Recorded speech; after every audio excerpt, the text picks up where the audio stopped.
qualquer.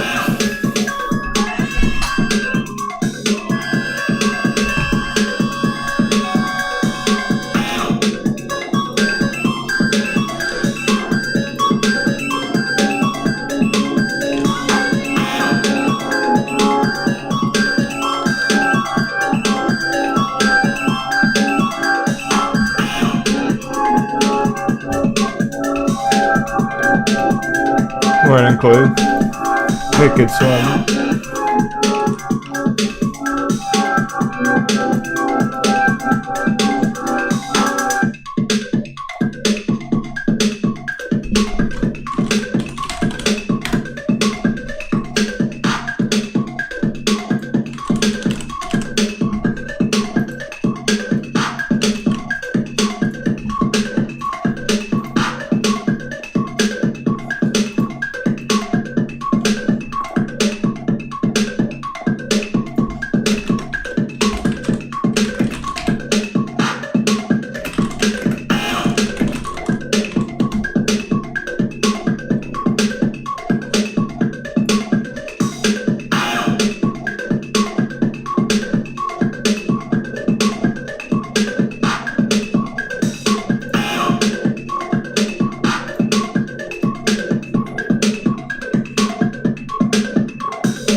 welcome, friends. We're gonna give it a couple more minutes here.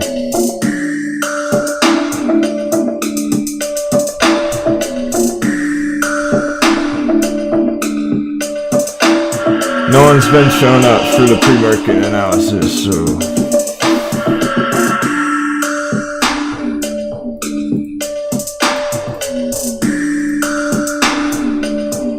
let's give it 5 more minutes. That's a lot.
Hot beverage.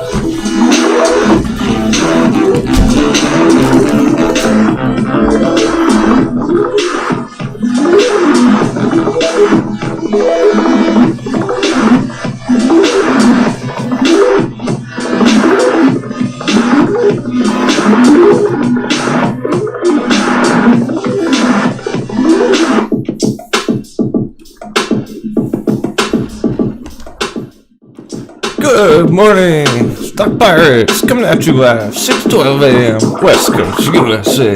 It's a big day, just like yesterday. My goodness, everything's exploding. Or are they falling to the ground? We're gonna find out right now.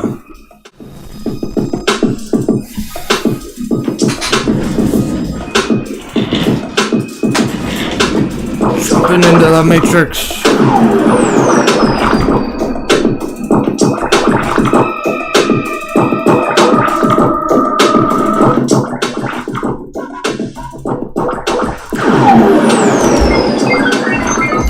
Who's in the chat?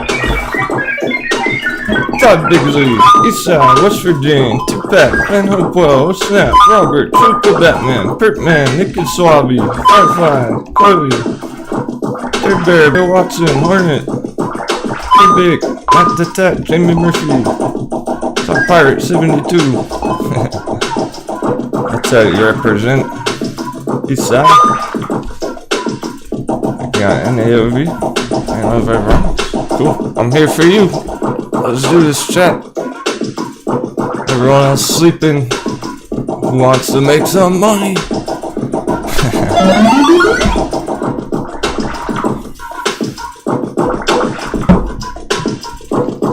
I was planning to start earlier, but no one was awake. I don't know.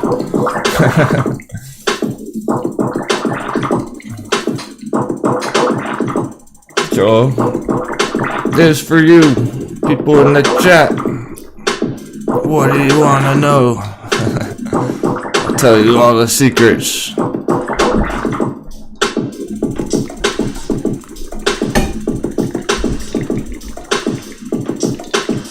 SESN.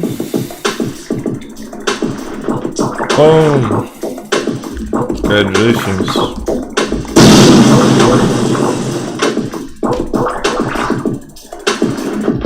Morning, Bima. Not bored enough, John Cass. Here's our dice roll from yesterday. It's up 11.5%.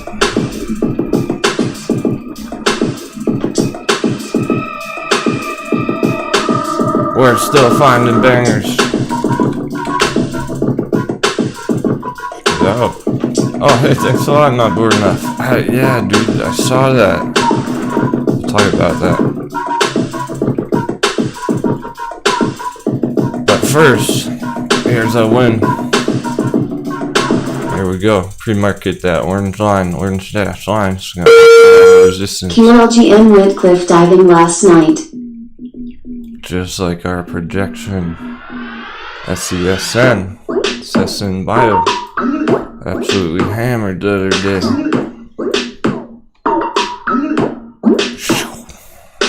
Dropped 85% in one day, and then it popped.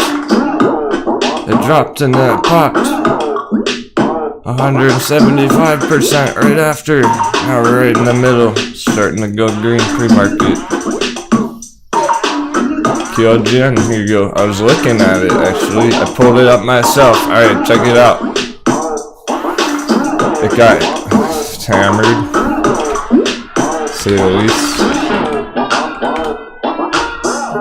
Down 24% after hours yesterday. It's too bad that it's after hours. It was too late to do anything about it. I wasn't live by then or anything. So all we can do is talk about it now. Where is it? 126? I was looking at the chart. interestingly enough, well, let me clean it up a little bit. I thought it was quite interesting how it actually, well, we had this orange trend line on our chart back here, like so. All I did was extend it down, okay? I didn't move it up or down, the slope, the angle of this trend line. All I did was extend it down further. And I was looking at it, well, here's where we closed yesterday. Now we're at 125. We're basically right on this trend line now. And we'll adjust it even more a little bit. Something like that. We're gonna start the day right on that trend line. Somehow, some way, that's where the price is sitting right now. There we go. QLGN. So yeah, had a hard dip. Not good enough. I think I heard you say you were waiting to buy it, man. And you're actually thinking about entering on this dip. There you go. Now we're talking. Patience pays off. We've been charting it for a while. Maybe you were watching it retrace the last couple of days here, waiting to see if something like this would happen. You got it. That's your real entry, man.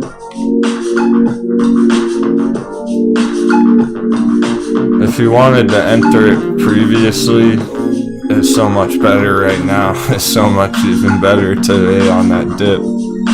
I wouldn't let that scare me away from being bullish on it.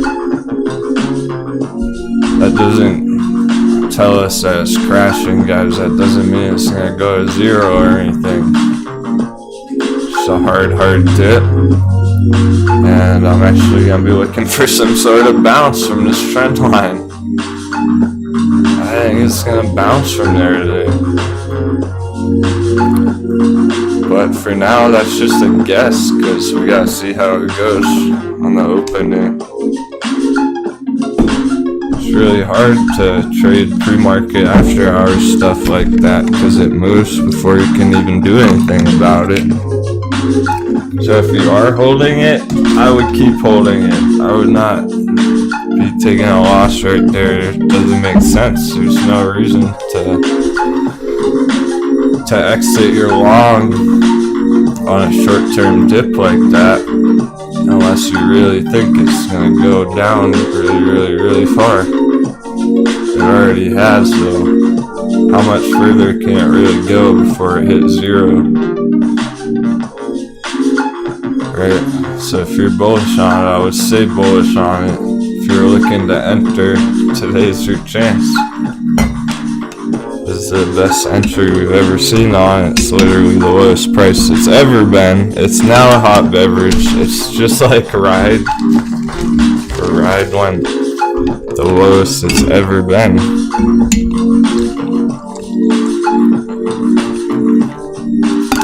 Now, luckily, we realized it was a long-term trade. Oh, again! You're alive. Nice, got some bang. Ahoy, iSensei and crew. NAV, FLGC, PBTS, LMFA morning crew. Thank you, guys. Appreciate your support.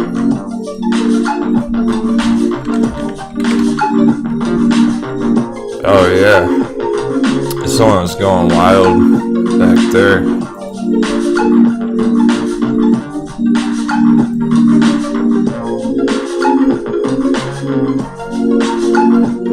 Yeah, it is on track. This looks good. We're actually trying to get to these higher targets here. This is where we're shooting for on 4 growth, FLGC. Looks like it started ripping pre-market. Here it is, the orange line. Pre-market. So that's already exploding. Oh man, it's gonna be a wild day. 9 minutes.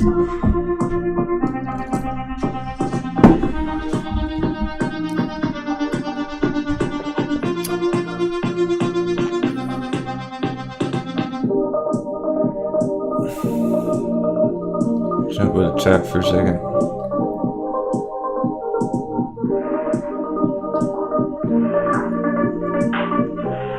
Hey Matthew Woods, AMC isn't exactly a buy right now. It's not exactly a sell signal either. It's right in the middle. It's a really important week for AMC.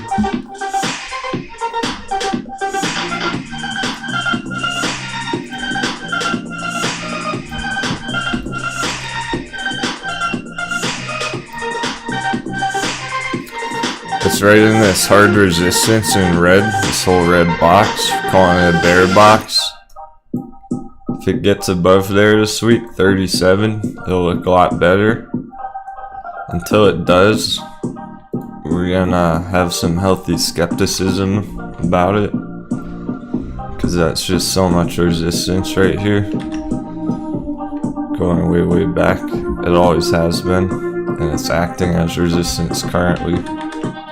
Currently we're in a downtrend here.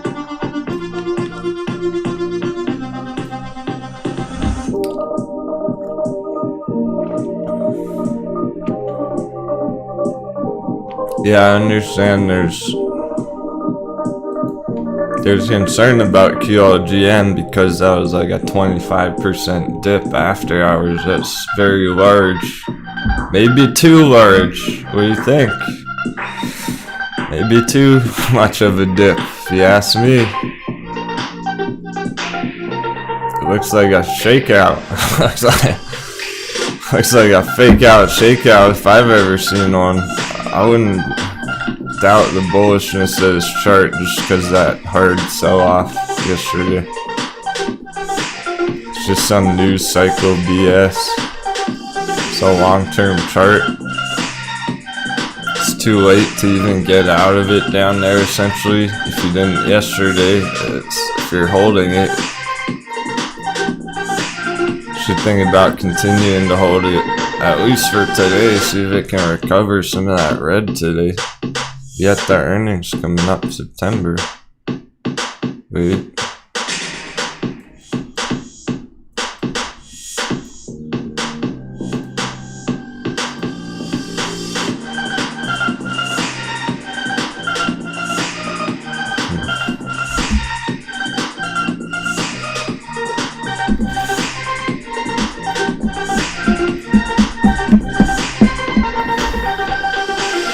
That's also gonna give us more bullish divergence, basically. It was already extreme bullish divergence, now it's even more. All we can do is check it out when it opens. There's nothing we can do about it right now, really. Meanwhile, SESN, we're gonna see that on the opening too. That might open with a bang. FLGC, Cameron was mentioning. Looks real good, but it's way too late for an entry. If you haven't entered for a growth yet and you're trying to, it's too late. This one, yeah, missed the boat on this one.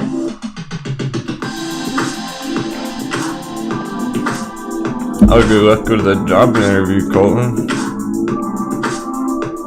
Cool street chat. You're playing Works.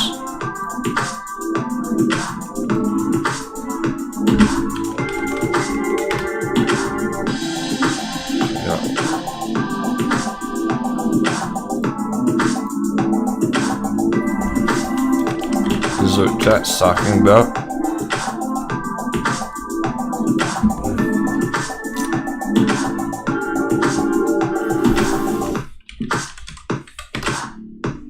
Nice, keeping the captain busy. Let's fucking go.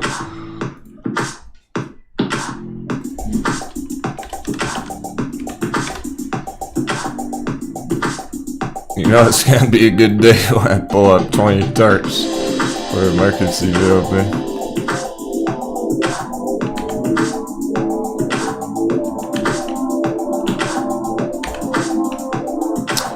Thumbnail. German markets, AMC, up or down. Here's your thumbnail picture. bit what you will.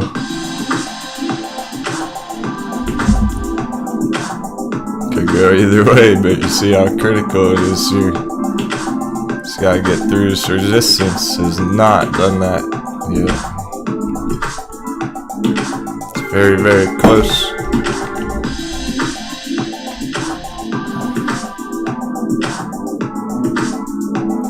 A CAN power bridge. I like to look at that pre-market. See how high that's gone. From 150, 175.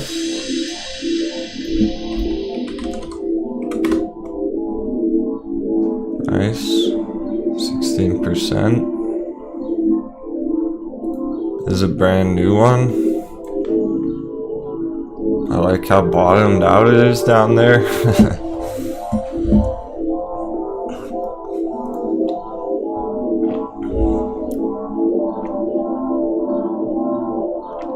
Cool street.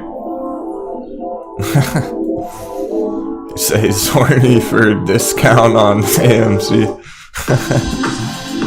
I wouldn't go that far, but alright.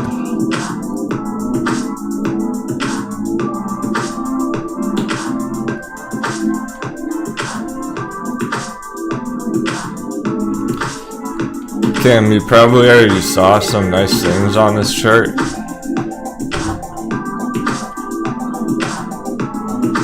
I'm guessing you liked what you saw.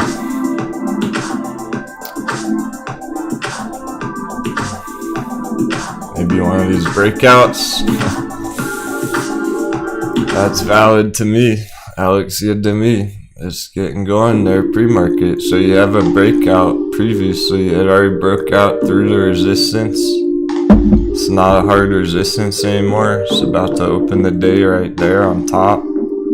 Probably go green. Yeah, that's looking pretty good for the moment, Cam. Just that one moving average.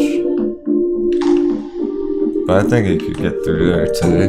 Has potential. It was such an explosive pre-market. Maybe there's good news about it. Alright, that went by fast. We have 30 seconds till the market's open.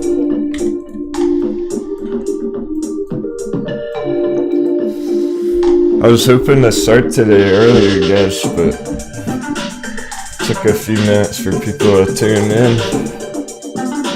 If you want to crush the pre-market, show up nice and early.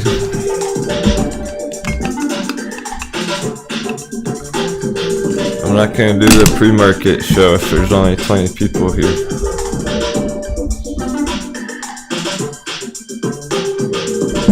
I'm already sweating. Let's go. Alright, AMC opening right there. Opening red. We're in the middle of the bear box. It looks like it's having trouble, but we'll see how it goes. It has to get through this 37 area for sure. That's step number one. Then it has to stay up there. Has to get through there and not fall right back down. If we can do that through the rest of the week on AMC, we're in good shape for the bulls. Gotta get up to this blank space above. Otherwise, it still looks like it's in a downtrend.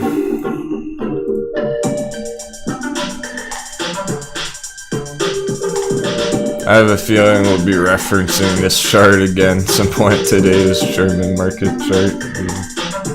Simple, easy to understand.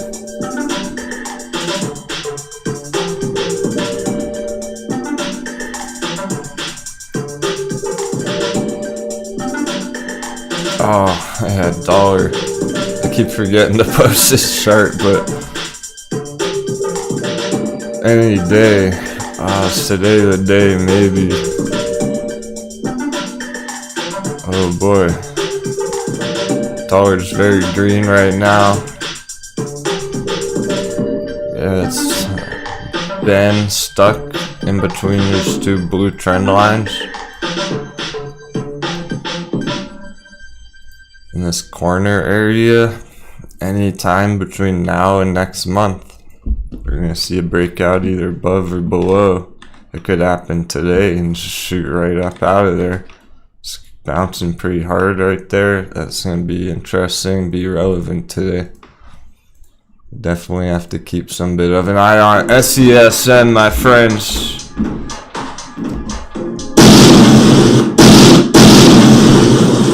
Congratulations, anyone who got in on that shit. End of day yesterday.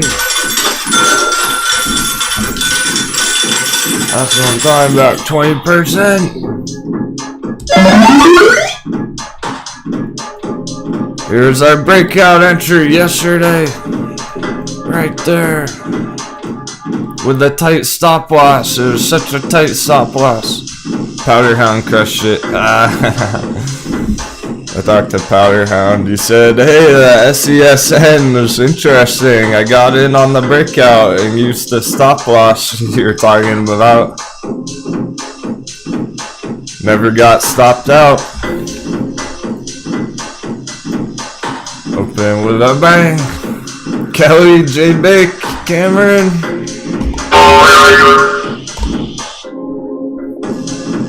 Gizmo. Fuck yeah.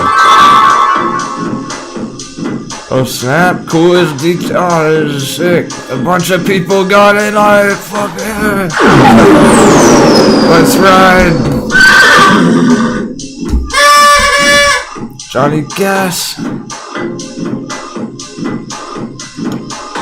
Yeah, Steve-O. That was funny, man. Steve-O, you're right. It was all you. What was that, Friday afternoon? Steve-O was like, hey, my friend mentioned this stock that just went down 90% this afternoon. Can we take a look at it? I was like, I guess so. Why not? Sure, we'll take a quick peek.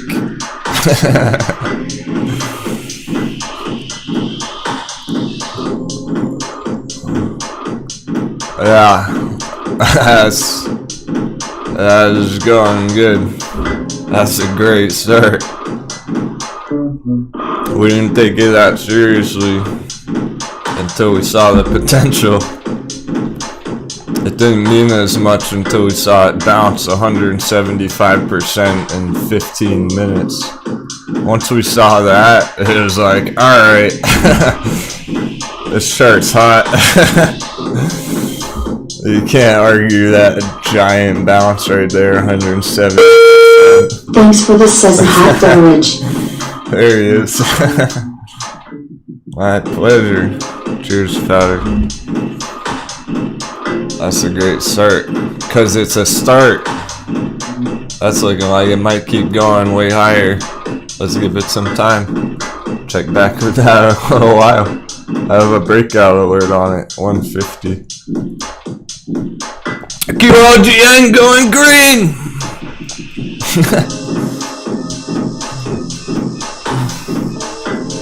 QOGN! Can I take a quick peek at your Litecoin chart, please? Oh, hell yeah, Corey. Look at the fake out on this thing. The 25% dip after hours yesterday is opened on the support, is bouncing, is going green. This is the one that people were panicked about because it dipped 25% after hours, but now it's opening healthy. It actually looks interesting there. Not bored enough was looking to enter that.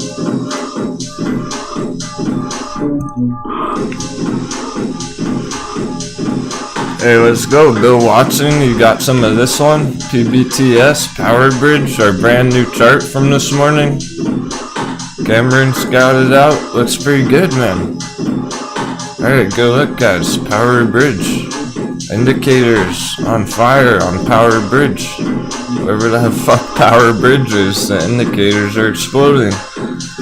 Get the MACD.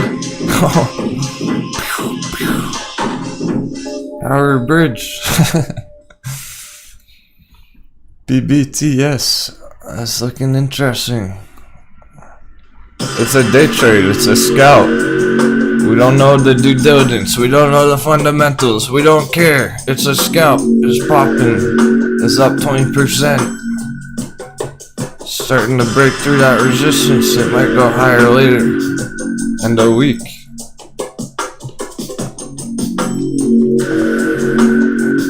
Okay, this other one Cam was looking at, it opened very high pre-market on second query on that Litecoin. Just making sure we're not missing anything. Maybe a dip here, then a blast off later. I'll need some more time. Cool. So it's for a growth, it opened with a bang, but this one probably needs some more time as well. It looks kind of iffy on FLGC at the moment after that opening. Potentially a little sideways, catching up with that yellow trend line and then taking off. Alright.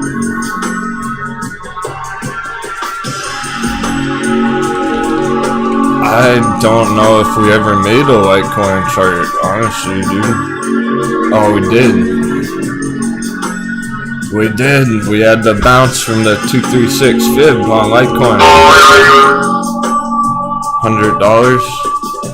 $100, not too bad. Alright, yeah. Hey, Corey. I got her thinking.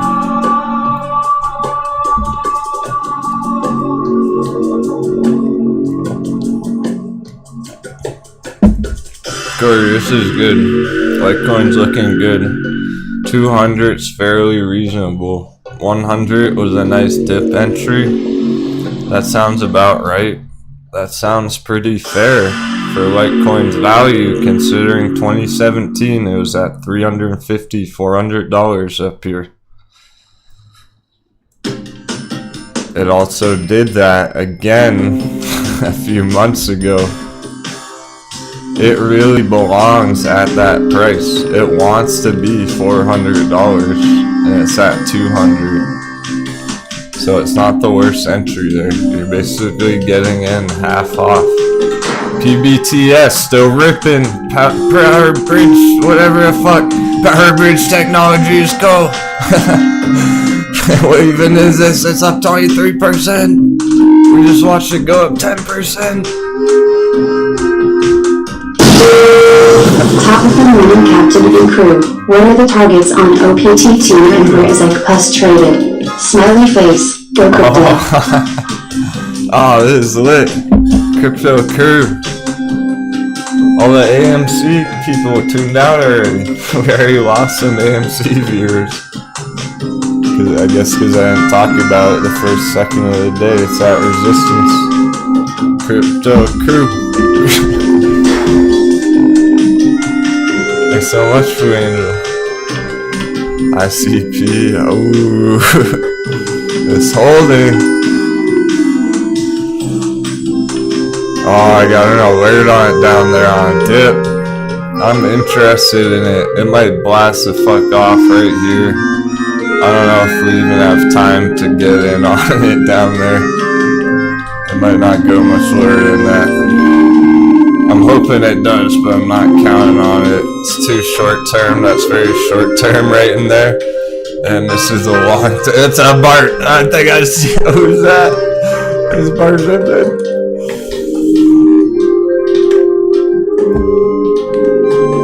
Eat my shorts.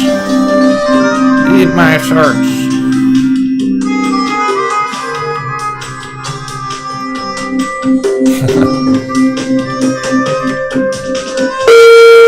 Up 30% on VRPS growth missed as seen far. Cam, very nice. Congratulations. Day traders. It's your day now. It's payday for Discord day traders.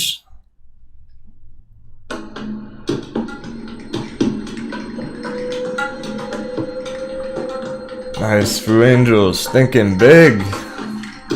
Angelique, I like how you're thinking. ICP for crypto, this banger, fucking 10x targets. I'm very interested in this chart, but I did not pull the trigger. Now, alright, this is relevant. Look at this though. I want to buy a little bit the other day. ICP, Internet Computer Protocol. But you go to markets.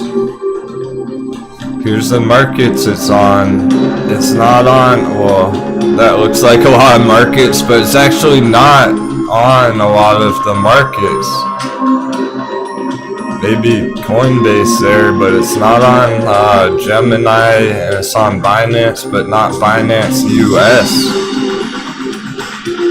So I was looking at like KuCoin, Coin Exchange. So there's one more hurdle that I had to jump through, and I haven't done it yet. Hopefully it doesn't like double overnight before we can scoop it up. So just realize that you need to be on one of those other exchanges to be able to get in on it. That's probably why it hasn't blasted off yet, okay? I'm serious. I think that's a huge part of it. Maybe the chart looks so good because it's such a pain in the ass to actually go through the process to acquire that crypto. Sometimes when it's harder to find it on the exchange and stuff, less accessible, it takes a while longer for the price to go up. I think that's what's going on there. People, oh my god, SESN.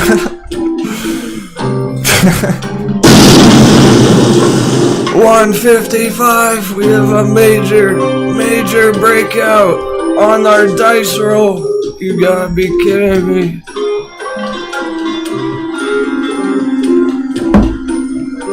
Let's go, stock pirates. 27.5%.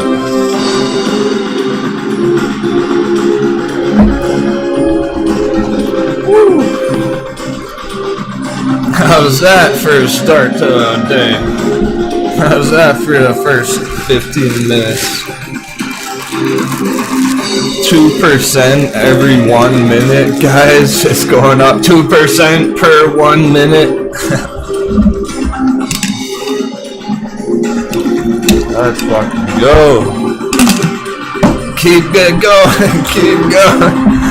SESN. I want to see it stop there. Let's go to 2. Let's get to 2. Deckhand, you got in?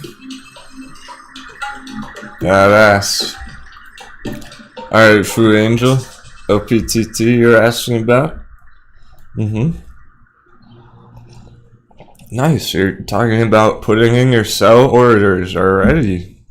So you're already planning your big targets for real, not just waiting for it to happen. You're actually trying to put in an order. I'll help you with that.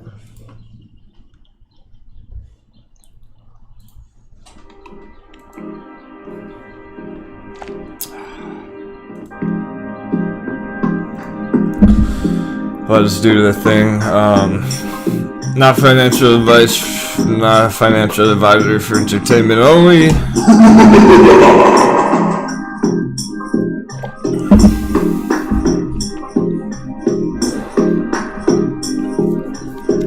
Ocean Power looking healthy.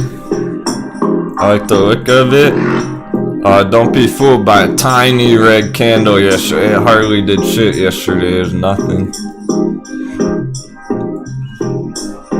It looks real nice. That's actually a good start to the opening there as well. Wait a second. It's a whole 12%. That's a really nice start to the opening on Ocean Power there. Don't even worry about this small section down here. With such strong support, looks awesome. Ocean Power. Alright, AMC hit 37 there. Talk about that in just a second. There's a lot going on today. I told you it'd be a big day. I wasn't kidding. First, she was looking for targets. Let's give her a...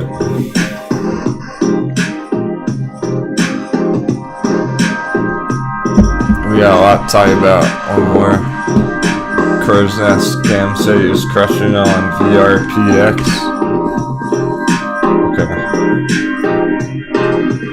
You're really going... Alright, let's call it 10. Let's call it conservative 10 on Ocean Power for now. That sounds about right. Nice psychological, like 9 to 10 area for now. So I'm going to put a couple lines between 9 and 10. Our target on Ocean Power is really up here at the blue one, but let's be chill about it.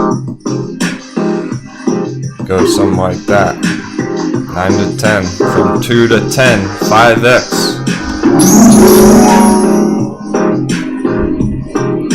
Let's start with that. And then when it hits 10, we can talk about what happens next. We can take it from there, look at the market cap and everything, you know?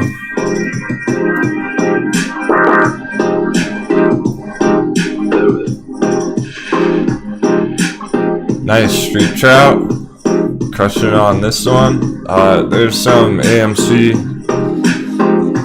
chatter. I did put it in the title today, to be fair. That's probably why no one's watching. That's probably why we have 30 less people than we did yesterday.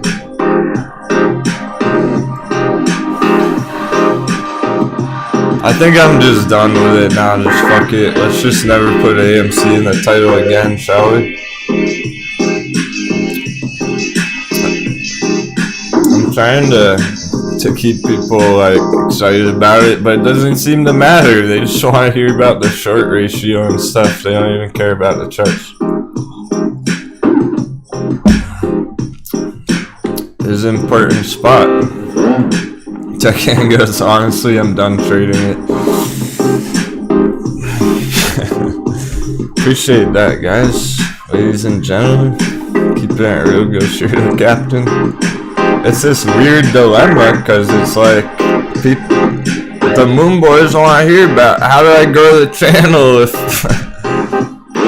all the Moon Boys only care about AMC, but we're finding all these way better trades every day. It's hard to grow the channel putting Ocean Power Technologies in the thumbnail.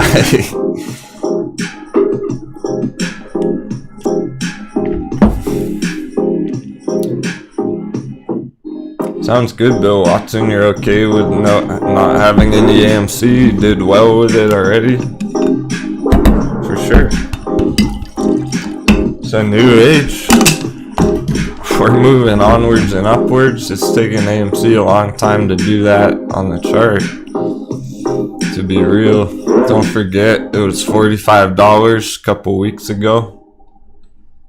I don't know why everyone's losing their minds about $37 when it was $47 2 weeks ago, but okay.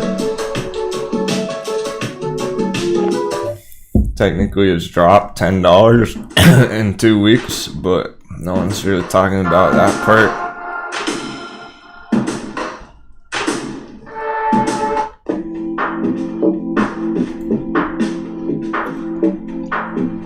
So we're staring at AMC. It feels like a waste of time. I feel like we're wasting time staring at this chart right now. All these other charts are fucking exploding. You know, it's just point. I don't know what do you want to know? It's getting rejected at the resistance, just like it did yesterday, just like it did last week, just like it did the week before. Oh man, Jesus Christ. Let's see if it can hold 37.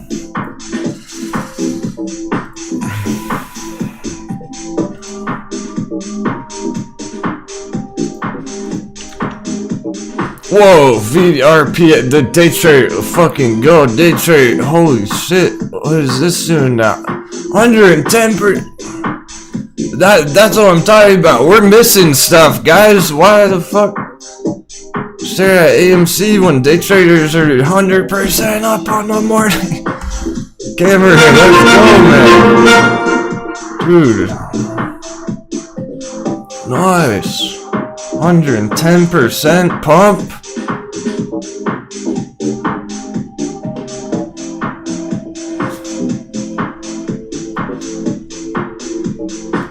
Great job.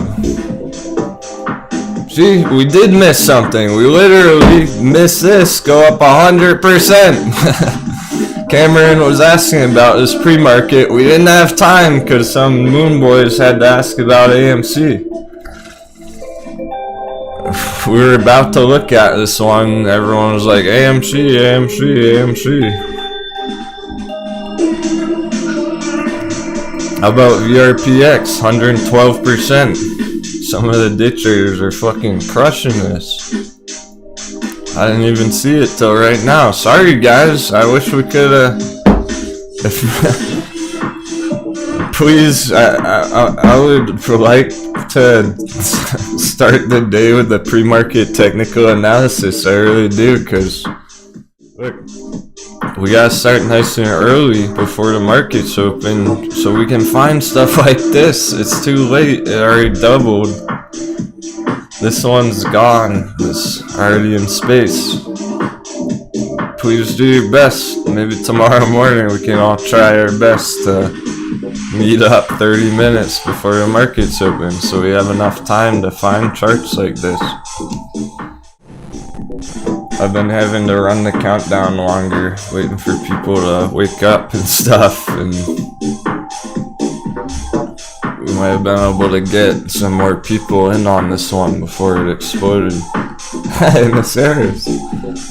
Morning, T. Proteus, G-Money. Some FDA news on this? Okay. Yeah, so unfortunately, it's too late. It just doesn't make any sense to enter something that's up 117%. But if you are in it, my goodness, let's get a target for you. Cameron, day traders, you want a target? Here you go. I see something already, just like this. Boom. There's your target. 1077. 1050, 1077 area. Let's call it 1050. Right there on that trend line. Going directly from the previous pumps.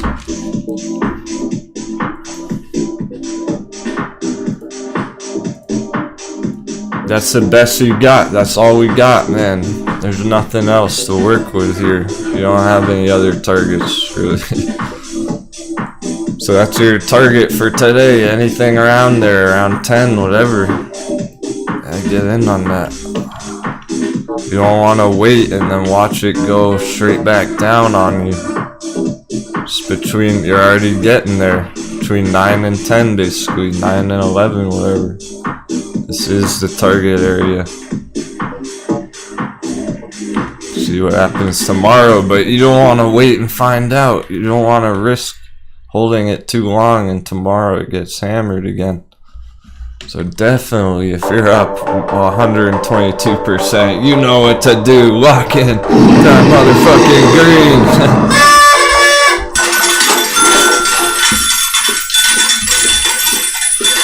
Wow, what a start to the day, guys. 100% there. 14% on this one. LMFA, just Cameron's trying to ride this other pump. Maybe some other people are in it, because we got the crew working together. It's not just one guy in this.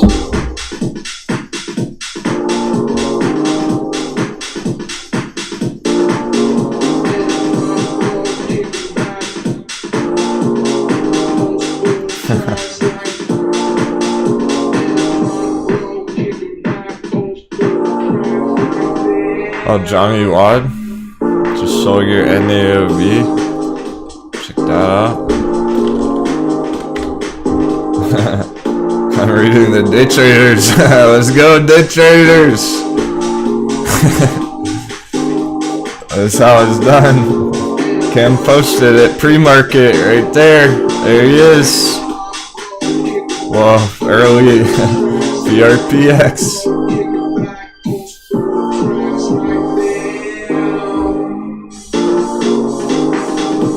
Some people got in on that NAOV dip. Let's check it out. around 3. And it's sitting at 4. Looks like it opened big. Wait a second. Yeah, it did. Definitely. Gosh. You know what? That's following our orange arrow. That's lining up pretty damn nice with our orange arrow right here. Looks good. NAOV, Nano Vibronics, trying to have another good day.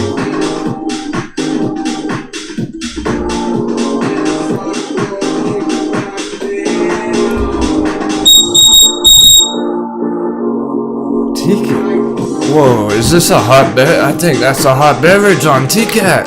QOGN, guys! It's bouncing from that tip.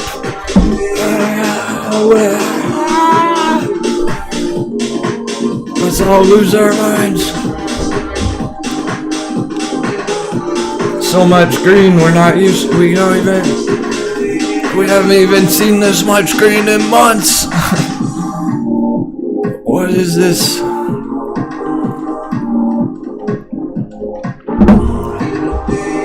No panic on that. SESN, whatever the fuck. Big green. Who cares what it's called? It's pumping. TCAT going into the earnings. We're getting our hot beverage on TCAT. Let's get some hot bevies in the chat.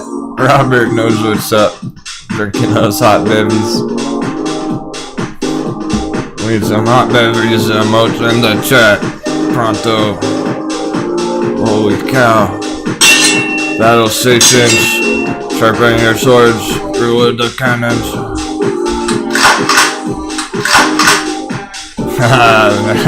Now we're talking.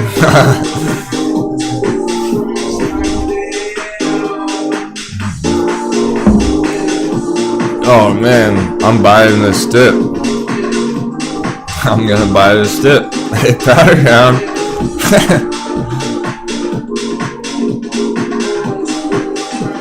Me and Powder Hound were talking about this yesterday.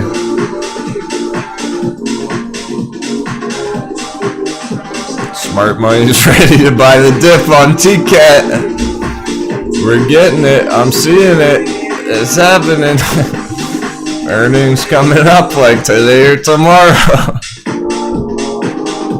Oh shoot, I don't even think I'm gonna have to like do some trading later on that. It looks like I wasn't even ready to throw out an order today, but it might be today. I'm putting another alert on it.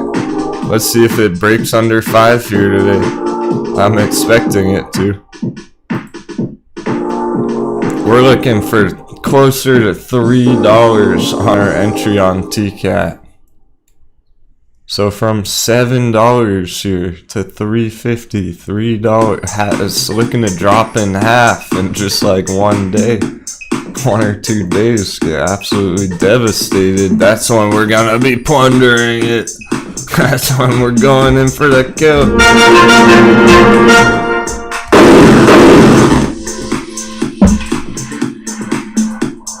Yep, VRPX, so going nuts. Deccan. Alright guys, if Deccan bro, I know you don't necessarily have a lot of scalp experience, and you got a major win here on this morning, so congratulations. Take your green, take some profits. It makes no sense to not take profits up here. Anywhere up, you could do it right now and get all your profits and be totally happy with it. Call it a fucking day. 126% pump in one day. Take it and run. Find your next one. It's getting resistance, alright? At 10 right there. Basically hit 10 and it's slowing down. You don't know what's gonna happen here tomorrow, later today. Take what you can get and find your next one. You're being greedy as fuck. if you're holding past 125% in one morning.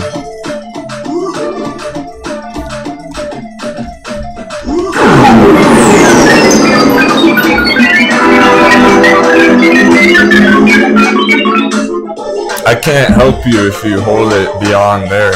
If you're holding it for like 200% today, I don't know what to tell you. Good luck, that's all.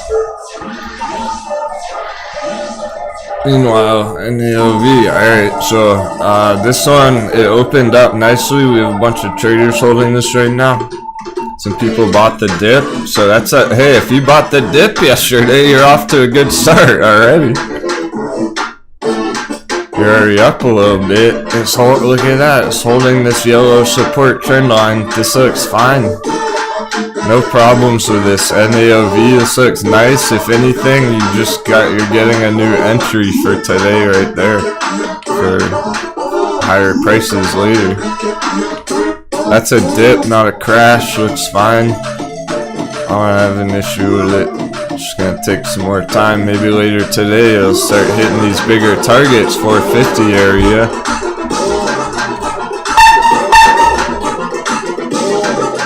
Yeah, Corinne. No FOMO on this. I don't think Corinne was talking about this one, but definitely not, my friends. No FOMO on this. No FOMO. It makes no sense. You're better off entering NAOV right here. You're better off getting in on this entry. Yeah, that song was pretty crazy though. I'm not sure how to feel this morning. It's pumped, but chill, but happy, but excited, but we can't delete that. It's a weird day. So much going on. It's what? How are we gonna talk about it all? We're not. It's impossible. So let's find the good ones. Let's find LMFA. 16.5% started with a major bang, and it's maintaining green here. This one, you're better off taking a YOLO on this one than you are that one that already blasted to space. This is a better entry for you for day trade, swing trade. It hasn't really taken off there, whereas that other one's already up here, guys. It's already at the target. This one's just getting started. LMFA, LM Funding America, don't know anything about it. It's just a nice breakout. Just tuning out for this red lately, honestly. Too busy working the grind to keep up with it at the moment anyway. Cup got here a few days ago. That's what's up. Much love, Captain and crew. Oh, cool. Steve Irwin. Appreciate it, man.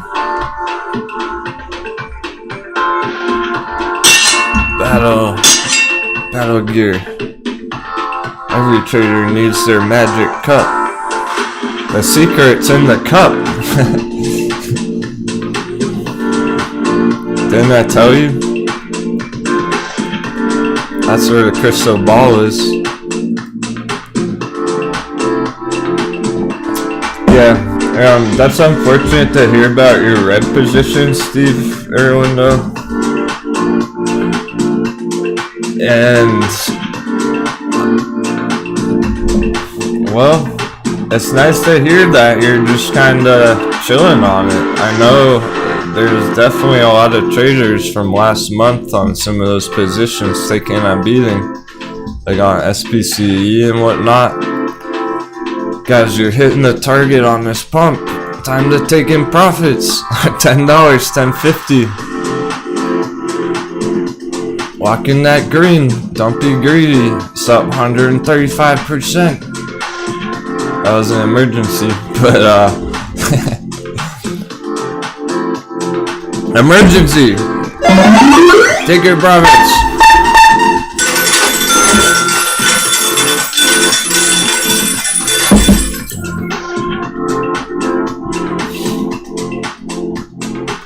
yeah, it's just kind of weird. It's kind of awkward on some of those charts from last month, because some people like maybe went heavy in Virgin Galactic last month at a weird time, and then it's been getting hammered, and now it's going to 22, looks like. They don't really know how to deal with that. Well, if you're all in Virgin Galactic and just riding it down, yeah, it probably is a good idea to take some time off from the charts and just forget about it for a couple weeks. Give it some time, come back next month, it might be right back up here and you'll be all good. But you don't want to be doubting yourself or regretting your position, selling for a loss short term on a dip. Alright. So Steve Irwin, he's being smart about it. He's just focusing on his work. He's tuning out for his red portfolio. And also, hey, if you're not wanting to tune, holy shit, the target was hit and this thing's coming down like a rock. It just drops a lot. Guys, get out of this. I don't even want to talk about it anymore or look at it anymore, so please say your profits. VRPX, pump and dump. You got the pump, time for the dump. Don't be the last one to sell it. Stupid profits, getting greedy now. I'm gonna chew you out if somebody tomorrow asks me what's going on with it, because you're still holding it. There it goes. All gone. 135% pump in one day. Success. Congrats. Moving on. This is the real deal. We not... What? Should I just stare at this pump all day? No. Fuck no. We did it. On to the next one. Let's fucking go. Let's get some hype in the chat. Success. Just like AMC. Crush AMC. We look for the next one. There's no need to talk about this anymore. We crushed it. Done.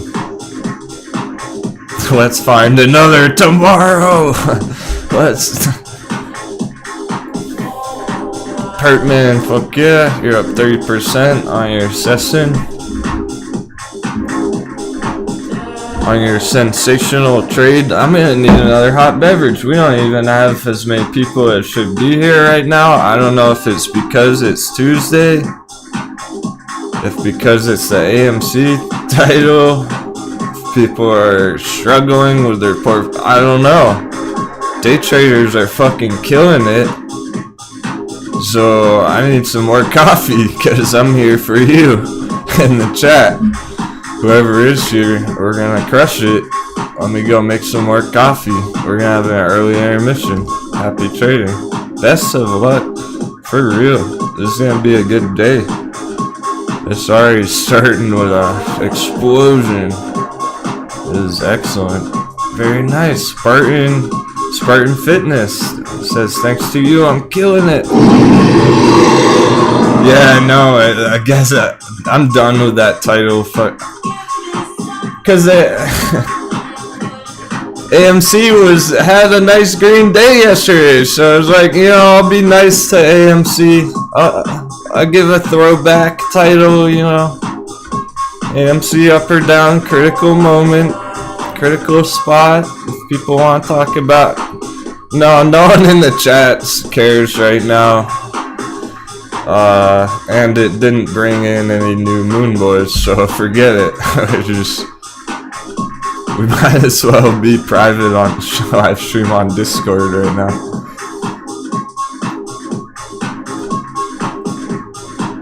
So, while we're waiting for this TCAT hot beverage, while we're waiting to plunder TCAT, while our day traders are crushing it on NAOV, in SESN, and that other fucking crazy one. I can't even remember what it was anymore. I forgot when I closed it, because we're moving on.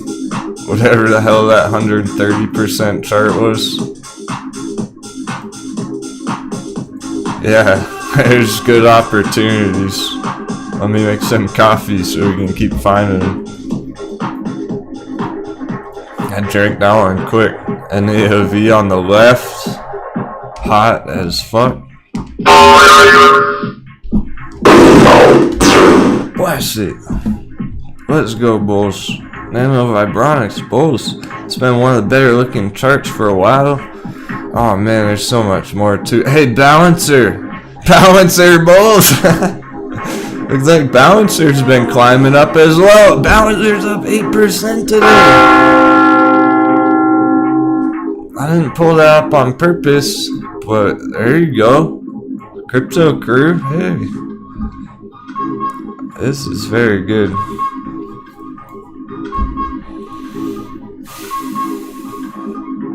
We haven't even had to look at the dollar. Are you kidding me? What? Are you seeing this, traders? The dollar's going straight up. Straight up on the Dixie today. And these charts are still mooning. Let's fucking go. Even AMC's pretty green for the dollar right there. Wow.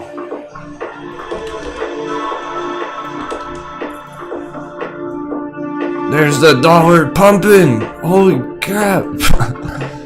It's going straight up like we were expecting, but I mean, SESN don't care. Dollar's not the only thing straight up. Right? Not bored enough? When you say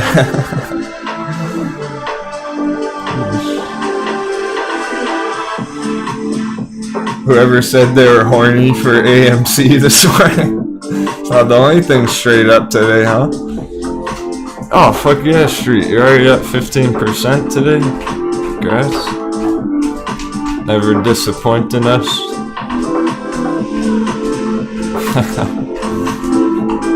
Awesome chat. Alright. I need my hot bevy.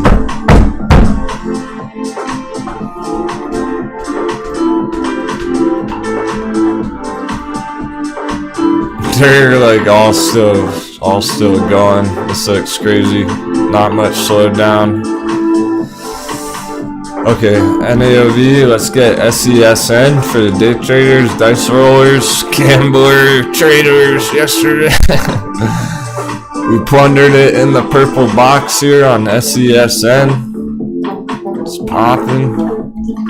Looks real good. It couldn't look any better. We got a breakout on SESN here on the right. That's making sure support on the purple box. So breakout, support, boom. That's on fire. Can't wait to see how that goes this afternoon. Cool. Happy trading, everyone. I hope you're having a wonderful morning. I will see you in just a few minutes here.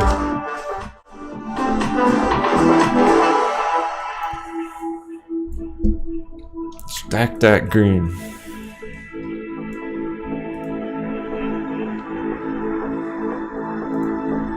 I believe in you. Anyone can do this. NAOV, anyone can pull this one off. It's already exploded, but if you're holding it, you got big targets. If you're trying to enter, use a stop loss.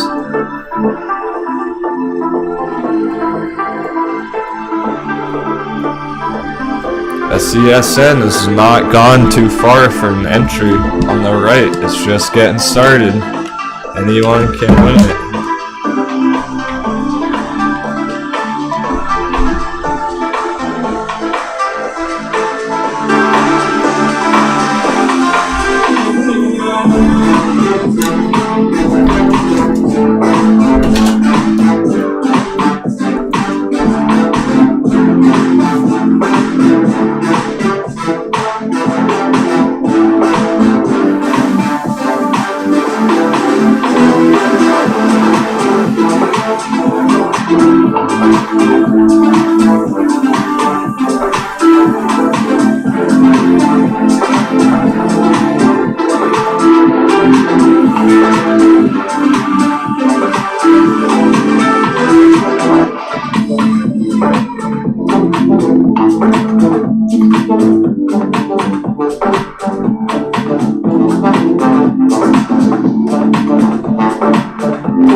charts here.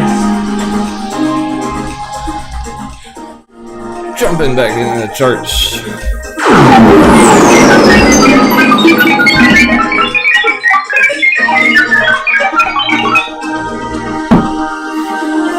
People are locking in profits on SEN.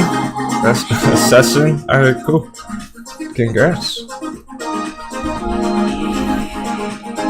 Well worth it for day traders, scalpers. Just quick scalpy scalp from yesterday afternoon. A quick 30%. Nothing wrong with that. No one's gonna call you dumb for that. Just having that bravery to buy in yesterday. AMC missed a muffin. Yep. We're losing our AMC army. They're thumbsing down the video. They're unsubscribing. Oh no. What are we gonna do? We're gonna keep crushing other trades.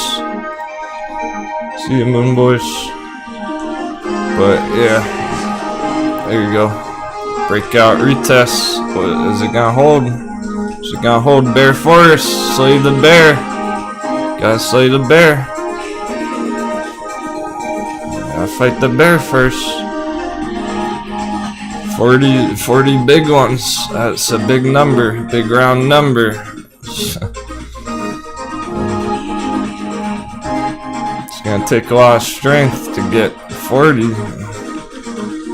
It's gonna take a lot of strength to hold Bear Forest. PLS check QMS live battery recycling big targets. Cool. Thanks a lot, everyone. Kind words chat. New entry on SESN. Only getting started, right? Yeah. Making face. Yep. Thank you, camera. No snap. Shout out to the ladies.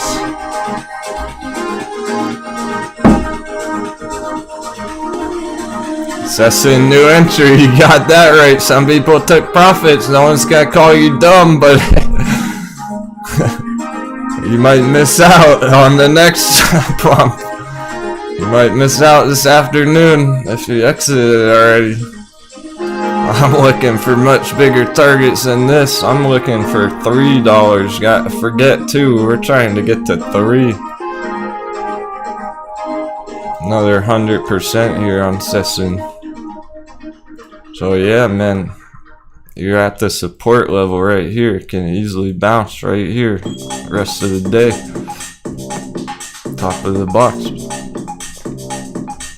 QLGN. Oh man, that's not fucking around.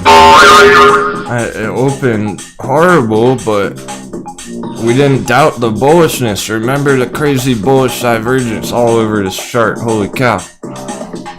And then oh snap, just got a chart. Oh, I wanted to talk about that too.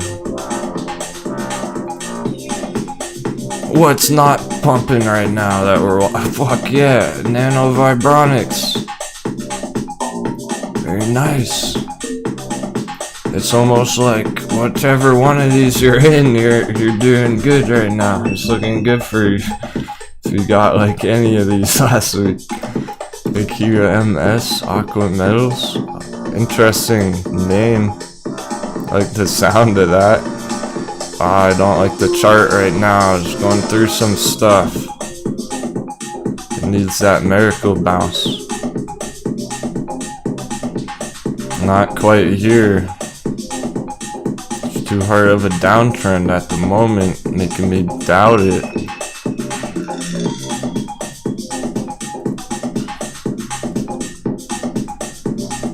Maybe the earnings, yeah, was not so good, so...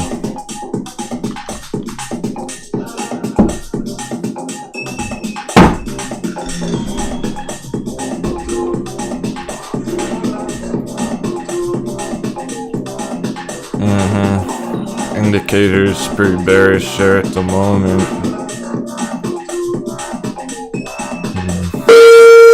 Let's get this bread. Thank you, Denwo crew. Oh yeah. Street. Appreciate the 7s, my bro. Great job already. It's awesome to start the day with a win, huh? 'Cause We got more on the way. I think we're just getting started today. Market's only been open an hour. And it's Tuesday. It's only Tuesday. We got all week for a bunch of green. Keeping it reals, waiting for that hot bevy. Zomedica, I like how you're thinking. Keep me posted with that. We'll check it out once in a while. I think this one's looking to come down further at the moment. Oh snap. You didn't say anything about an entry or a hold or anything. Maybe you're not in it yet. I would wait a little bit because of that. Cool. So she said she's gonna keep it on the watch list. Yeah, it's getting there, but it's looking like you may get one more hard dip here first. Kind of like ride and stuff. Like QLGN today, this. You might see this. Oh snap. That's how it's looking here. It looks like it's about right here. And maybe later this week it's gonna have one more hard dip like that. And that's when you can get in on it. The QMS down here. You're shooting in closer for a 150, $1.50, maybe even $1 area if you get lucky down here. Between a 150, it's gonna be your nice entry area. Like that. On this one, you don't have a breakout either, so. Yeah, cool. You're looking at 400% targets. Yeah, you're right. Sure. Even from 2, yeah, from 2 to 8. Nice. Good job, Snap. You're learning good. That's great progress. So check it out. Snap has gone from completely bag holding HT and just asking about the HT chart every day to finding a nice opportunity that she's interested in on the side. It goes back to that old saying of like, it's not even a saying, it's just a funny way to look at it. If you're diversified a little bit, if you have a few nice trades going on at the same time instead of just all in one thing, at least one of your charts is probably going to be going green, so it'll help you feel better about the other ones that aren't green. This D-Medica Therapeutics. Okay, it's therapeutics. That's a large gap up. Hard sell off on Friday. Street Trout already crushed it. It looks like it could go higher here today. I've been watching it climb and climb. If it pops over this simple moving average resistance here, it's on for this chart as well right here. DMAC, brand new. Nice scouting that one out, Street Trout. Yeah, it's good. Man, Stock Pirate's getting real good at scouting out interesting charts. I'm proud, really am. You're learning what to look for. These nice bounce trades. Breakout here. DMAC. Right today, this morning, for the first time in months. This morning, right now. We have movement on it. We have life. New life on it. Look at the RSI. Not only oversold, it's also going straight up. Is everything you want to see.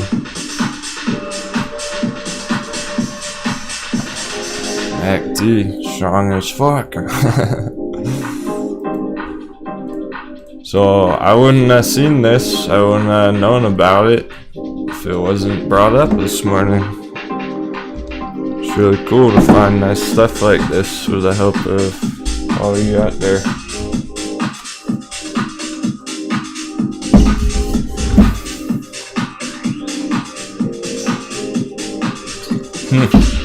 Hey Sebastian. You're entering bingo? BNGO? That caught my eye the other day. I haven't looked at it this week.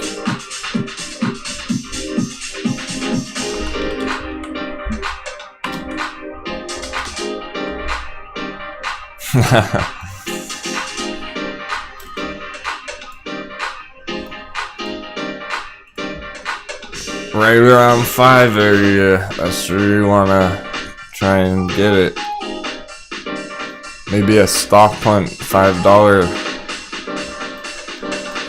It's at 537.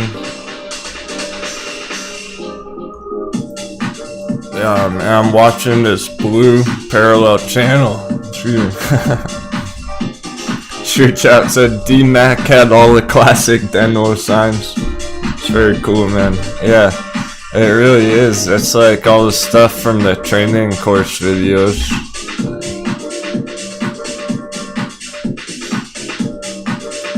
Lockdown recovery.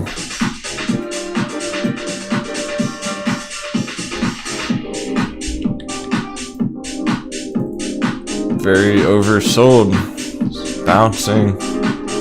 This is the weekly chart. It's very oversold there. It does have those nice signals here for a long-term entry, but it's a long-term entry, but the timing's so good on it. We might have found it at the perfect time because it's up 10% in one morning. So maybe it's just getting started here and it could keep going, and by the end of the week it's way up here, 50% higher, okay? That's the potential here. Boom, just straight up basically. Similar how it went straight down right there. With a stop loss. Looks interesting. Alright, so here's entry ones. Sebastian's entering Bio Nano, and it looks like you're gonna get an entry around 5 there, but I don't love this one because it still is up quite a bit on the year. So when you look at this previous support area, that's all the way at 40 cents, so it's already up 12x from 40 cents to $5.40 on the year.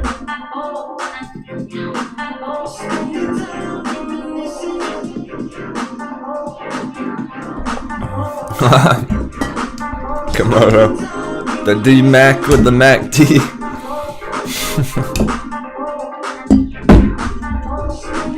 Left my coffee cup in the other room. Pour it in here.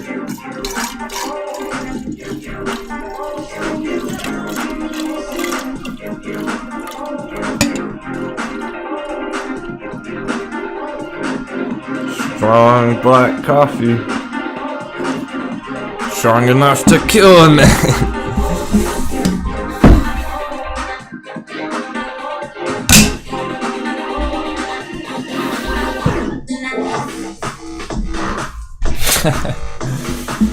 Chat's funny. God, people are in a great mood today, for reals. It's so awesome to see wins already.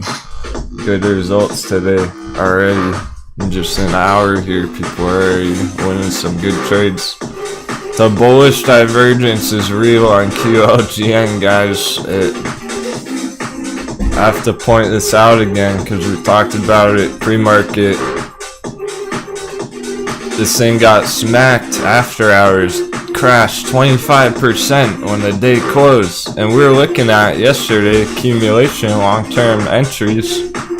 Whoa, that threw people off. We weren't expecting that hard of a dip after hours yesterday, but that's what happened, and I extended this trend line from here down here, and it matched up perfectly where it opened the day from pre-market, and it's bounced and just gone straight up green from that support line in orange.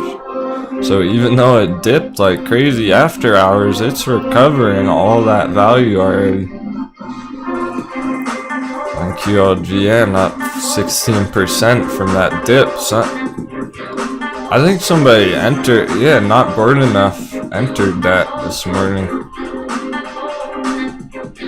Should be up a nice 15% if he made that entry. Not sure if he's still here right now.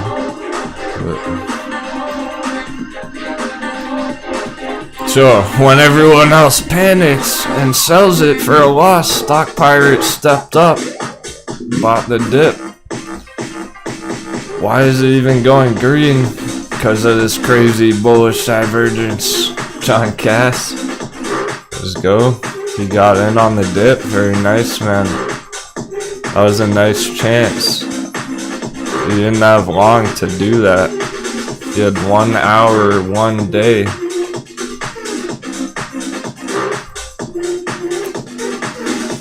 This is some of the biggest bullish divergence ever. A huge uptrend everywhere on the RSI.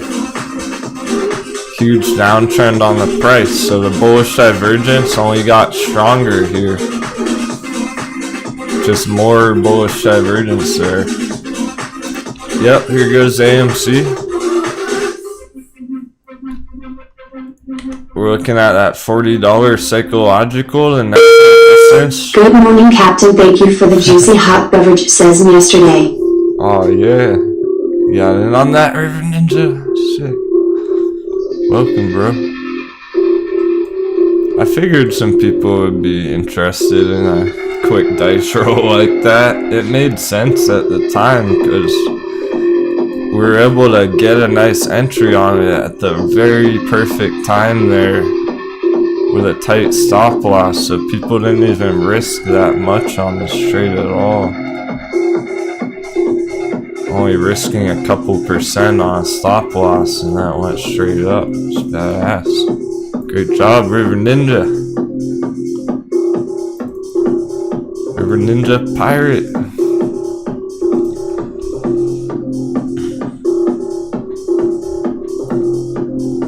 Some sundial chat.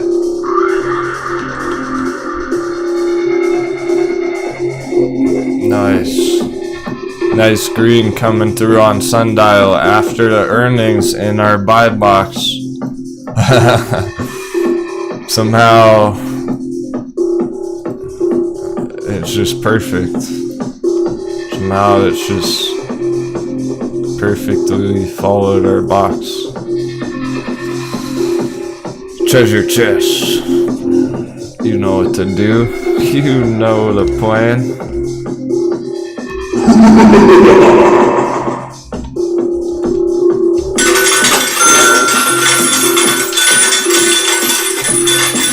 Sundial treasure chest. Sundial dip. Right in the chest. Let's get that treasure.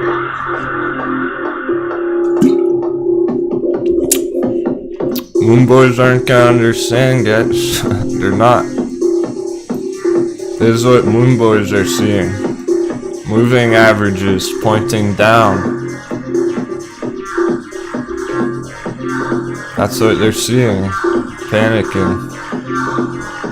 We see the treasure chest, hot beverage, buy box, support. Where it's bounced every time so far. There. This green box is a good box to be in on sundial.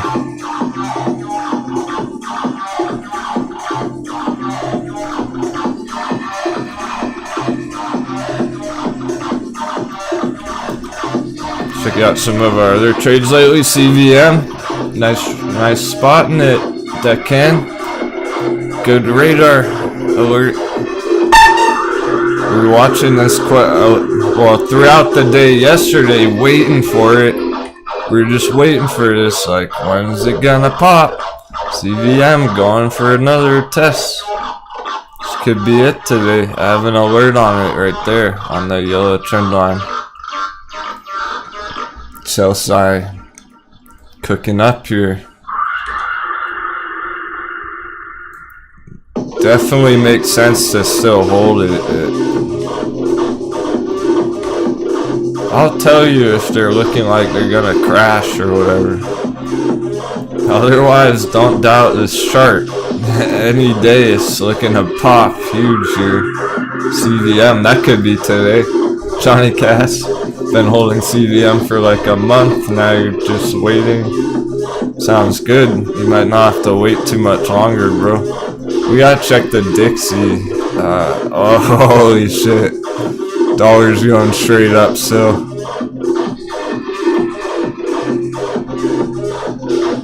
Somehow stuff is going up even though the dollar's pumping too alongside it. We got some AMC hype, so let's talk about that. AMC is going for that 40 spot.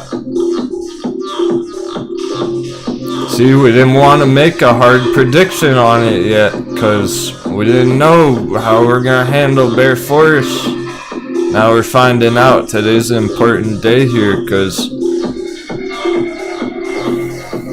we have this start of the breakout here, guys. Check it out. It is starting long-term breakout here. So we have this possibility on AMC.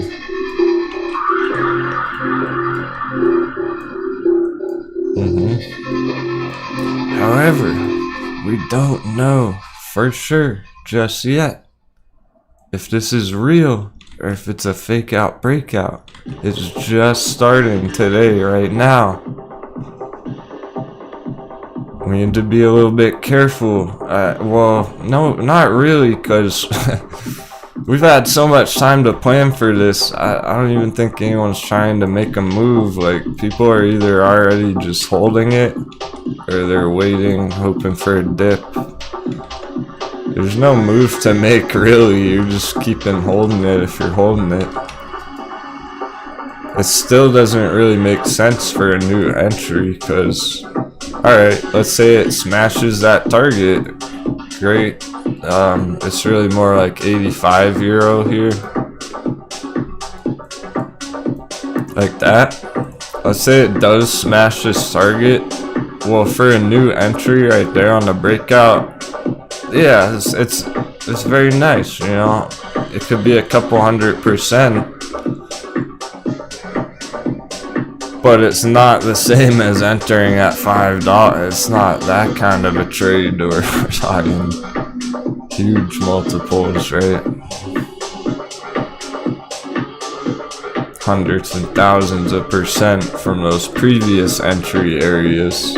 Now you're looking at a couple 100% on a breakout, which is great.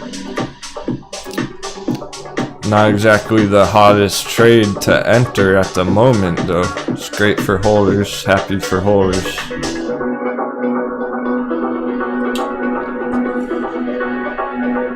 Oh yeah, Leon, okay. Yeah, I want to talk about that because you bring up a great point.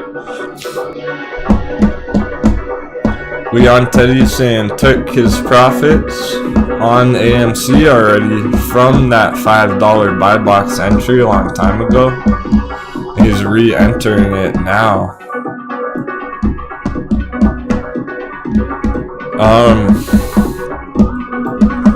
That's cool if you really like it, AMC still.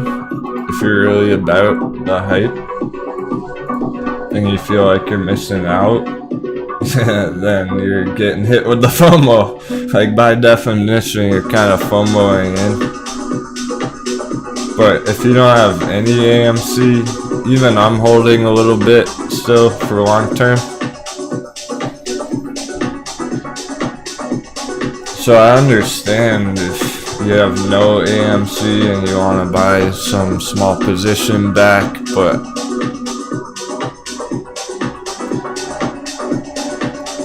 it's not a strong enough confirmation right here. If you want to know my real opinions about that, for somebody who exited at $70, whatever, 50 to 70 up here at the top. This isn't exactly your long-term all-in signal. Maybe if you just got some You might not want to re-enter all of your profits back in here.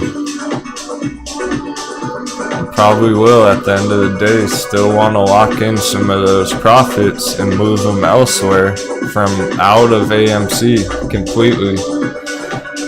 Some of it. Because you're risking a lot. It's almost like you never took the profits to begin with if you're buying back in all in right here. Okay, Leon. He says he entered a small position on it. Will enter more heavily with bullish confirmation. Okay. Let's look at it a little deeper then. Here's your MACD. Very red. Bearish crossover. No confirmation there. The daily is starting to go green. That is why people are buying it. You have your first sign here, your first bullish signal, bullish crossover. I'm still not completely convinced there. It definitely could roll over one more time, put in some more red, and then go green again later. I've seen that happen many times. It almost always happens. Look right back here.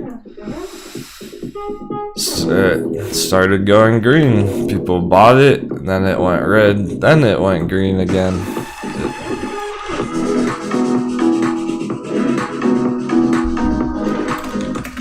I haven't had time to work on the playlist. There's kind of mixed stuff going.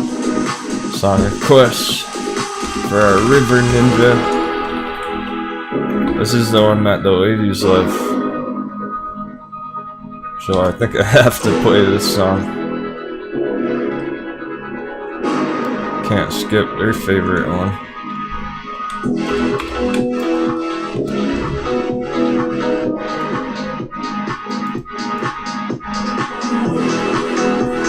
So we have our early breakout on AMC. We don't know if it's gonna hold. This is the breakout. Where's the retest? Where's the support retest? That's what we need here. We need to make sure it's chilling up here. Breakout retest. Like all our other charts. Every single one of them's done this. AMC's not that special. Here's a breakout retest on the LMFA. Right here. Breakout retest. It always... EJH new entry Sensei and crew. Then asleep. Alright, man. Thanks. Thanks so much. I'm glad you're excited today. You're doing good, man. Today. What the fuck? We have a chart for this. What is this?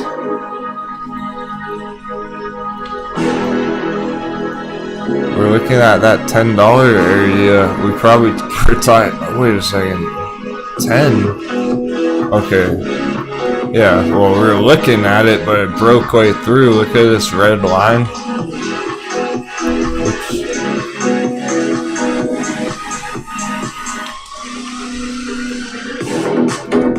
So you didn't get any kind of a bounce from there. It looked, oh, I think we were talking about maybe laddering into this one. These orange lines.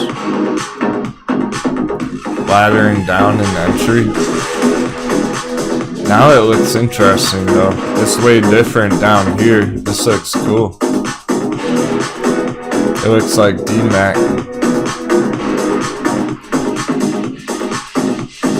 If you remember all the cool stuff we were saying about this chart this morning. Medica, DMAC. This blue trend line breakout here. Just getting started. That's what this is looking like actually. Okay, so when the price, check it out, we had this kind of funky trend line here. It's not accurate, like why didn't the price hit that trend? Because we didn't know where exactly to place this chart. There was not enough price action on this chart. This is the whole chart right here. So before all this happened, we didn't know where exactly to put this trend line. Now I'm gonna move it. Let's look at it as a breakout. Like that. That looks better now.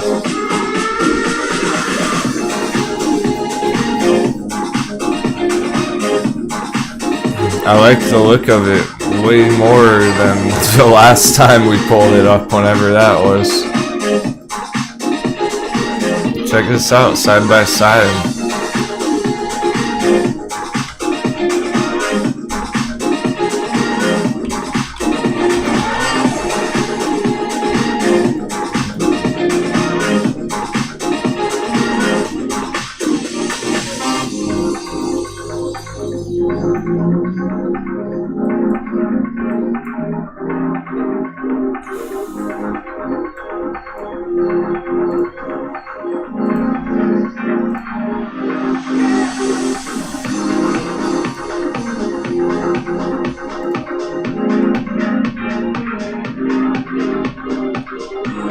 So close to break out there on DMAC on the right. But there you go, basically, you get the point. I'll make them really similar.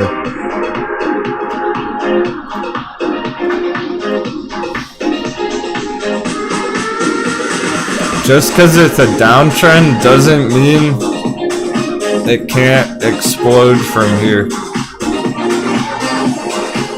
We're looking for the bottom. We're trying to find the bottoms on some of these.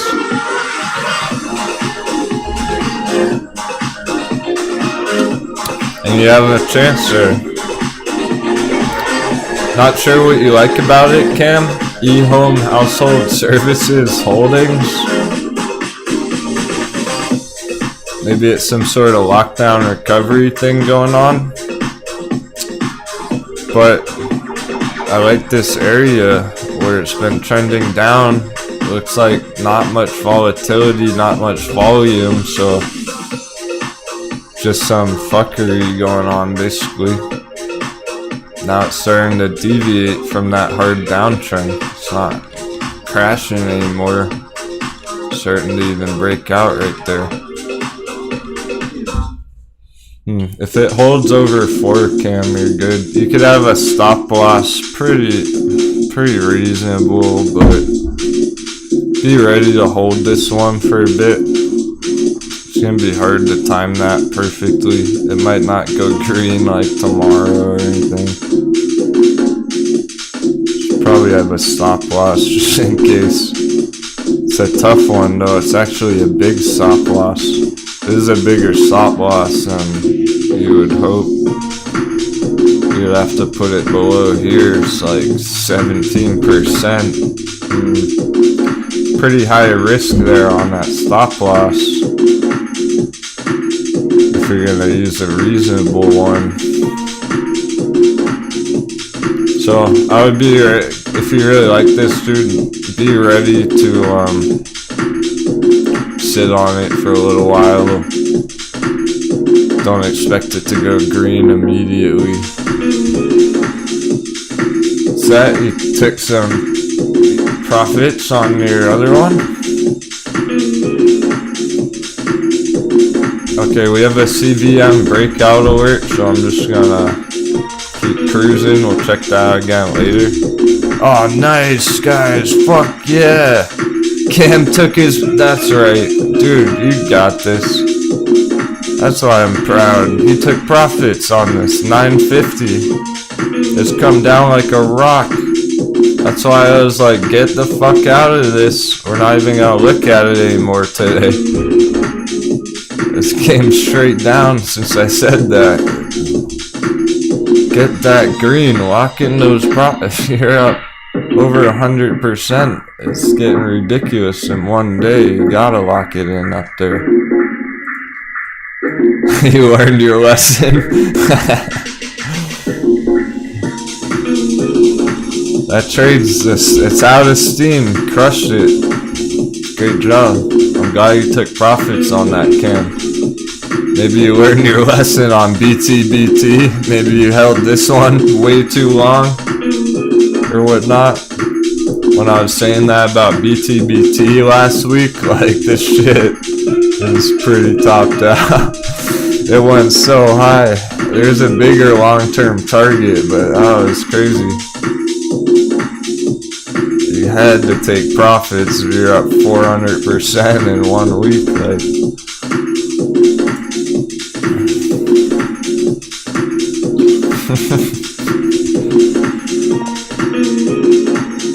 he said, "Can't fool me 3 times." No, I'm really happy to hear it, because the crew was concerned a little bit, man. That you were getting too addicted, too lost in the sauce of the day trades last month. I'm glad that you're being more strategic and you're actually locking in your wins. BTBT, we're looking at a dip down towards 10. Maybe, probably even lower than that after, but yeah, BTBT's been bearish because it already smashed huge targets, and it needs to come down a little bit. It needed to cool off. It could go as low as these lower moving averages way down there, like $9, and then continue up after. But for now, that's why we haven't been watching BTBT this week, yesterday, Friday, whatever. So it's not doing that. It's not cruising to that huge target right now. A bit more time if you're holding it, but I don't think anyone is. It went so high, the trade's essentially over with that one. That's all we were hoping to get out of it.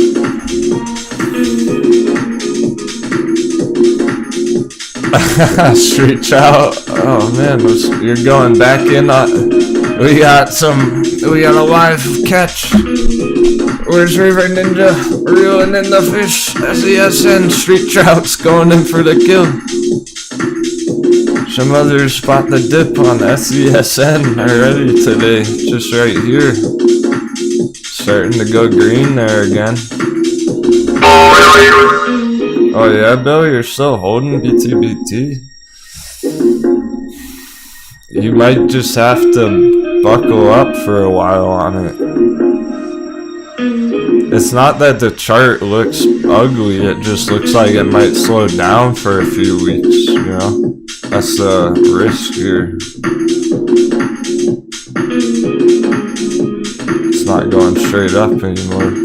Hey, shout out to Italy. Eugenia. Welcome.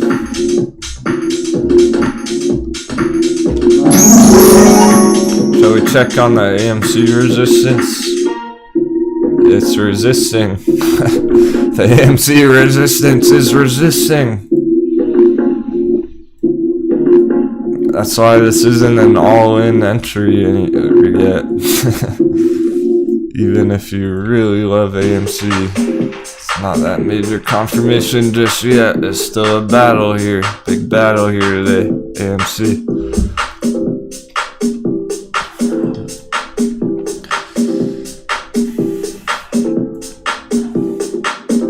A close over 40 would probably do it, okay?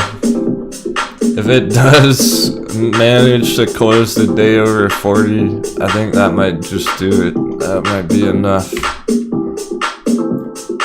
to really start it going 55 area, 60, whatnot. Have a great night, dude. New Zealanders turning it in. Happy trading. I think you'll wake up pretty happy tomorrow. Making those entries early in the morning. Yeah, waiting for tomorrow. Sounds good.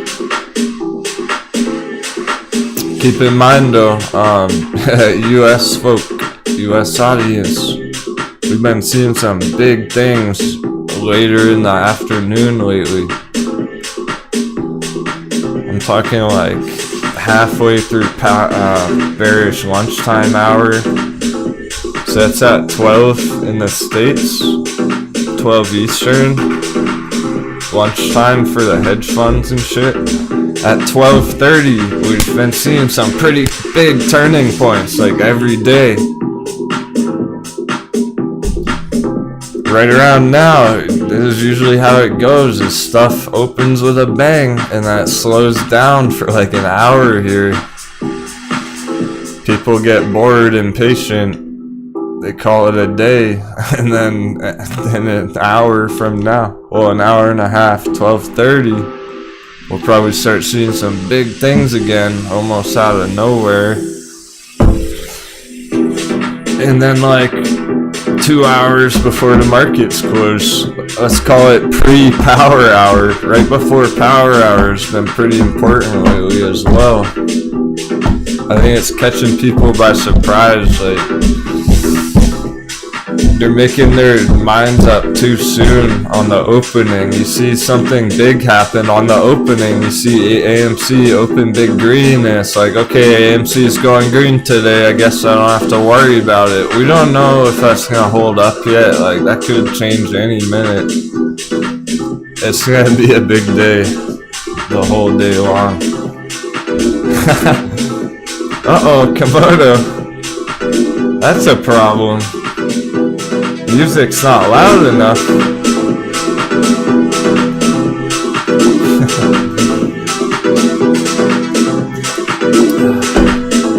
Yeah, for sure. Angelique. We looked at sundial. Sundial's in our buy box. It's in our treasure chest, for that matter. Maybe naked is too. KD. Not exactly. It is, but it's not. Naked, the numbers are different than sundial, so the green box down here on NAKD, this is our hot beverage. We've never really had a hot beverage on NAKD. It's never really dipped low enough to draw a coffee cup on the chart here. I'm gonna do it right now.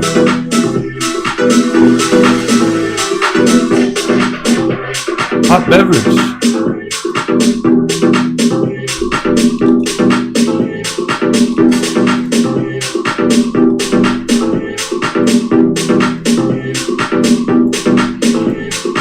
This is where your hot bevy would be on NAKD.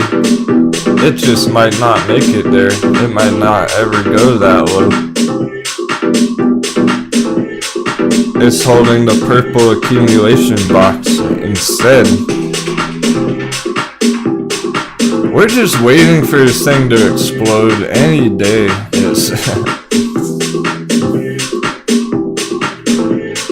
XWV.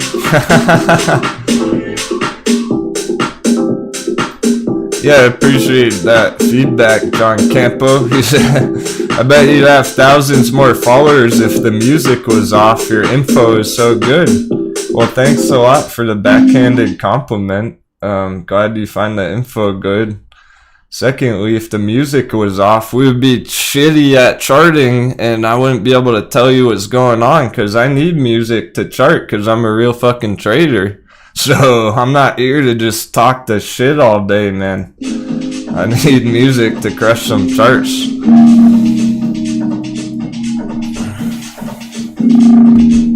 The music's more for my own benefit than it is for you, okay?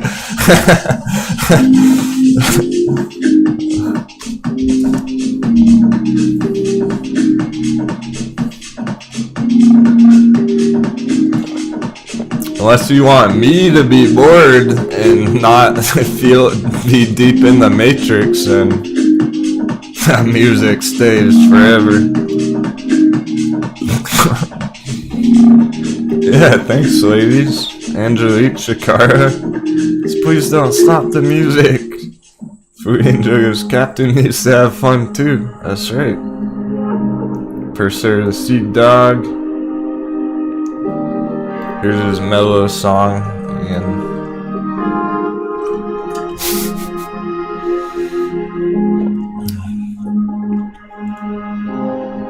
Dixie! Oh man, $1. the dollar, testing that crit. Forget the AMC breakout. It is bigger. Oh man, it is more important. Whoa, whoa, whoa. We're at the line in the sand on the dollar right now. So unless we go down and start chopping around, this shit's looking to break out on the dollar. That's dangerously close to a long-term uptrend.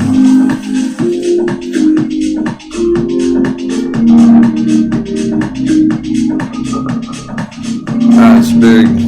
That's very important because this orange line, why is this spot so important and no other spot on this chart? Because this orange line is holding a downtrend. At Denwo trading analysis solely supported by loyal pirate crew and flag, scarlet, vibes, underscored in blue, underscored in hot, underscored in tunes. I suppose the robot doesn't understand those pirate flags, but super appreciate that. Angel, you're awesome. Means a lot. And you're on your 4th week riding with the stock pirates here, cruising the 7 seas with the stock pirates. And I just absolutely enjoy you. Musical notes. You're a solid pirate. Gustavo, thanks so much, Gustavo. Hey man, great day. Make me proud soon. Awesome, you guys are great. Thanks so much. Metamaterial make you proud. We'll see, it's interesting. That dollar though, sheesh. Hey Becky. Hey Becky. We missed you yesterday. If you're busy. $3 stop part metamaterial.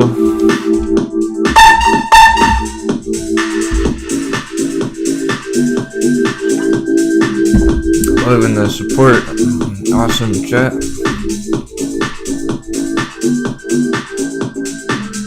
We're gonna crush it today. I can already tell it's going good. Good start to the morning. It's just getting started, guys.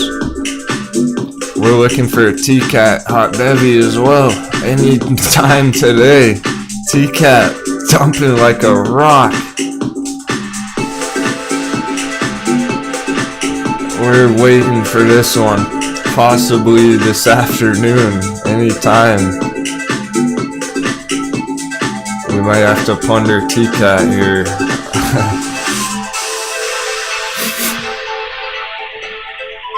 Oh, what's that? Food Angel single? What's that?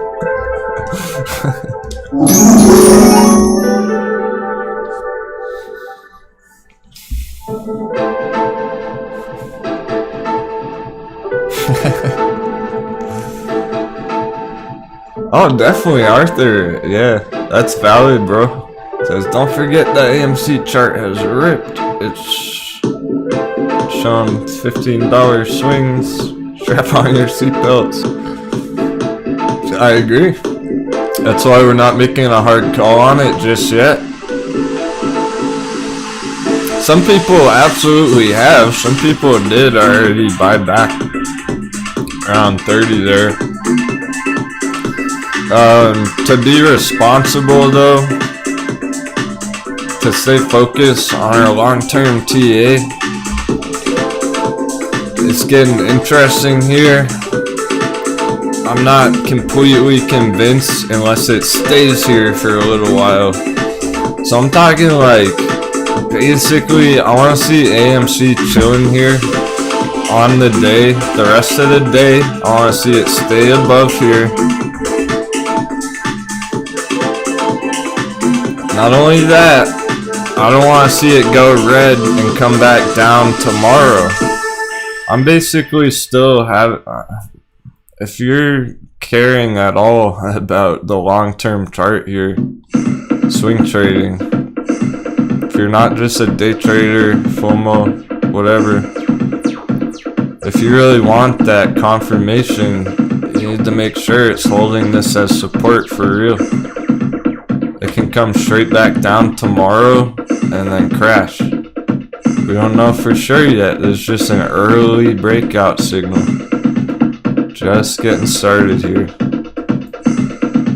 German markets, it could pop as high as that moving average, get resistance, and then we're gonna find out if it holds up here or not over the next couple of days. So I'm still looking at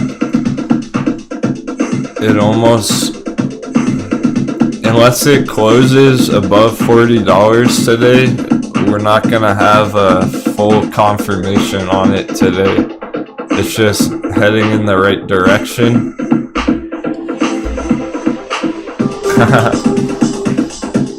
What's up, AC3? He goes, bro, market is taking, of course they're flowing into AMC, right? It's crazy because, yeah, we got this major, that's why this week is absolutely crucial, and I'm so in much anticipation and enthusiasm about it. Thanks so much for joining me today, guys, hanging out. It's gonna be a good one, because we've been waiting months for all this to play out here. We've been talking about the dollar for months now. When we started drawing out these boxes and the troll box and everything, saw it break out back here in June. This has been a long time coming. Shifted money into AMC months ago, and then it already flowed out. People already took profits, put it elsewhere. Now it's coming back. Crypto is booming again. Shit is changing. It is a new day.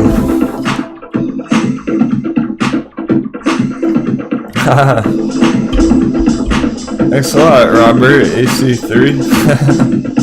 That's the kind of stuff that keeps me going all day. The day just flies by when I know everyone else is enjoying themselves and having good trades and stuff. Robert goes, any day with the captain is a good day. AC3 goes, this dude is chill AF, I love it. You'll fit right in. Gizmo, let's go. SESN. Yeah, man, that bounce is playing out. I'm still holding it myself right here. Took a little dice roll on it the other day, well, yesterday with you guys. And we're in the green. And it's looking hot, so here's our trade. It's nuts. 58-1 risk reward. Green alert. Oh, we're going for a couple 100%. Now, it might not do that right away. It can take a couple weeks here. Some resistance, this moving average, whatever, but it's all good. It's going good. It could have easily came straight down today. And then we'd be talking about a completely different scenario.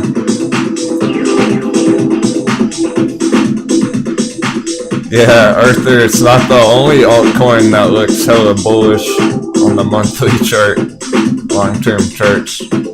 We'll talk about Crypto Crunch after hours. There's some very nice entries on the altcoin market. I really mean that. But some of them are at targets. Alright, this is important for AMC. I think there's probably some confusion about the resistances here on AMC, because there usually is. So people see this, alright? Yeah, it's a huge breakout. Started one on the day. 7% pump. So they think it's just going to go straight from here to $100. They don't understand how important these resistances are down here. This is pretty much the last one, to be fair, is this $40 one. Look above right here. There's no orange lines. There's no resistance here, really.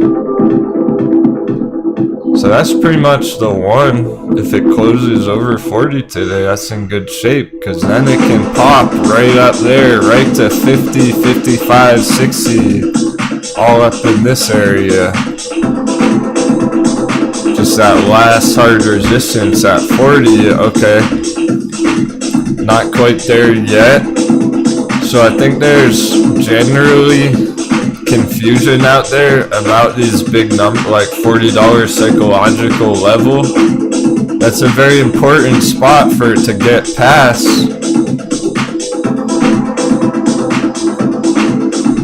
I want to show you something.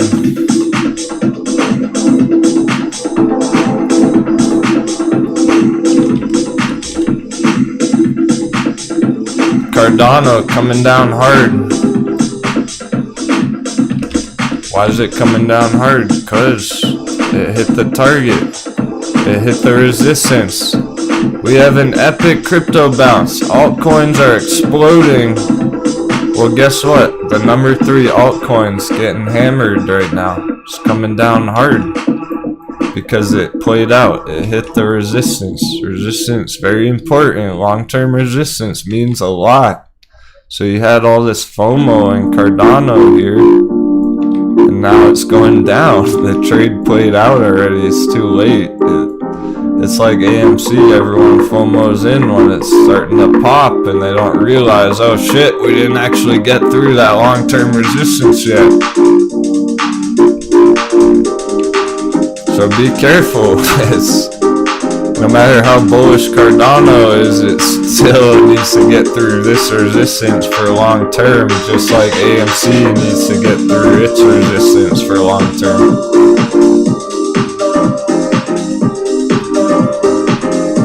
And about this area.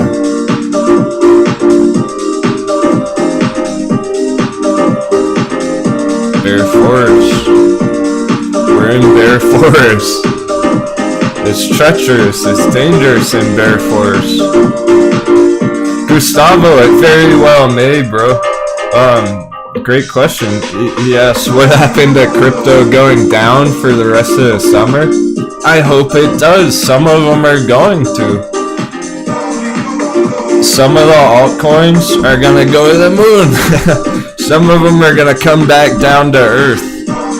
So we'll figure them out one by one. We're gonna have to take it one at a time. Cause it's like, here you go, Cardano, right, went straight up.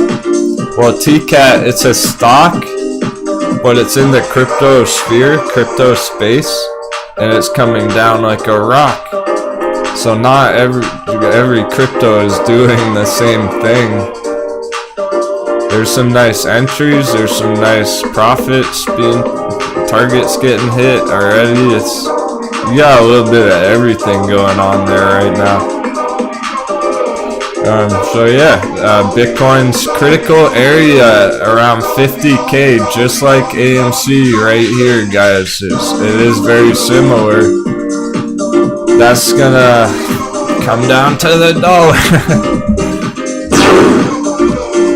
We hate it, but it's true. I really starting to dislike this dollar chart, but it's so useful. And then you got a resistance on the dollar right here on this chart. It's also getting resisted, just like AMC. I mean, these resistances are really crucial today, this whole week. Very technical behaviors on these charts right now.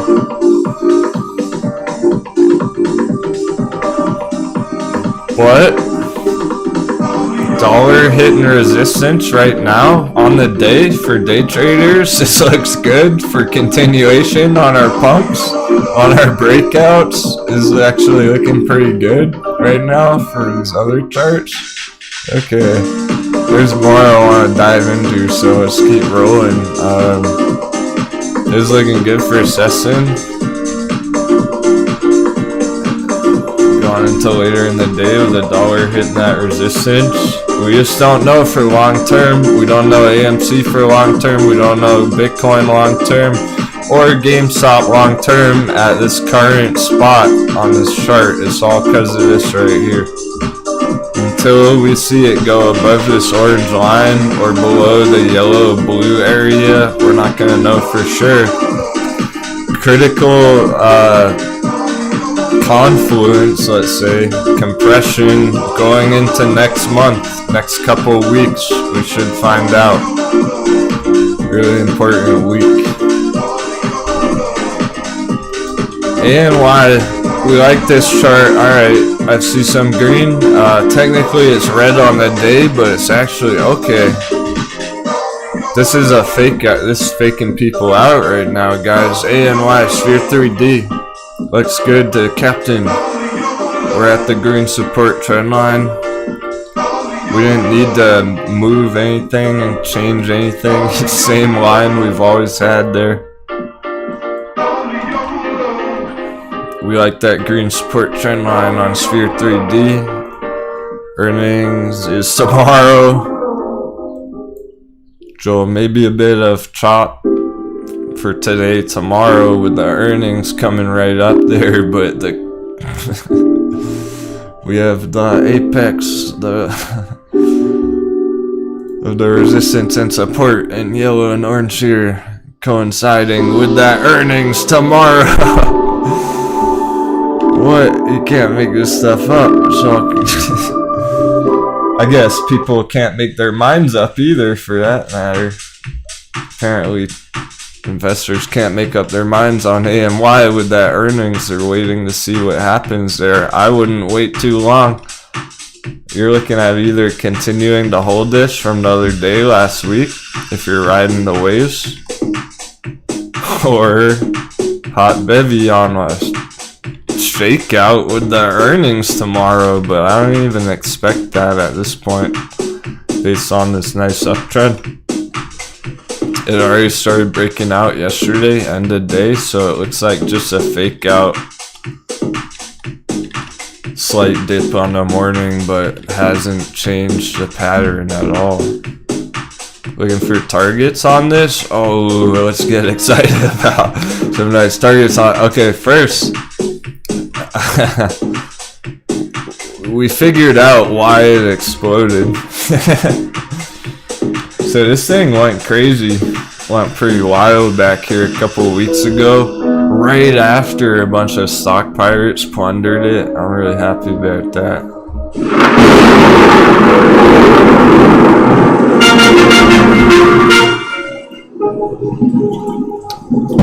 We were charting it back here, before this massive breakout. Back here even, sheesh, I don't even know, a while ago, a couple months ago.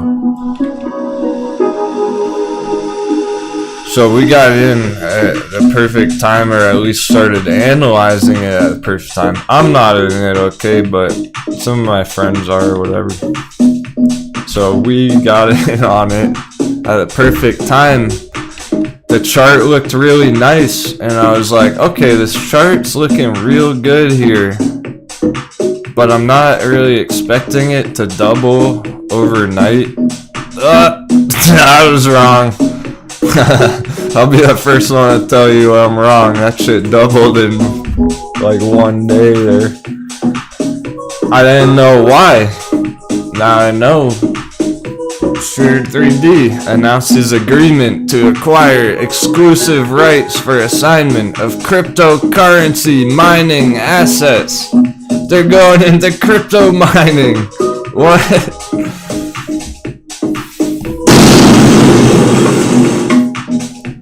$220,000 mining machines, 200,000 square foot carbon neutral facility for Bitcoin mining. That's why it fucking doubled overnight. Crazy. Crypto's hot.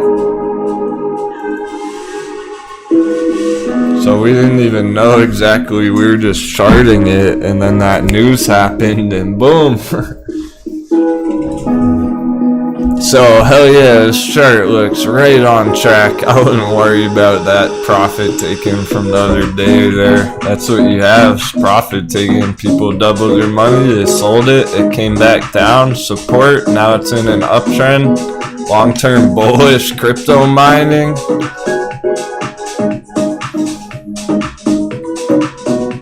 Now we can talk about targets. We're looking at 7 to start, just for appetizers, double 100% for your appetizer from here, not even from the real entry, from where it is today, 100%. Long term, we're looking at 1650, so like 300%.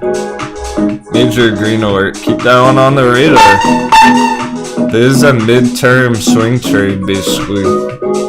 That can be the perfect catalyst to really trigger this thing blasting off.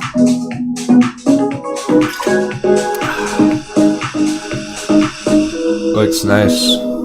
I like it.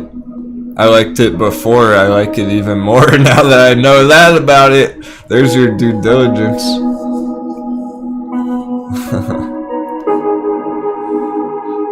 Street out, EVs snoozing or what? Probably, man. Probably when there's stuff like this. When there's SESN pumping, when there's ANY crypto mining blasting off. I wouldn't be surprised if Tesla is falling asleep over there. Oh man, this is so important for AMC. This is everything you need to know on a Tesla chart right here. You want to look into the future? Here you go. Tesla, here's our breakout that we were talking about. We were talking about the same fucking thing on AMC as Tesla a while ago. Breakout, yep, check, we got it. Pretty nice bounce there. Uh-oh, support retest. We're going for the support retest. What's gonna happen? This is a spot on Tesla now. Tesla's doing the thing. Tesla's where AMC is about to be. Breakout retest. What's gonna happen here? Is Tesla gonna hold support and go on a long-term bull run? Or is it gonna fall through, fake out, breakout, long-term, come way down to earth? We're gonna find out real soon. Maybe today on Tesla. We don't keep up with this chart because we've been expecting exactly this. Maybe we'll start to. Maybe I'll look at that later today and see how that closes there. Because that's right about to hit that line, the breakout line. That's what AMC needs to do in the bear box here. Breakout, retest, hold support. We don't have that yet. Here you go on the German markets right here. That's exactly what I'm talking about on Tesla. What's gonna happen next? We got the breakout. Great, great, great. What about the support? Where's the support? Tesla's did the same thing. Now Tesla's down here. Yeah, CVM. Well, we have an alert on CVM. So yeah, it's a runner, just not at the moment. I'm keeping Power Bridge has my attention after how it opened the morning. Now that it's come down here. Power Bridge, just day trade pre-market chart. Went up quite a bit on the opening. Profits taken there. Maybe a bit getting close to turning back around here. Bullcat's here. She's in her basket. That should help.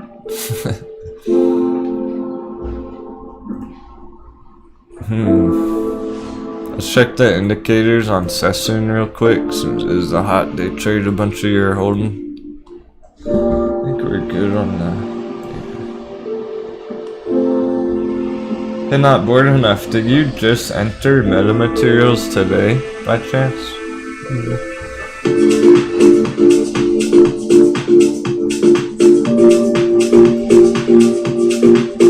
this thing's so volatile on SESN that it might trick people here, so I want to just check the indicators, make sure it's okay. So yeah, we still got our green bullish momentum, 15-minute chart, no sign of that turning red at all.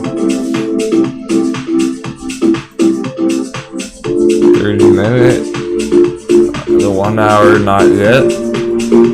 That's kind of what we're waiting for on SESN, guys. So we have our short-term indicators are green, they're going good, but then the hourly, we're waiting for this 1 hour to turn green. That's when I could really start popping here.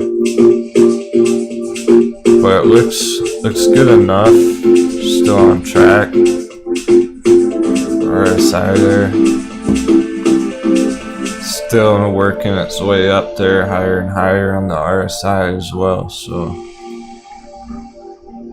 the only thing's that 5-minute got a little bit hot there, a little topped out on that breakout, which makes sense. So not a huge deal there on the 5-minute, but we'll give it some more time here. I think he'll put a support trend line. Something like this, guys. It's a nice uptrend like so. Wonder if that'll hold throughout the day, because if that trend line is holding, if that's really what we're looking at in orange here, then it's about to explode. Then any second we're about to see some green on it, basically. If that's the case, there's no room here. It's already out of time on making up decision here. Shekel by shekel street trout.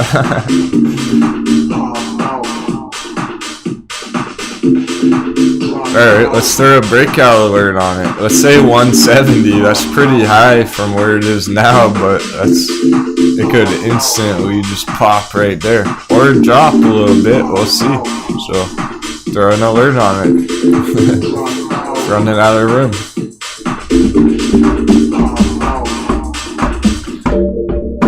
QLGN is not fully recovered yet, but it's staying green.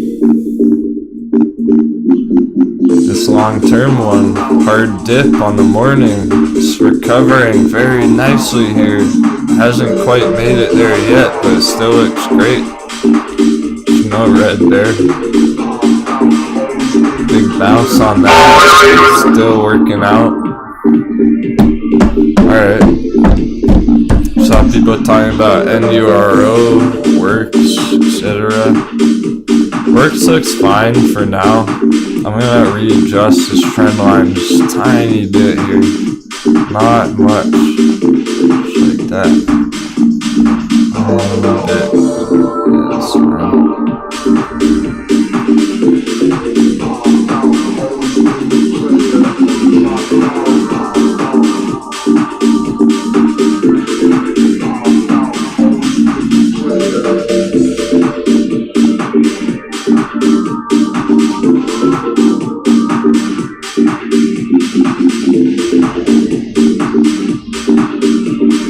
We might see a bounce here on works still.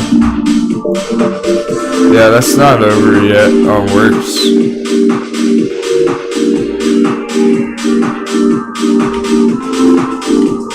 I would keep holding this one too. Because even if it dips, it shouldn't be that bad.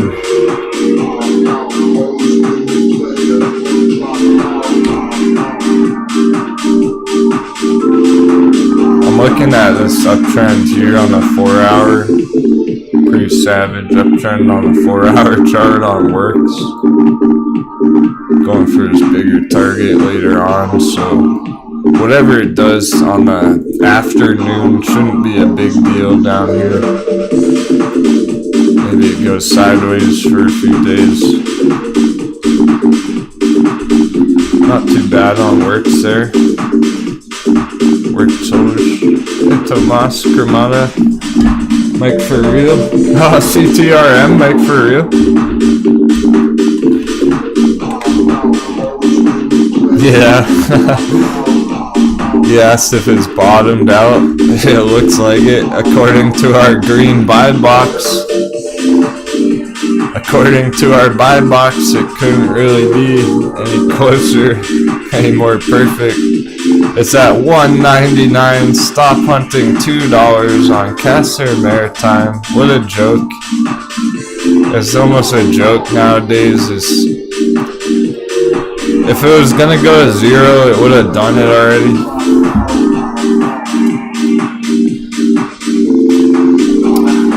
Oh, Johnny Wadded, you're in Clover was looking pretty good. Check it out. I'm happy to check them all out. Pertman.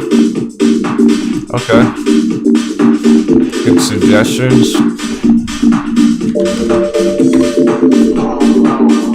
It's like yesterday, we're going flight speed.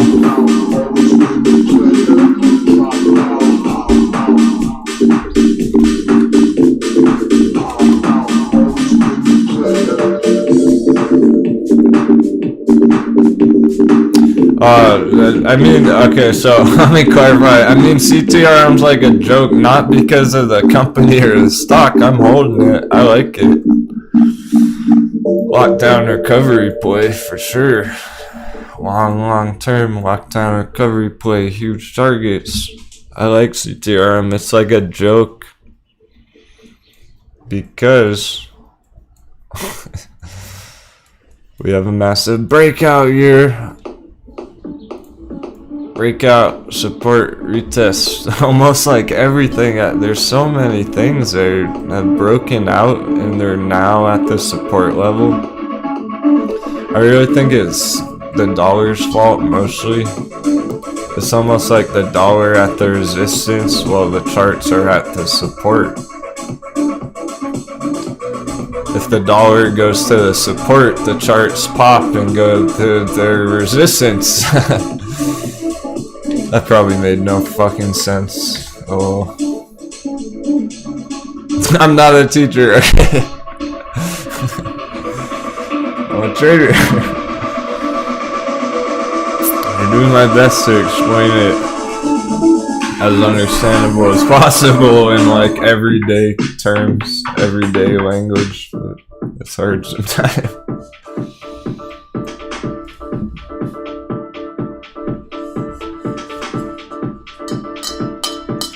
Clove, long-term support, mid-term, long-term support, an orange trend line.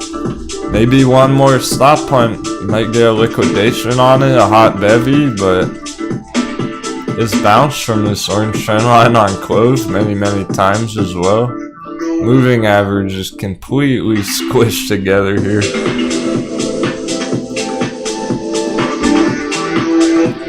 There's no room on Clove either. Be ready for a liquidation, a stop hunt. We have to expect this now. Now that we've seen it a few times here, we have to be ready. This might dip pretty hard one last time on Clover. Just be aware of that. If it does open really red, what if it goes really red after hours or something? It might do that. Probably don't want to panic sell it if it does, because that would put it at like the lowest price it's ever been. You'd be sell. You know the old. Here's the old saying: buy low, sell high. You'd be selling low, buying high, selling low. You don't want to do that. You're trying to buy low, sell high. So, I don't want anyone to panic if it breaks through there and gets a beat down tomorrow or whatever. It could go either way there. Even if it does, we're looking at an entry down there.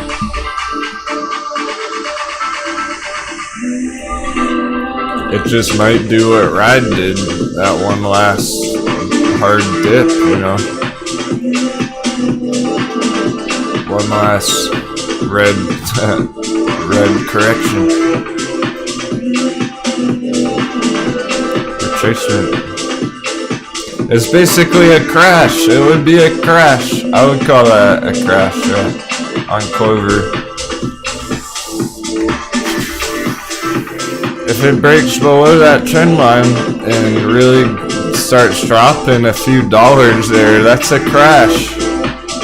And you would be looking to buy it if you like Clover. Because it's the lowest it's ever been down there. Hard crash.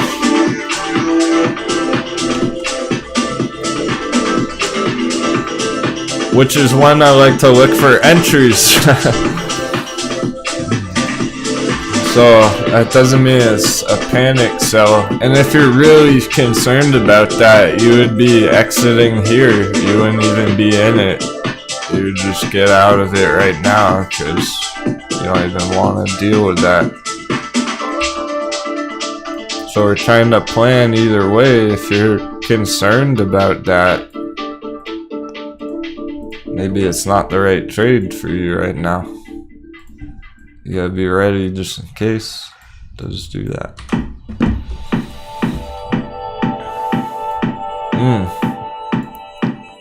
It looks like it's happening right here on NURO, so no pop.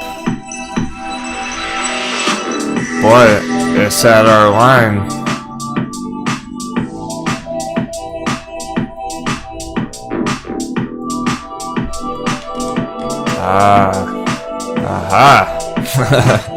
We closed our gap. We closed the bear target. That's where this green line's coming from. It's this gap target for the bears on NURO. This is where the bears were wanting to sell it down to. They did it. That's why I put a green line right there. That's where we're at. Bear target complete. NURO. Yeah, it can rally perp. Now that the bears had their fun on it, look at all this support below. Look at all these support lines in blue down here. It could bounce right here on the green one, right here, right here. There's a lot of support below on NURO here. I'm gonna throw a fib on it. It's such a huge pump. Holy crap, I forgot this one pumped that hard. Some of you crushed this chart. I forgot all about that. This was a big pump back there. 10x. That was one of our biggest day trades the last couple months right there.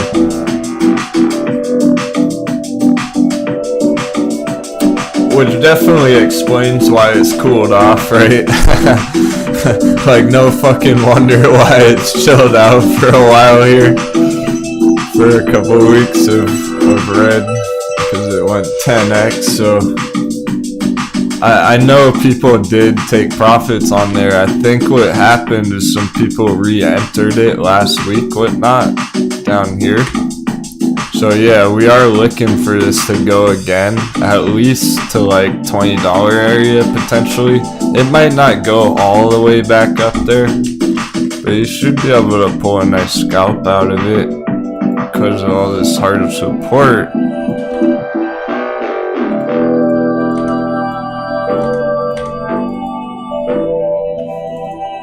But you'll have to be pretty diligent on it, because it's such an important level in green right there. Now it's at like 1175 basically. It's gonna be your area on this NURO. So if you're in this, you're gonna wanna watch that area. I suggest just throwing that trend line on your own chart right there. That's your bounce spot. And if it starts going lower later today, it looks like it's going to be in for a dip and a bounce. Excuse me. I already downed my coffee. I need to make another one. We went crushing it. AMC.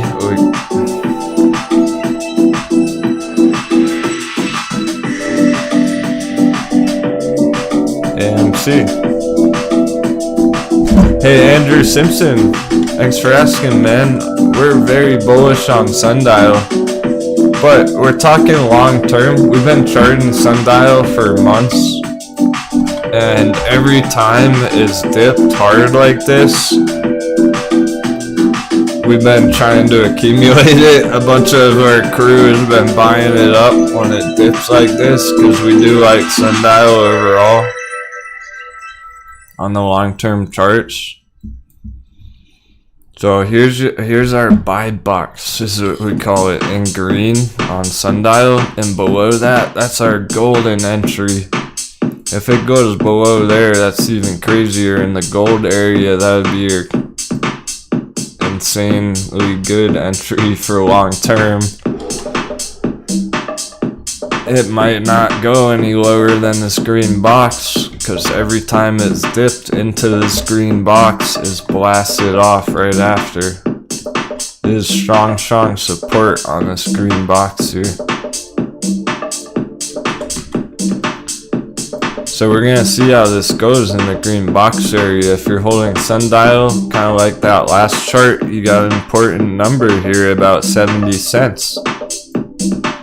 As long as it's above 70 cents, no problem at all. If it does start closing under 70, it could be in for that liquidation, guys, that stop hunt. None of these charts are safe from one last stop hunt like that.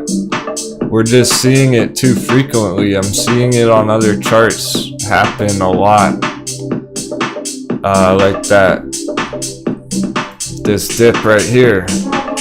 Here's your stop hunt on the last hard test of emotions, QLGN, basically. As far as we know. As far as we can tell, this could be what's happening on QLGN here, therapeutics.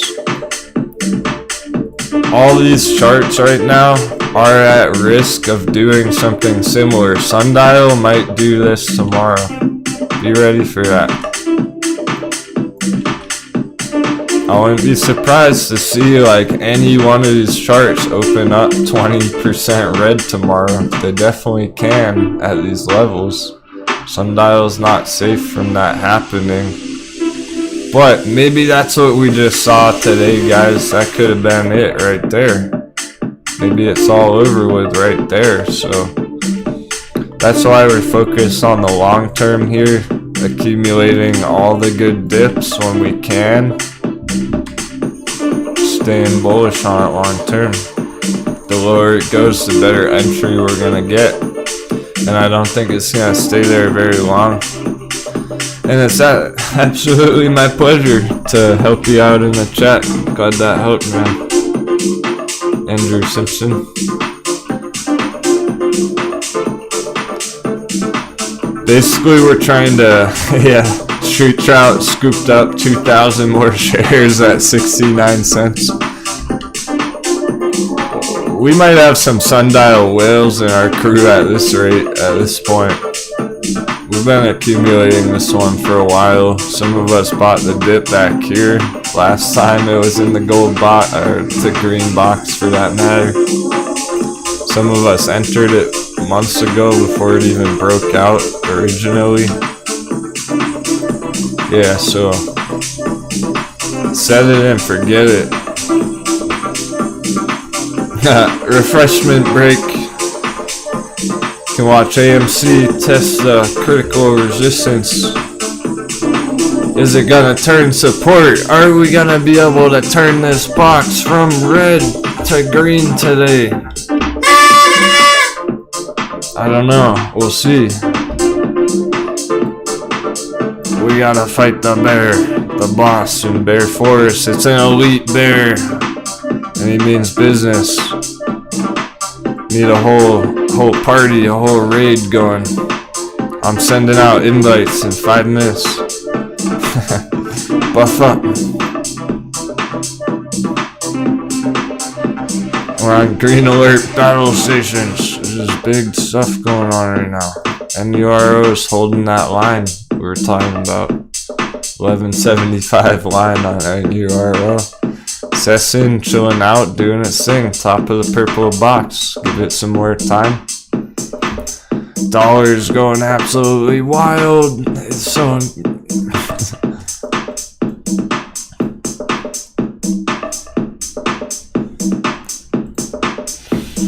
Dollar's gonna be important. We haven't even looked at the S&P 500 yet. Holy cow. Holy bully. Bowls, holy bowls, guacamole.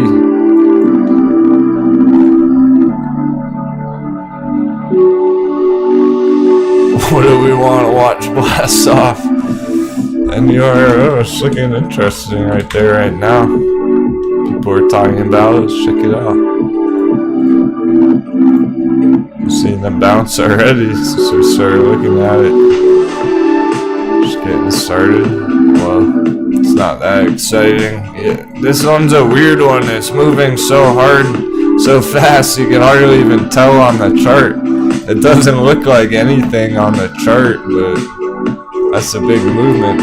No, GameStop's not dead, Issa, for you. Here's GameStop. I guess we're falling back to the classics. AMC, GameStop on the right. It's not dead, but it hasn't broken out either. AMC is actually testing. AMC is actually going for a big move here. GameStop, not yet. Here's your level on GME. Gotta get up there.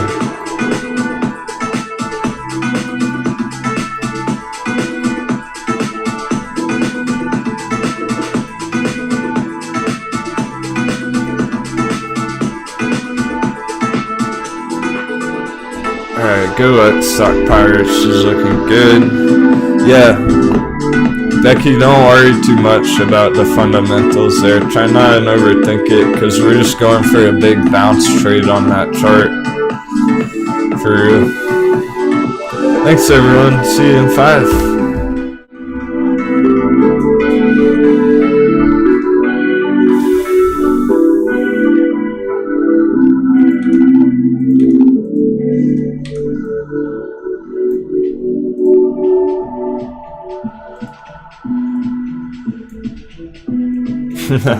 Good to have you back today, Miss Harris. Alright,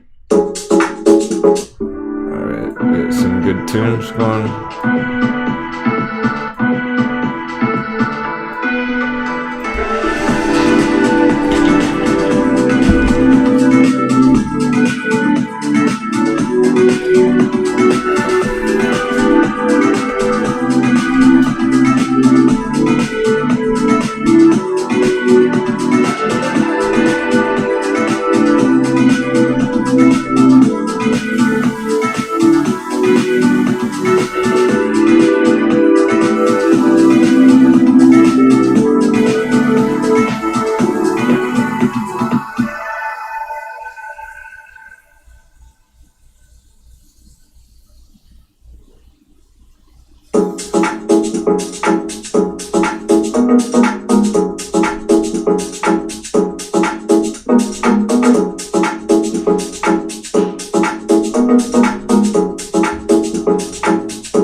Great conversation in the chat.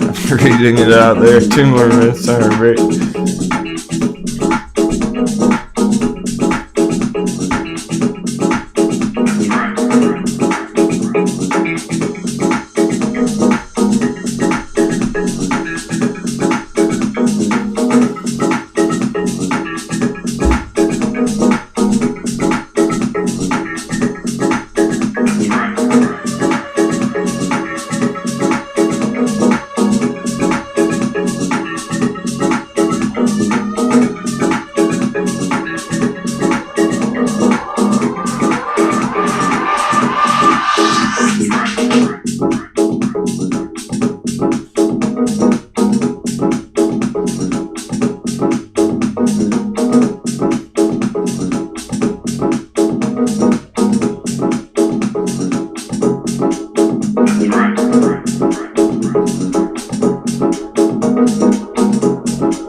Cat sleeping in our basket. Welcome back. Good to go. Much better. That was necessary.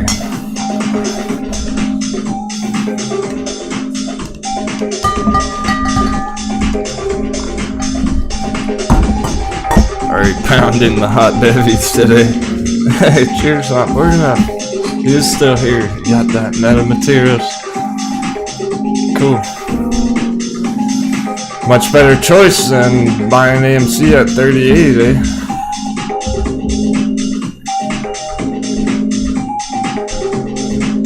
Alright, Tesla not making up its mind. We'll check that later in the day. T-Cat coming down hard. That's nice for later.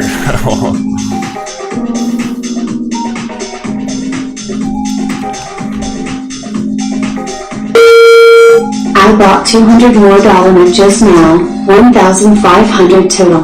Below $3 seems like a steal to me. Bulls need to step up to catch this fall though. Nice, got 1,000 shares. It's a good position.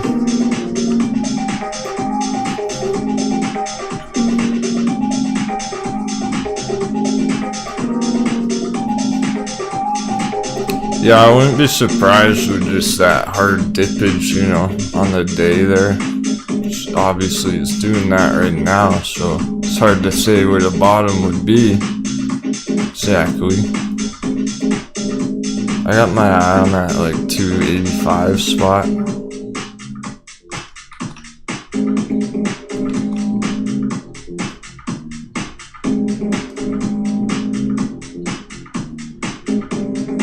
It could be 250 for that matter, slash wick as well. That's another number to watch. Somewhat of a psychological number because it's a round number for this chart. Usually 50 cents would not be a hard psychological number, but it actually is on metamaterials since it's playing around the dollar areas. Morning, Psychos Fitness. You get a workout in there this morning. Staying fit. I need to get some weights, so you buy a computer. We all lift weights together while we're crushing it. Robert got the goods. Happy trading, Robert. We're very proud of you, Tina. Yeah. Couple of Lucid losses, bag holding Lucid. Let's look at Lucid. The good news with Lucid is we don't have to watch it every day anymore. Oof, that's a relief.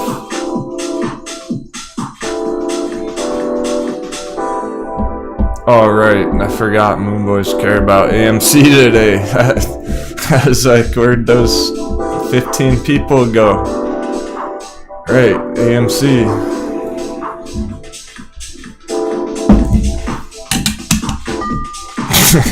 I don't know if it got Lucid, but they were on AMC. We're rocking the title today. Well, testing that support. We're getting that support test. Haha. Not bored enough? Feeling generous? There's gotta be, but I'm recognizing all these names. I recognize Stock Pirates.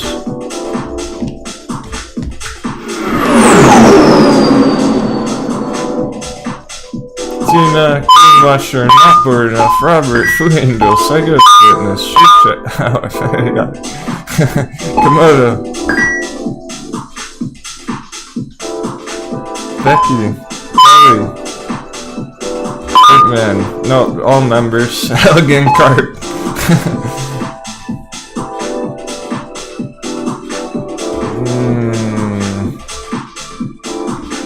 I can't remember about Miss Harris. Miss Harris needs to be in Discord with us.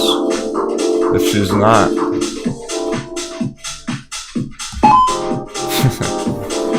SH.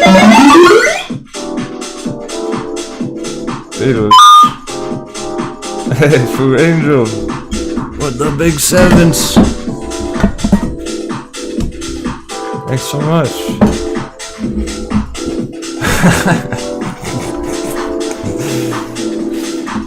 Look at me started. Crypto.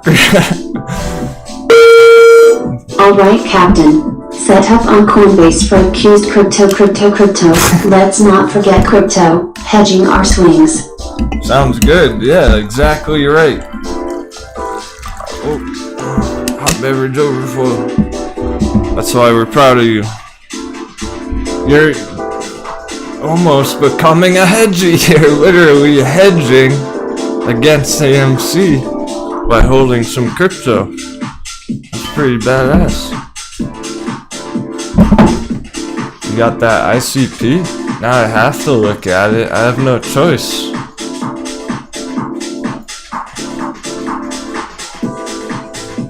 I'll try and keep an eye on meta materials later in the day for you not bored enough too.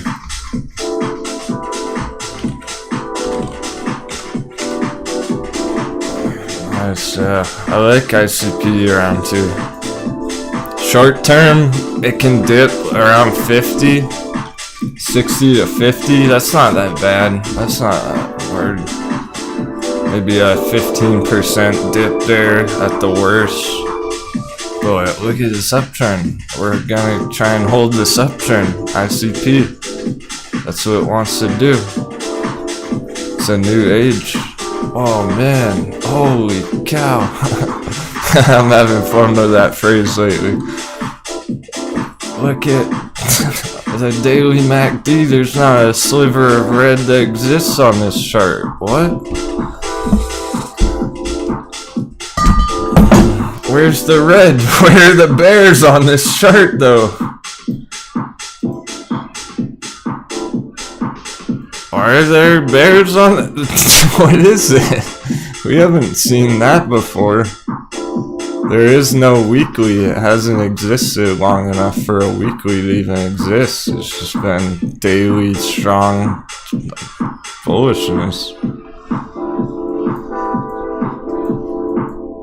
And yeah, the 4 hours kind of bottoming out here, right? So it can go red a little bit further and then turn over. Fresh off a breakout just last week. That's reflecting this price action here. That breakout, long-term resistance trend line in green. Breakout, support. It's looking for that support. It may go sideways, hit this trend line, bounce, something like that.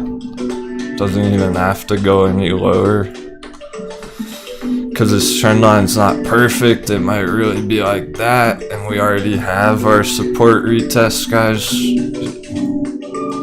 For all we know, that is the support retest right there. I wouldn't wait too long on this. You're thinking, you're forward, future thinking. Angelique, nice job. This was a good choice, for sure. You're better off entering this down here, because the target's massive.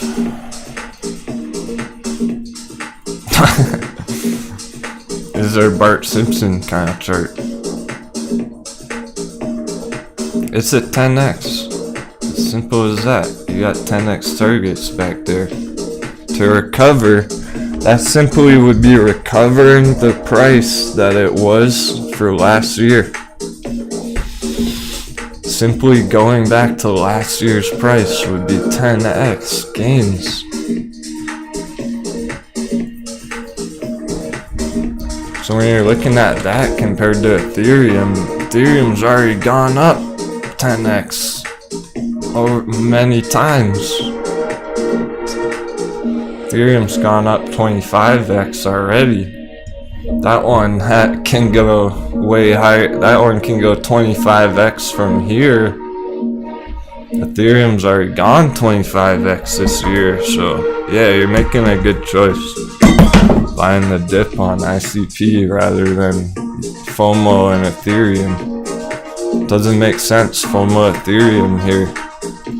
Just like AMC. Breakout retest Ethereum.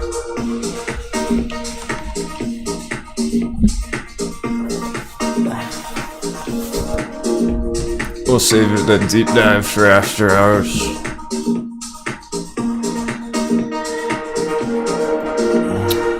SESN still holding, guys. let's not lose sight of it. Alright, fine, it broke our little trend line there, but that was not a great trend line. That was just to get us started. Let's adjust it. Here we go. That's a better trend line right there. The SESN. Some people just bought the dip right there recently at the top of the purple box. I'm looking for us to blast off. Hey, 15 minutes and we're gonna be halfway through bearish lunch hour. That's the time of the day where stuff lights up, or the charts light up. There's a time of day I was talking about this morning, halfway through lunchtime. 15 minutes, stuff should start doing things. They're all just kind of chilling at the support areas. I don't see any big moves yet. Thanks to the dollar.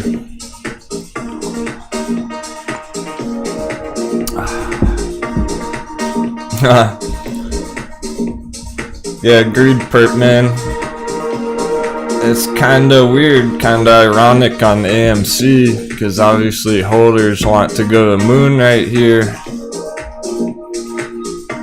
I would prefer it to dip one more time pretty hard so that people could get another entry on it. It would be nice to have another chance for the bulls to accumulate AMC at a lower price.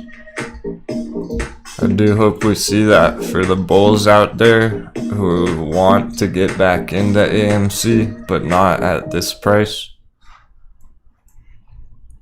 That would be a really attractive entry down there. So it's not over yet either way. People are definitely both sides of the trade in this crew.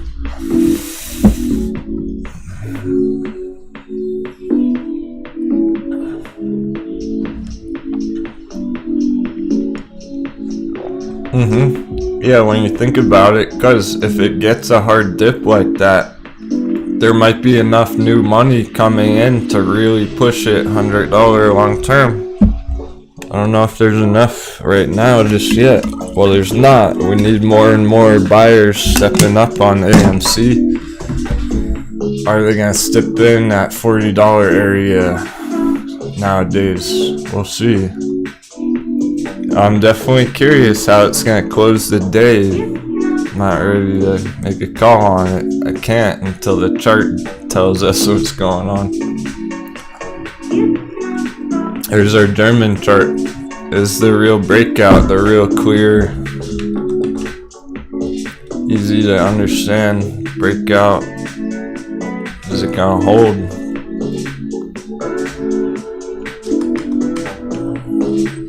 No way to tell until this candle closes.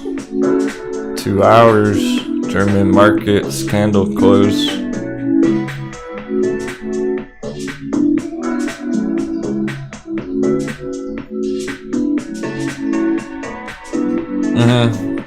NAOV dipping, okay.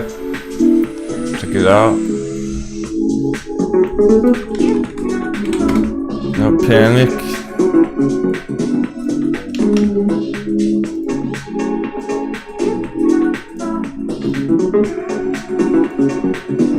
Here's your support.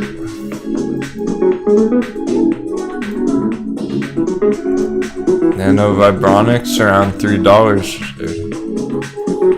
It's just moving very quick.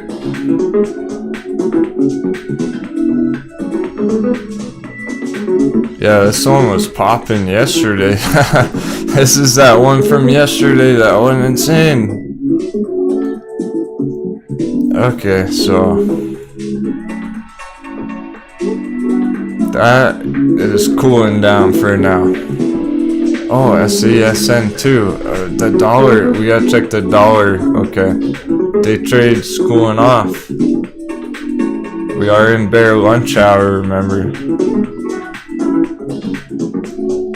I was trying to get to the support as well. NAOV.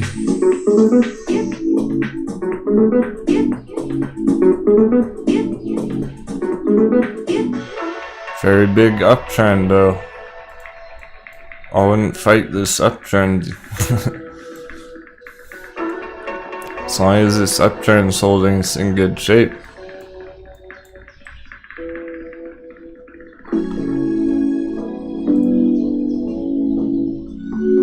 Yeah, it is not fully recovered. You're looking for it to go up here at least on NAOV, guys. Over 450. Never quite did. I think it will.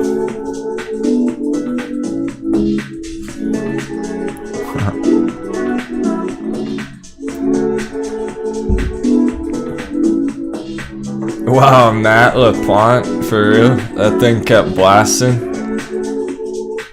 That's why I didn't want to look at it anymore, because people were gonna make a mistake on that. Holy shit. Now that's a pump. Wow. 230%. Is that one from this morning? It was up 100%. People, guys, congratulations. You were smart to take profits. This is getting stupid now. That's your luck. Good luck for the if you did hold some shares. Let's say someone, that's why you don't exactly want to sell 100% of your position ever. If someone sold half of their shares, there's your luck factor kicking in. Another 100%. Insane. Don't regret it. You just doubled your money in one day. I didn't want to keep showing it because people were going to FOMO in here. Who would be buying it there, guys? No FOMO. It's not worth it. The trade's done. It already exploded. So people got 100%, 150%. It kept going, but it's stupid now. It's coming down hard.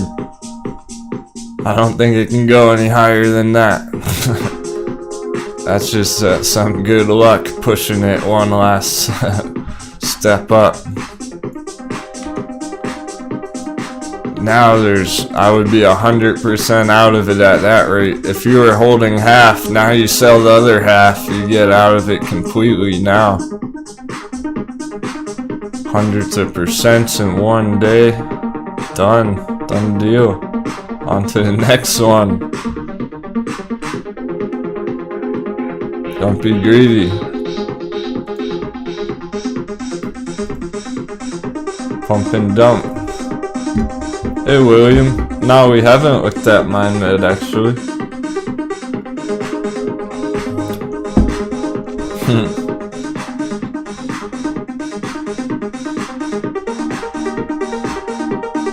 Hogan Carp, didn't you make an entry on altcoins last weekend? So you're only holding AMC and GME? I thought you scooped up a few altcoins on the weekend.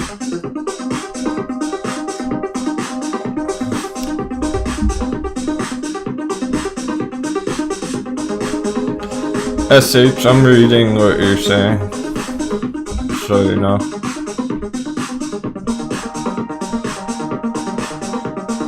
But we just talked about AMC a minute ago.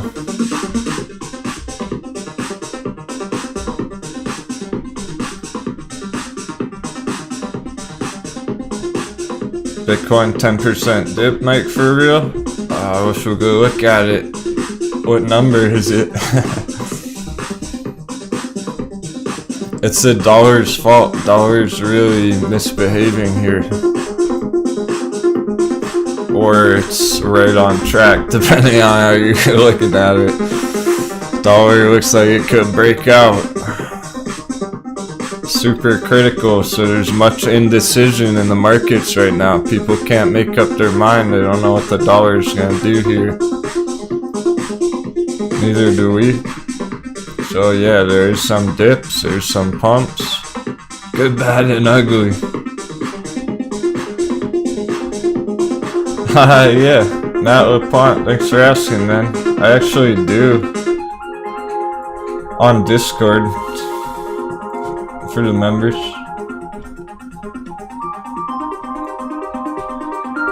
I put out a 5-part crash course series, training course. Yes, Denwo, do you have any videos on how to read which stock can explode before it happens? Kinda like that crazy one did today. Hell yeah. That's how our crew's crushing it. What? It is for the members.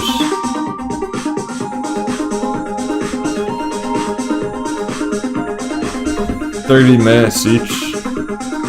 5 videos.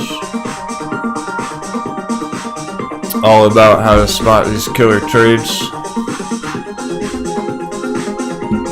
They're right on Patreon too if you just look at the posts there, the videos on there. Thanks for asking. I'm proud of those videos because I'm seeing real nice results from some of the crew after those videos came out. I can tell it worked. You guys learned a lot.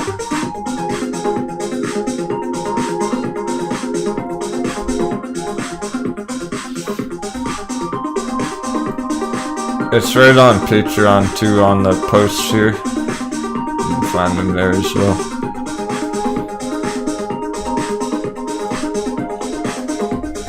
Hope that helps. Yeah, coolest chick. You know, watch them this afternoon. They're timeless, essentially. It's interesting because I made them a couple months ago, but not before AMC came down, if I remember correctly. I think AMC was like 55 when those came out, and I talked about it there. Those bearish signals and everything. And then we went over a whole bunch of hot beverage charts, long term, what is the lockdown recovery, etc. Market cap impact.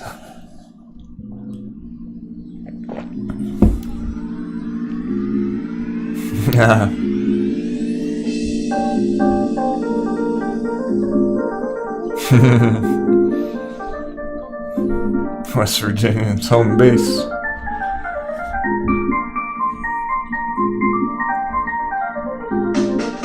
He's a Martian, he planet hops. Yeah, sure, Hornet, no problem. Nano Vibonics. My pleasure, coolest chick. The results are amazing. It's just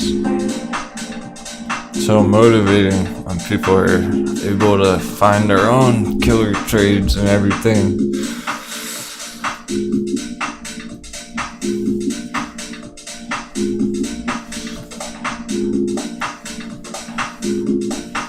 Okay, cool. Cruising on.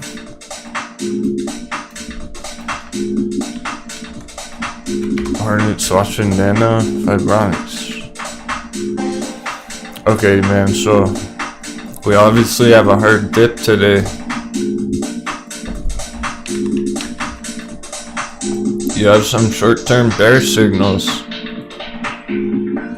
It looks like it could dip lower here towards 3, but it's not bad. You get all that buying pressure coming through. It's so short term that you probably shouldn't even worry about it. That's how quick it's moving here. I wouldn't even worry about if it did dip to 3 there. What? It's holding that orange line somehow. Right now. Oh, well, we're halfway through bearish lunch hour. Right now.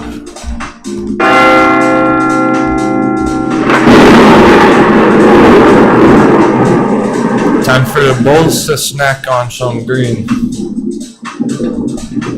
It's the time of day where we see stuff starting to turn around. Maybe it's right now. It's 9:28 a.m. 30 minutes through the lunch. I've noticed it.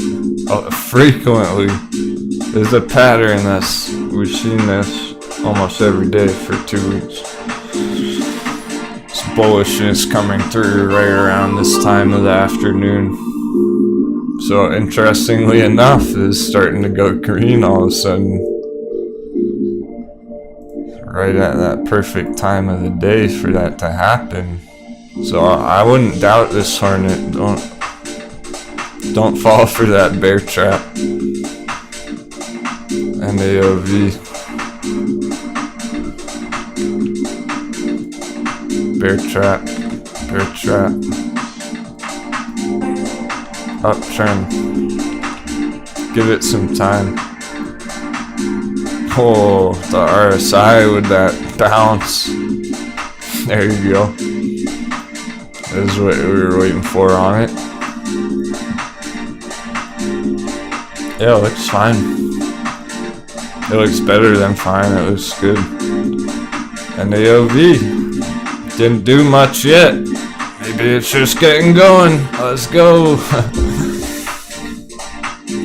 There's your bounce happening. Perfect timing to look at it, Hornet, man.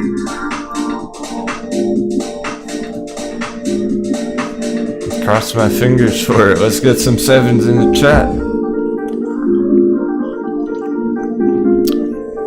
You got it, Chloe. HOFE, okay. An old chart. An oldie but a goodie. Sounds good, Daniel. You got in this chart yesterday. You don't care that it dipped. Good way to be thinking about it. Yeah, this is one of those ones that if you entered it around here, wherever, it's almost like check it next week. Give it till next week, see where it goes, at least. You don't want to change your mind the very next day. It hasn't had enough time to move yet.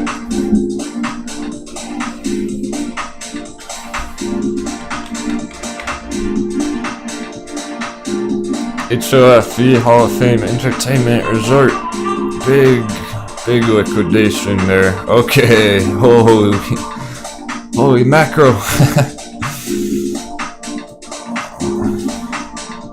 Hot beverage.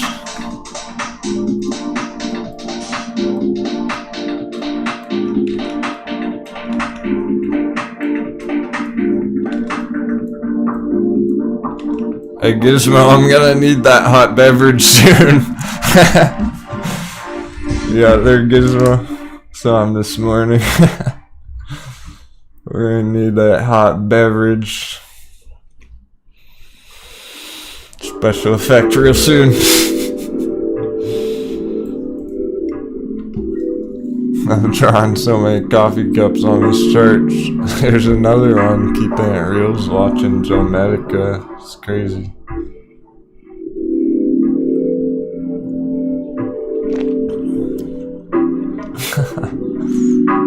Oh wow, perp. Oh, Poopy. Hey, up 28%? Congratulations.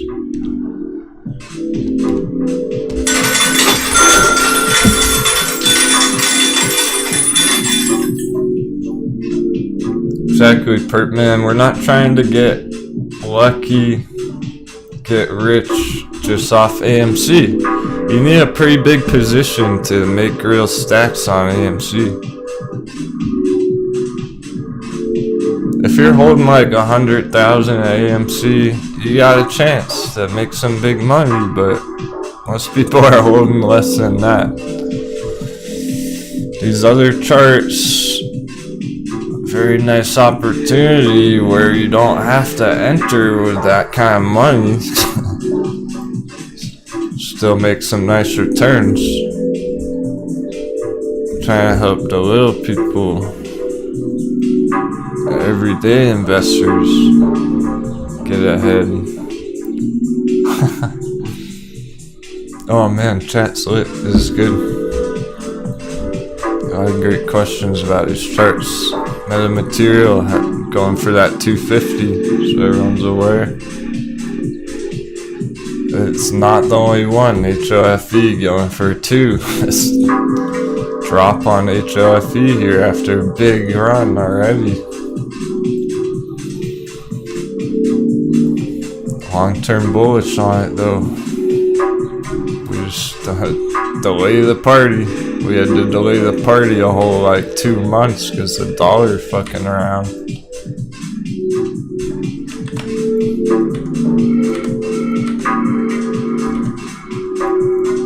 It's HOFE, so we still like this one. It's just been a rough road on it for a while. Something different now. Hot bevy down there.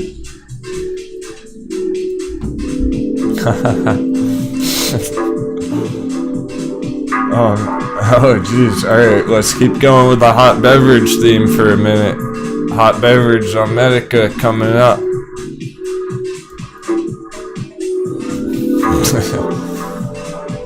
Someone was asking about good entries yesterday. They're all over the place. There's entries everywhere.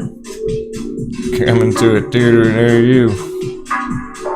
It's like Zomedica.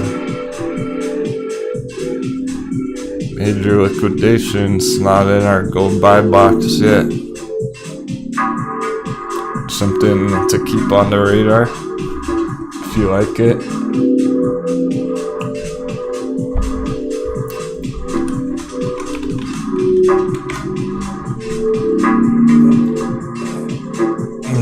Yeah, Becky, YVR did come down a lot there, but this is our bull box. It's really still in our bull box here. Liquid media. I mean, look how hard it came down from there, though. That's really big retracement from that spot in March. Way before we even started looking at this one, I think. So at least it's not doing that, guys. The risk is much lower than that shit right there. It dropped 80% after that breakout. So you're getting in a nice spot down there, way down there. Zoom way in on YVR.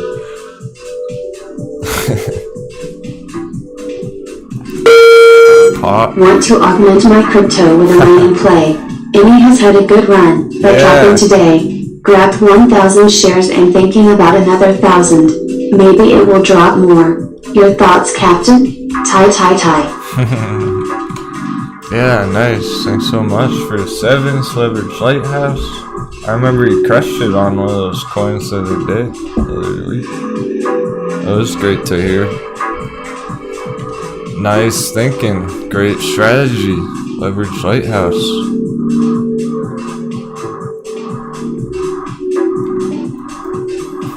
That sounds really good. I was talking to Powderhound about that kind of thing just yesterday.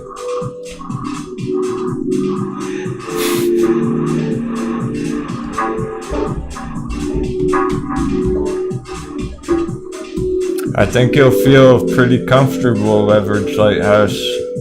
Maybe you're still holding some AMC, alright? Cool. Maybe you're holding some ANY, some crypto mining. I know you're holding some altcoins. You're well diversified right now.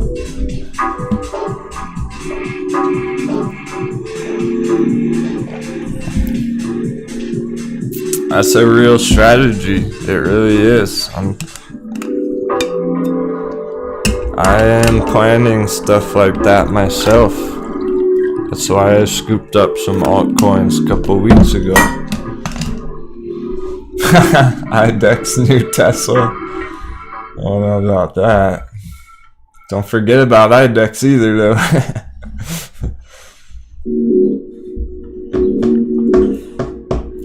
Hey, leveraged. Whoa. Yeah, you might need to change your name to Diversified Lighthouse. Wait, whoa, wait, Leverage Lighthouse? What the fuck? Do I know you? VERGE Lighthouse, who are you? Who the fuck are you? Where did you get that picture from your profile?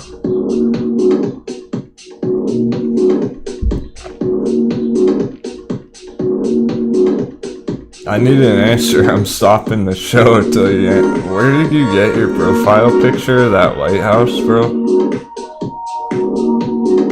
Did you draw it? Dude, I drew something. I need an answer.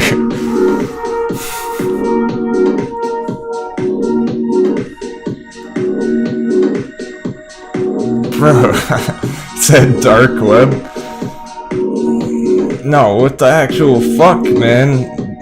I drew a picture exactly like that in like 3rd grade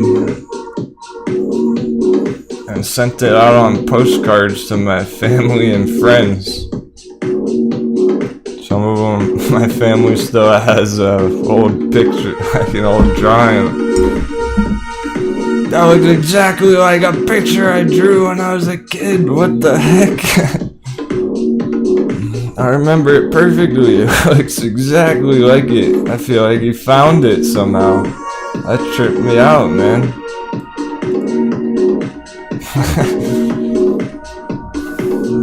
Now I'm starting to wonder. Yeah.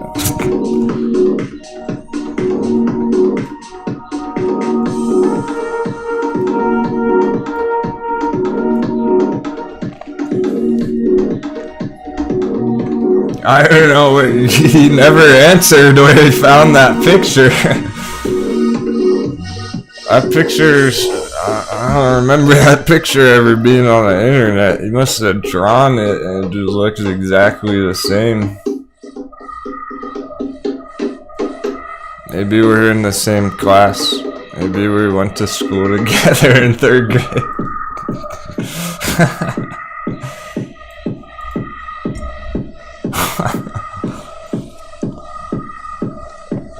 Probably my old friend. Doesn't even recognize me.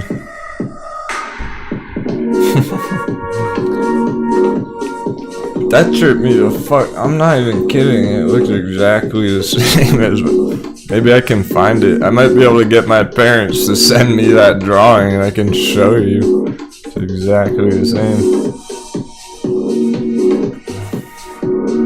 Oh, sick, Pino. You got your trading mug in Switzerland yesterday. Badass.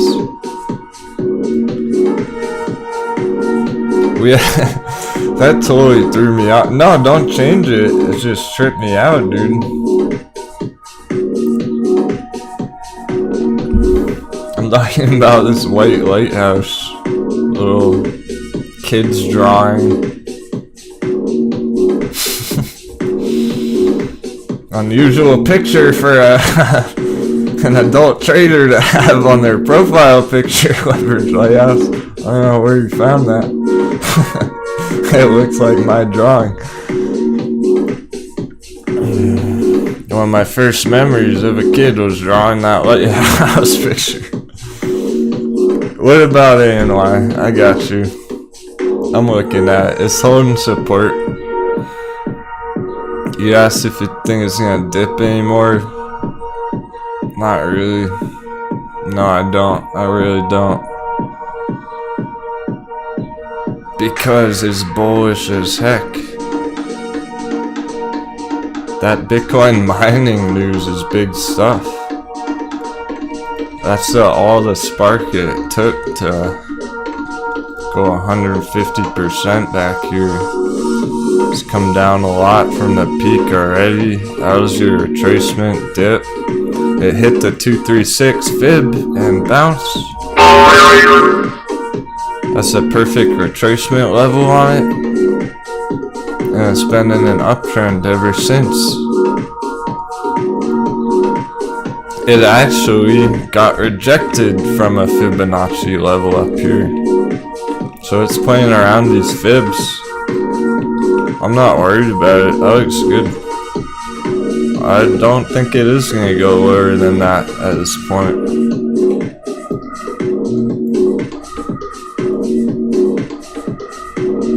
That's one of the better looking ones, and it has looked very healthy for a few weeks now. It never stopped looking good. Remember, it did pop just yesterday as well. It already broke through this resistance in yellow here just yesterday. Breakout, retest. Yeah, no need to wait on that. It doesn't make sense to wait for a lower entry there. You got your entry. Anything around 4 is good because your fib's at 380 there. Close enough to that fib. Now the risk on a dip, if it does, your next real support's down here, 350 on a dip, a fig out, shake out, whatever. That's the risk that we're seeing on like all these charts, is that one quick dip. But personally, I wouldn't even wait. There's no reason to wait any longer. That's a nice entry, and just hold it for next week, end of month, next month. Anywhere around here, it's pretty solid. Throw a box on it, even from like 350 to 4.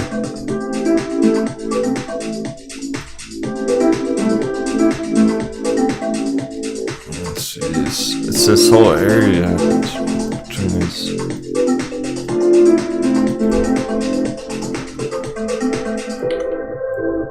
So this is your buy box / breakout box on ANY.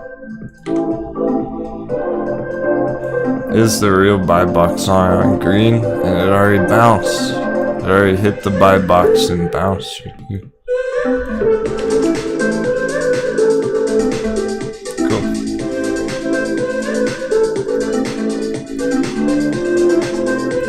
That one has my attention for sure. It has the past couple weeks just on the chart with this nice uptrend and breakout pump. Now it has my attention even more that I know it's getting involved with Bitcoin mining. The best of both worlds. It's looking to go up long term. People don't even know that yet. You're early on that news. Dollars breaking out. Sheesh. Definitely. Leveraged Lighthouse. Bunch of crew are holding ANY. Yeah, they've been holding it from before this area for the most part. So we had people enter it back here, which was awesome. I don't know if they even took profits. From what I understand, people are just still holding it. Some new entries from traders this morning as well. Right in this area, a couple people did scoop some up there too. So you're definitely not alone. Remember that earnings is tomorrow, so it doesn't really make sense to risk waiting to see what happens on the earnings when you already have a nice entry. Alright, coolest D chick you're in. Daniel got in yesterday. West Virginia. Sick. I'm gonna write a couple of these down just to make note of the more popular ones. We got a bunch of people on NAOV, Nano Vibronics, ANY, Sphere 3D, XVLA. Let's look at that. See if it's making any progress.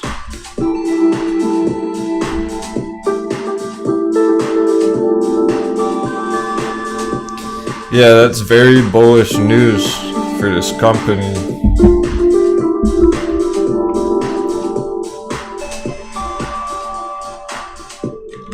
How about XVLA? Because that was popular. Oh yeah, some dip. Okay. It's in our box. It's so ironic. It makes so much sense why people don't understand this. It's crazy because Many thanks, Captain. Hot beverage, hot beverage, hot beverage. Oh yeah, for sure. Back at you, Leverage Lighthouse. I'm still tripping about your picture.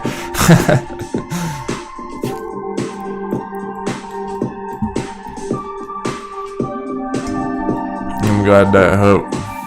I'm here to quell some panic today on these dips because it's so ironic. It makes so much sense when you see it after the fact. It's like, yeah, it broke through the support trend lines in yellow, so people think it's getting destroyed. They're like, oh shit, going straight down. Not necessarily.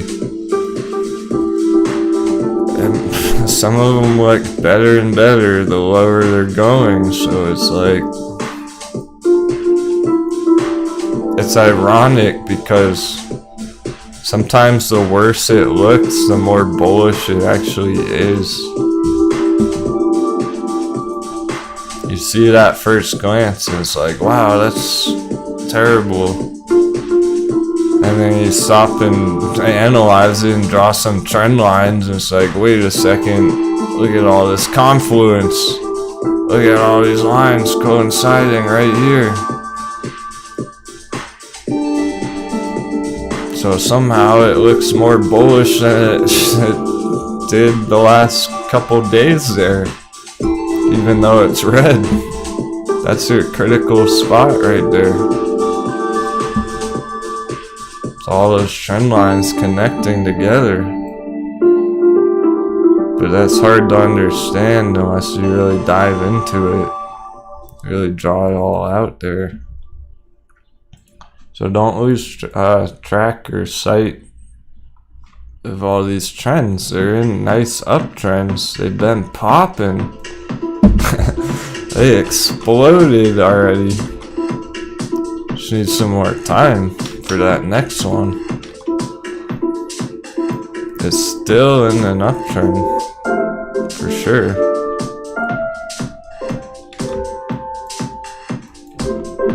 Let's not give up on that.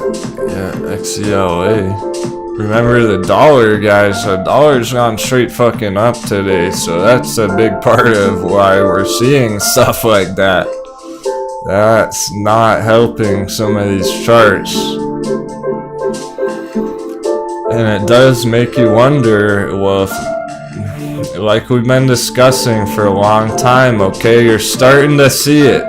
I'm almost glad it's happening, because you're about to melt your brain. Let me help you with that. Let me help melt that brain of yours.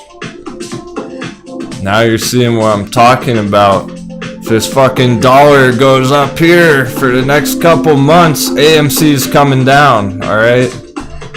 You get it now? Like, look at all this red. The dollar has a major effect on these charts. Look at all the red, because the dollar's going straight fucking up.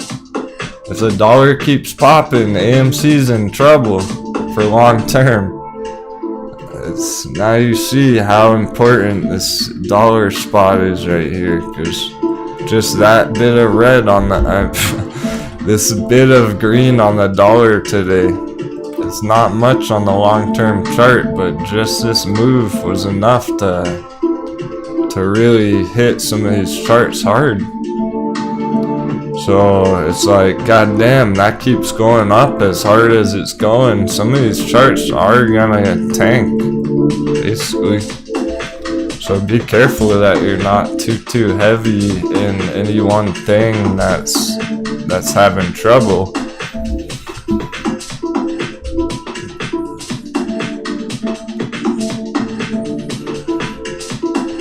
This is how Bitcoin, somebody said Bitcoin was going down today as well.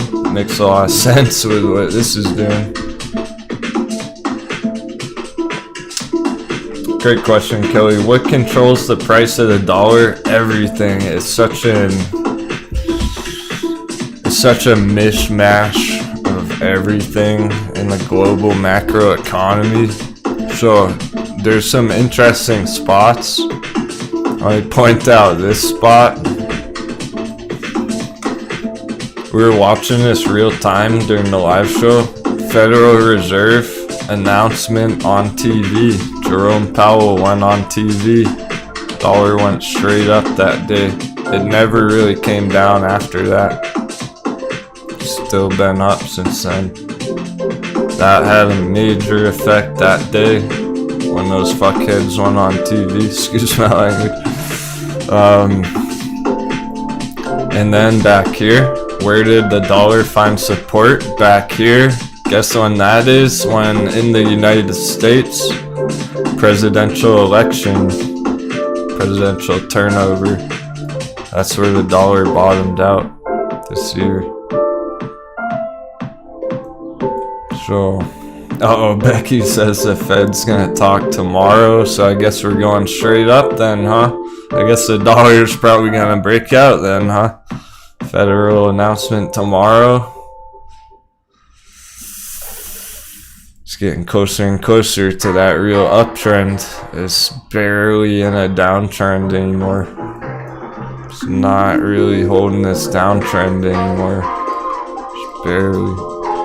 Orange line. So close. Sketchy stuff. It's having an effect on the SPY as well. It's having an effect on TCAT. We want it to come down on. Nice entry coming soon on TCAT. This isn't the worst thing in the world if you know what to look for.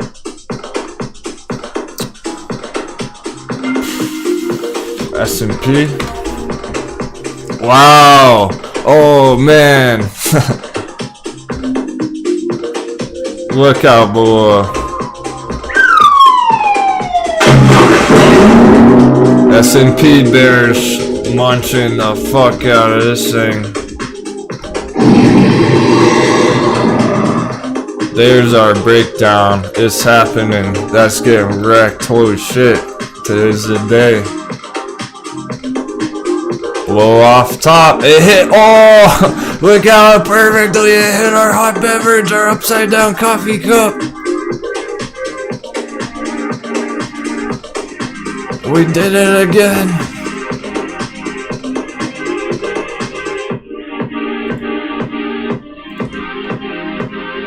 Wow. Look out below. Spy put, spy put, spy put, spy put.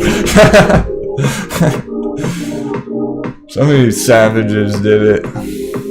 That's what I was saying, like, just wait. You're not going for that next day trade. You're trying to hold those puts for a couple months. It's rolling over. It's in the bear box. Blow off top. What goes up must come down.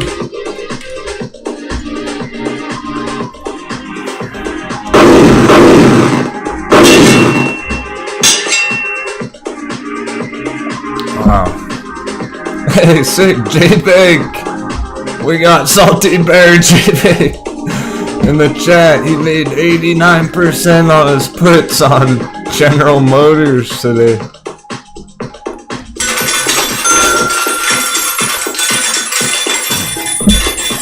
Oh man, that's wild. This is why exactly what I meant with the introduction today, my friends. Like, big fucking day for the markets.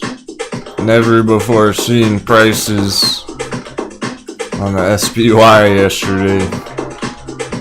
Blow off top hard. Oh man, especially with the dollar going up. The dollar goes up, this goes down, it all makes sense. We're seeing the light. Channel the magic triangle. It's all coming together, we're figuring it out.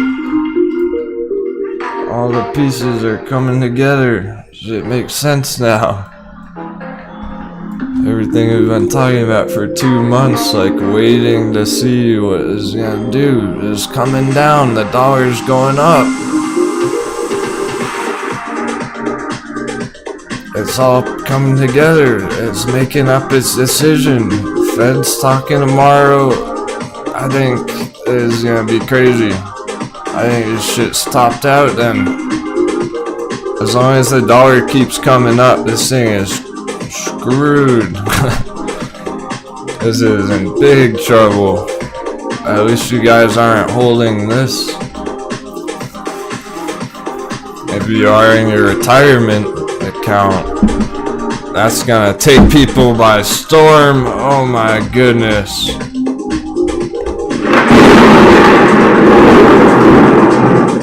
Just wait until you see it on the news. Everyone's retirement accounts getting devastated, their pensions and shit, whatever.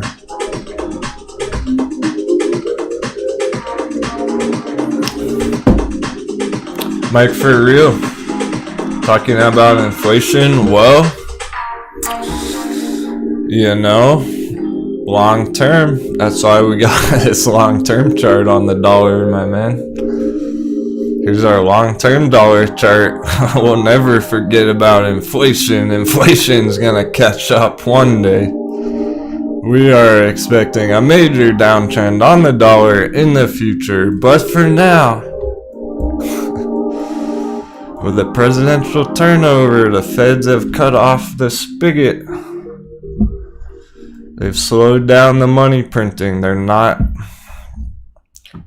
dishing it out the same way during the early pandemic last year when there was all the stimulus bills flying around, trillions of dollars. That's when shit was popping. This is different right now. It makes sense. It's probably gonna recover for a while here. At this rate, I'm looking at it. It's looking like that's where we're going essentially. At this rate, with the SPY breaking down there, it's just still very strong. We're gonna have to see. It's not quite there yet. It's just fucking as close as could possibly be. Now, it's still insane. It's still not over yet. Still insane and important, because what if it does get rejected there? It could go right back down. And then the S&P does the opposite, and it has another blow off top. We're so close, so crucial areas. We should know soon, like end of this week, we're gonna be seeing bigger things. Next couple of days here, we should have a much better idea, or this is closing the week.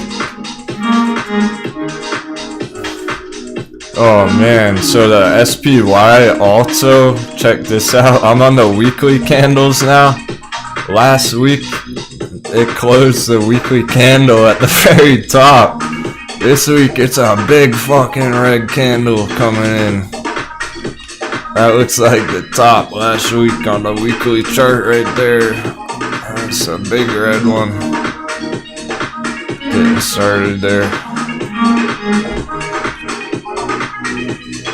Not 100% yet, but it's heading in that direction. There's no denying that.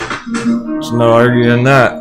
Now that's in the red box, it's gonna be in trouble, let's say.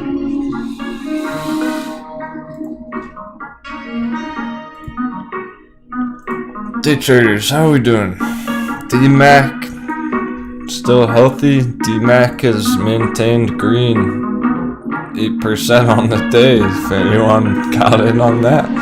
Just a random brand new one from this morning. Had a nice pump this morning. Not looking too bad. One more choice. So many good choices. Yeah, some losing steam for sure. This is losing steam with the dollar there. We don't know if these are going to be bear traps or what, how long these are going to take. We need to see how the dollar closes today, whatever, where that starts trending next couple hours here. Alright, great. We still have 3 hours on the close. Plenty of time. These are the offshoot ones. Only like 1 or 2 traders are trading these ones. Like Cam asked about this. He's not even awake right now. So I'm just gonna close out of those ones unless the chat. You guys are talking about them in the chat. We'll just forget about those for now. Focus on the wins. And you know, sundial's in the treasure chest. QLGN's interesting because it bounced nice this morning. It's in that support level, but it's not really moving right now. So going on the back burner. I wonder if Tesla has done anything. Oh, big day for Tesla.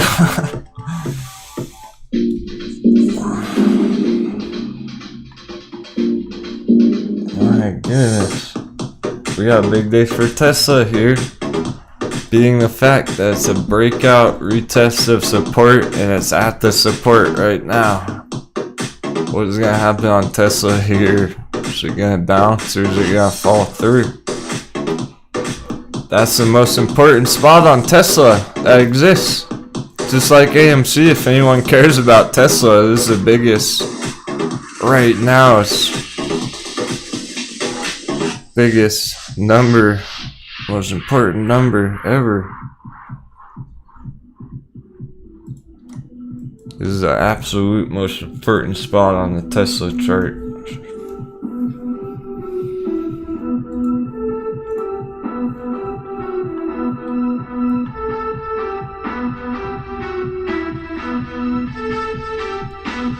We're in fresh territory. Uncharted waters. Almost.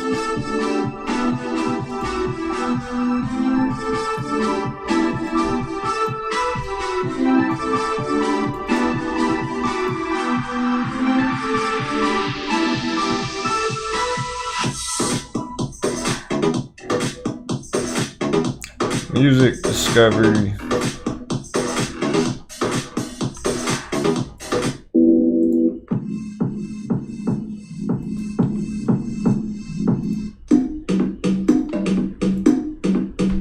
Alright, natives playing the bongos.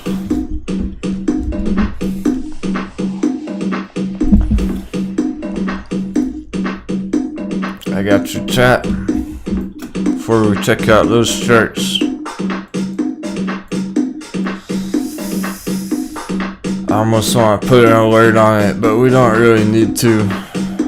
The indicators look bearish on Tesla. I don't think it's gonna hold.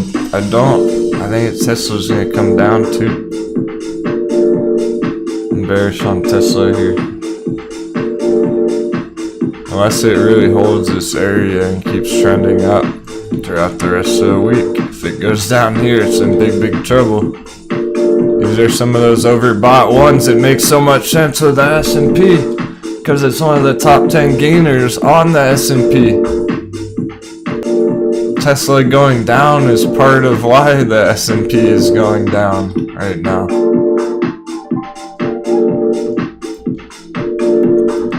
SESN still chilling. Day traders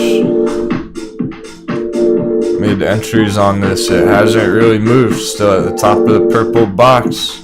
These trend lines are garbage. I'm just putting them for the heck of it to keep an eye on it. I'm moving these trend lines as quick as the price itself is moving here. It's too short term. There's no accuracy on those trend lines. I'm just adjusting them as the price is developing here. Still on track, just no movement there. You know what? Look at it this way. It might not be blasting off here, but it's hardly gone down considering the Dixie has gone straight up, right? You would think it would dip harder than that with all this green on the dollar, but it's actually holding up pretty decent on SESN. With that green pump, you would think it would come straight down, right? But there's enough buyers stepping in here to hold it up. Yeah, we gotta buckle down on Sundial Pino. Some people are in the green, some are in the red on Sundial. That's why it's a long-term trade. Probably same with Lucid for that matter. Some wins, some losses. It's always looked good. It's just taking forever on Lucid. Look at this pink line right here. I didn't draw this line. That's a moving average. That's a long-term moving average on Lucid down there in pink. Straight diagonal line up. This is basically a straight bull run riding up this line. So far so good. Until that changes, we're not gonna even question it. We're just hoping it would blast off sooner than it has. But it still looks very nice on Lucid for those holds.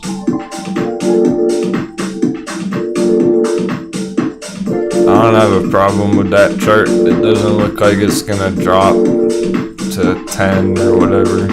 20, 10.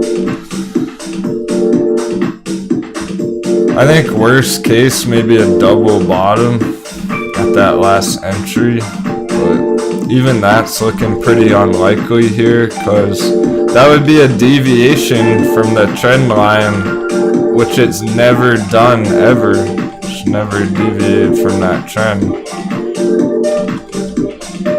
So I don't see why it would now. We're looking for that blue line to hold for the next months, years on Lucid. And eventually you would expect more hype cycle to pour into it, really kick things up a notch. Sooner or later I think it's gonna take off again. We just don't know when. Becky, did you really? Tesla puts? Now we're talking. That makes me proud. It's some tingles inside when you said that. Markets are so hot, I forgot to fucking eat again. Yeah, have a quick snack. Cruising. She did it! She's outside! You're awesome. Hey Becky, now that I have your attention, I've been meaning to catch up with you. Hope to catch up soon.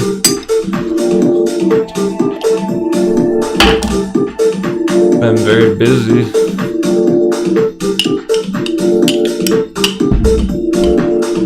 With the charts.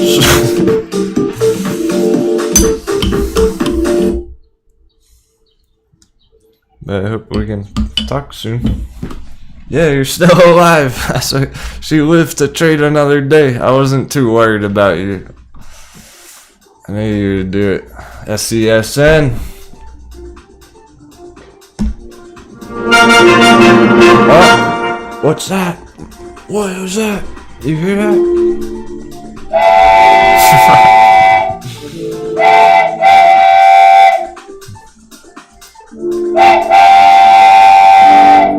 I think it's the SESN rocket ship. Leaving the station.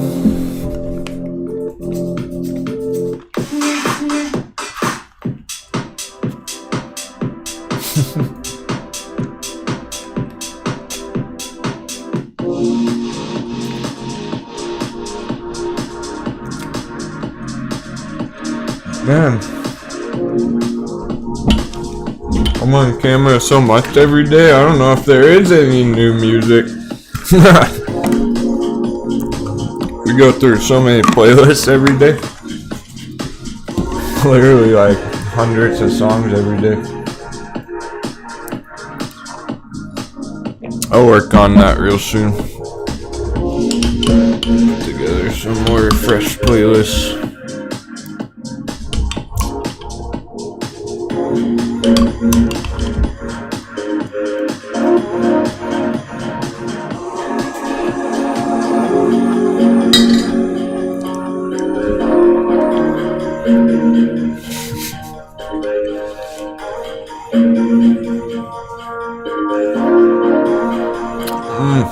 Luncheon. There's AMC update.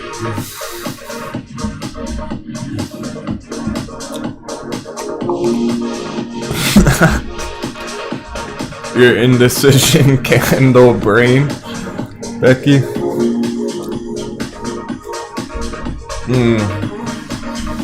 So it's not time to be indecisive. It's time to have commitment to your trades. To pull the trigger and not overthink it.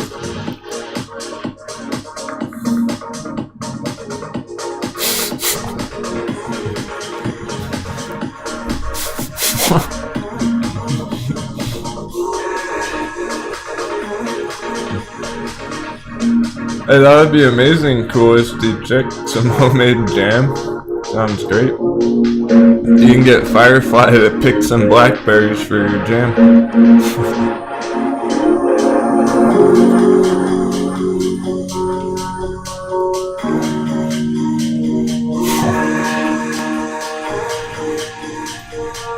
RSI breakdown.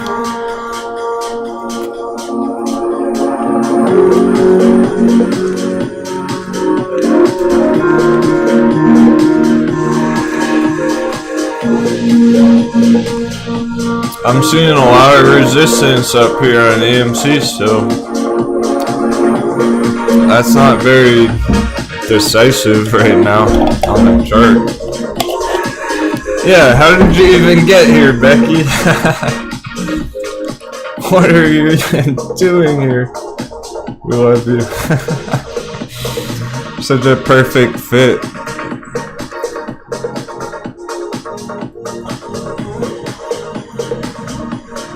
But such an unusual journey to find your way into our community.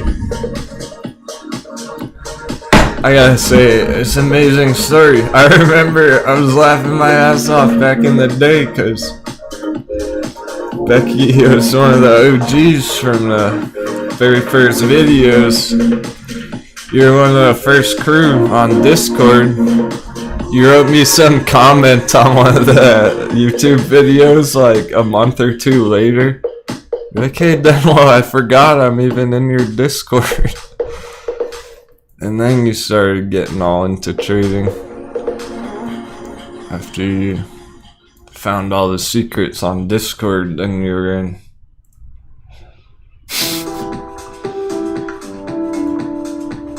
She signed up, she was a member for 2 months and forgot all about it.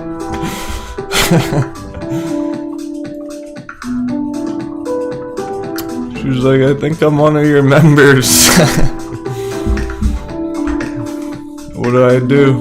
What do I do, Captain? I'm lost in the FOMO. Hashtag true story. I remember it well. You were lost in the AMC sauce. You needed help. I'll look at her. I'll look at her. Let's get them sevens for Becky. She's come a long way.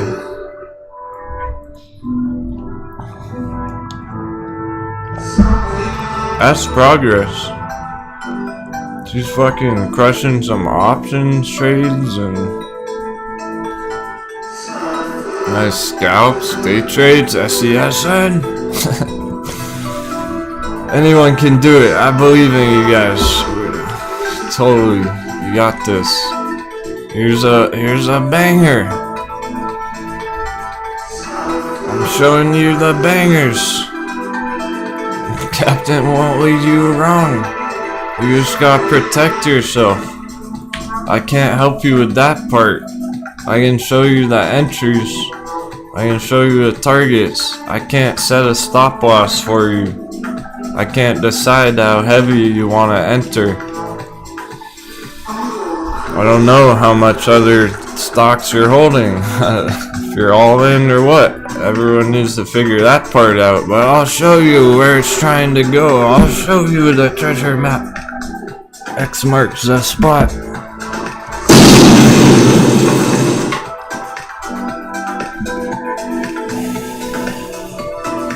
You don't need 15 years of charting experience to find a win, because I'll show you it for you so you don't have to find it.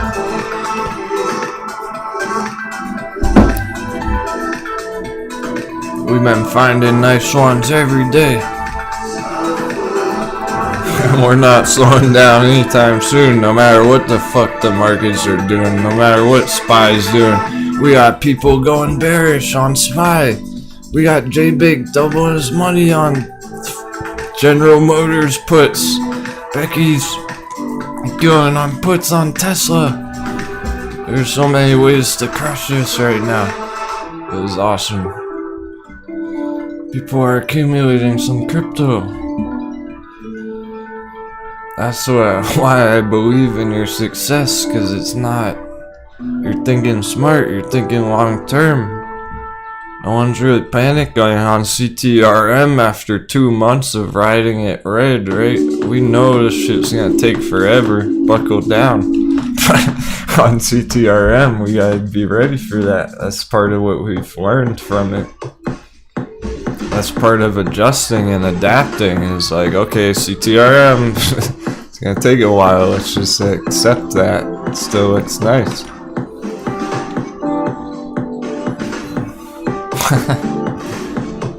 Got it, native PRFX. West Virginians making some money on bearish cruise line.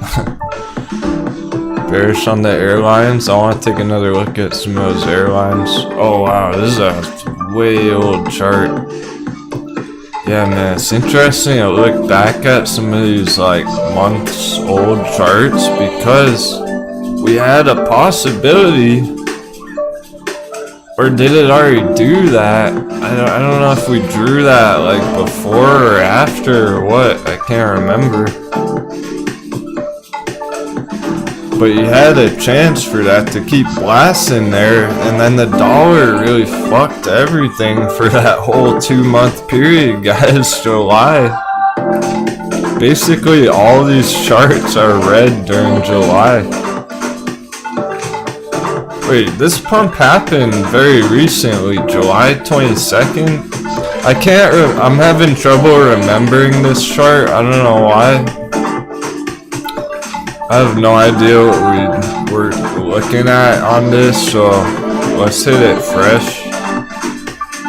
The earnings the other day, yesterday earnings, downtrend into that earnings. Now that the earnings is done, bit of a bounce.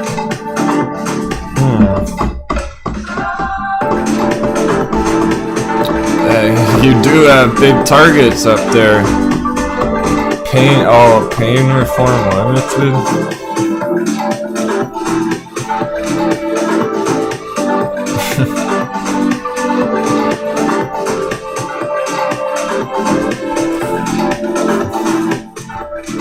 Hey, and another thing about puts, Becky, she's talking about, she told the crew to study puts last month. It's gonna be put season, boy. Perhaps. Let's prepare just in case. But there's not too much to puts. There's not all that much different about it. It's really the mind games. It's when you pull up a red chart and you actually want it to go down. That's a very different mindset. That's the hard part. Is switching from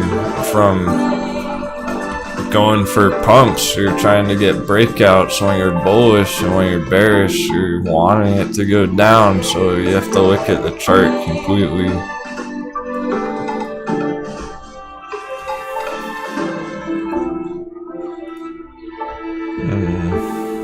This one's kind of sketch, but there's stuff we can check out here. It's at an awkward spot on pain reform, but I'm curious what the market cap's looking like, because if it's a smaller what the fuck? Native, how did you even find this? Where is this even coming from? It's a $26 million market cap? That's tiny. What the fuck is this, bro? 2 employees out of Israel?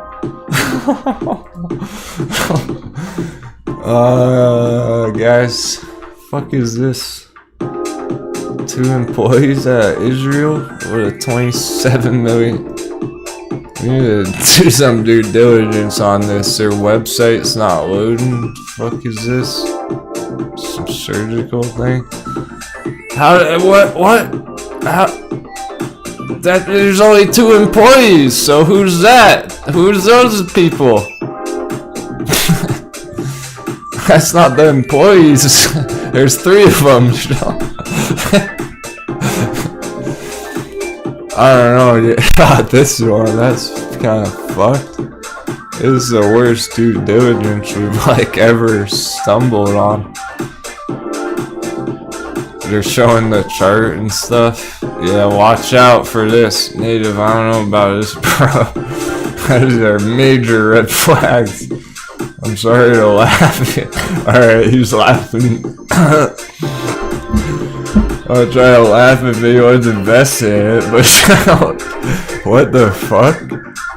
Opioid dependency. What, they're trying to completely revolutionize opioid abuse or something? With 2 employees? Yeah, this looks like a bunch of marketing mumbo jumbo. It has nothing to do with their company. It's talking about misusing opioid statistics and shit. This has nothing to do about it, what they actually do. I don't like that at all. Now I need to look at a chart again. What the fuck? No wonder why the chart's sketchy. No wonder why it didn't pop. So, yeah, I can't recommend this one. We got... You're gonna want to at least do the basics like that if you're putting your money in one of these charts. You're probably gonna want to Google it first and just check. It doesn't look like that with 2 employees out of Israel. So, we didn't know that. That makes this chart a lot worse looking. So, and with that low market cap, it's such a small market cap, so unfortunately now I'm viewing this one differently because that means this isn't really a pump here. This isn't a solid pump on it. That's one whale. That's one buyer just dropping like $1 million into it. It's 25 million company. One rich person buys 1 million of it. There you go. That's weird. Talk about like manipulation and inside trading and fucking weird marketing and everything. That hits all the check marks for red flags. The only thing is it's not based out of China, it's in Israel. Imagine if it said like 2 employees out of China, then how would you feel about it? Probably not good.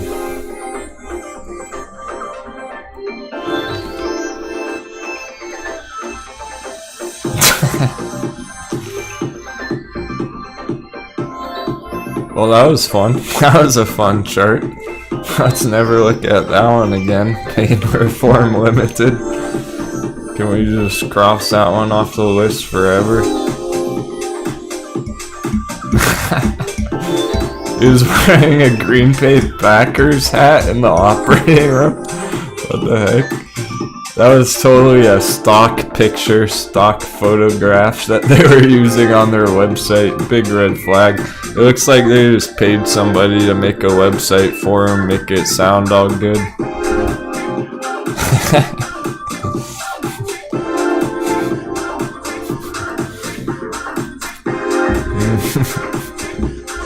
It's too much effort. I like your idea, Robert. Let's draw a giant X on the chart. It's already gone. Becky, there's short-term support on Tesla that support tests, right? It is a support line. So it might not go much lower today on Tesla, but you're trying to just hold those puts for longer. Hopefully you didn't get them for like Friday, but we'll see. You still don't want to be too short term on your trades, guys. With the dollar, sketchy. Or do you, if you catch it at the right time? Or do you, day traders? Oh no, this afternoon's looking interesting. It is hitting resistance on the dollar and it is turning red for the end of the day.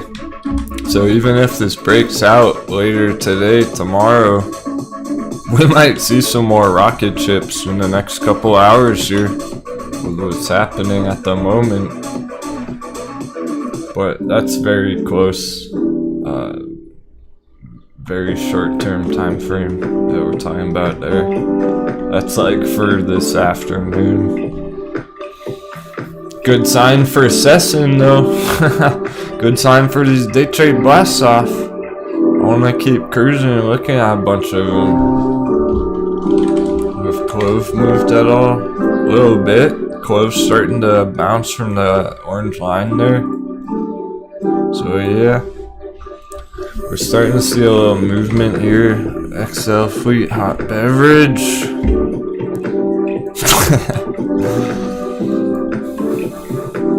Something was telling me to take a look at XL Fleet for good reason. Check it out. We've been waiting for this entry on XL Fleet actually for a couple of days. This last week we were Drew's coffee cup, looking at that one last test of emotions. Even XL Fleet doesn't like this uncertainty in the markets. There's panic. There's paper hands folding. The only way to win it is diamond hands. Long term, committing to the trade, you gotta be ready to commit to the company. All of these pops didn't hold up. Never happened. Dollar went green. Dollar screwed it up. Now it's different. Ah, Komodo. Komodo, just ride it out, man. Just tough it out, then. You're a battle-hardened stock pirate by now. You got this. Komodo goes, oh no, not XL. Another one that is holding. You got this, man. Give it a couple months.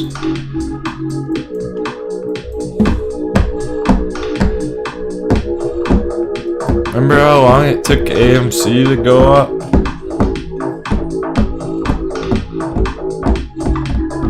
A long time.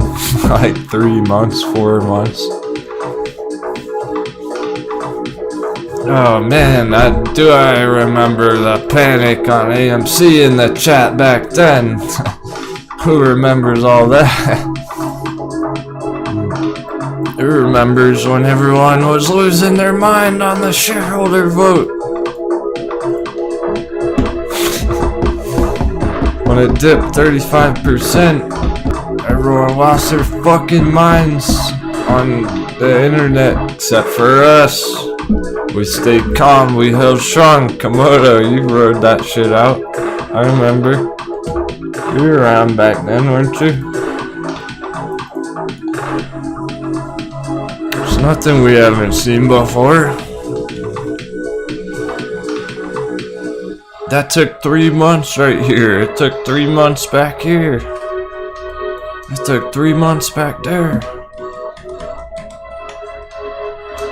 It's gonna fly by, I'm telling you. The charts are wild. We're gonna find other wins. Some of them are gonna keep trending down. Maybe we'll get ridiculous entries on like Tesla and whatever sometime soon. But you gotta realize the S&P, like, there's no controlling that. There's no stopping that one, guys. No matter what you try and do, what you're trading, this is gonna have an effect on everything. So I want to help out with that over the long term, how it's progressing. This is about long-term success. Don't worry about these short-term fluctuations.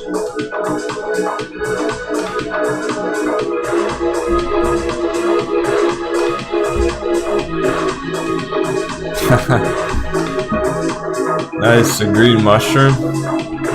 Your first AMC entry at 10 and then you bought the dip.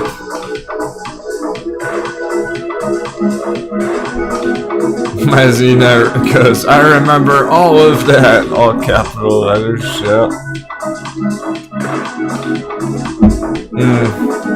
Powderhound, even Powderhound got in XL too early. So it might have to double down, but it's hard to commit. Yep. For sure. That's the bravery of the hot beverages. You gotta get them while they're hot. Not many people are brave enough to buy XL down here. If I had some dry powder laying around, I would absolutely buy it down there. So you're on the opposite side of the captain on that one. If you don't like XL down here in the hot bevy, you're thinking the opposite than I am. Probably not a good sign. It's just tough, awkward when people may have got in back here and then it had a rough dip.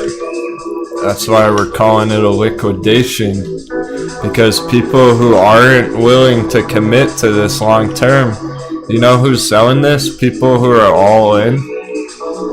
Say someone went all in here and now it's red and they're like, oh shit. That's who's selling XL. Not long-term holders. Long-term holders aren't selling it down there.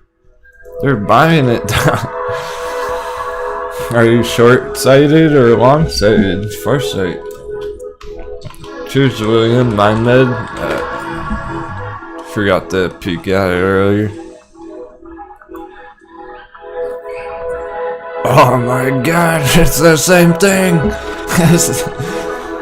277. We got dubs. Double sevens. MindMed dip.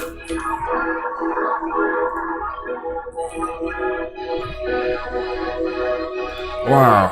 We even have a hot bevy on MindMed steaming up here.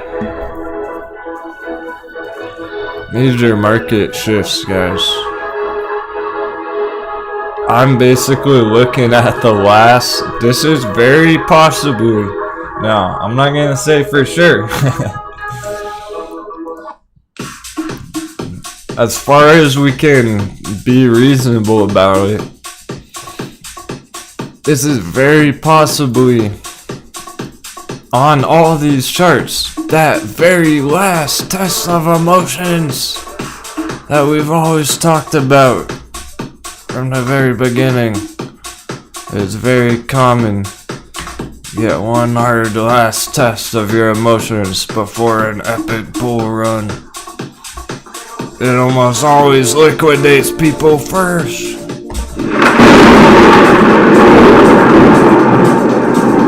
Imagine the bullish divergence that'll be coming through on MindMed with this dip, guys. We got the bullish signals. We just need to be patient and let it go back up in the future. Unless you think it's going to zero, I don't comprehend why sell it. So if you're not selling it, you must be looking to buy.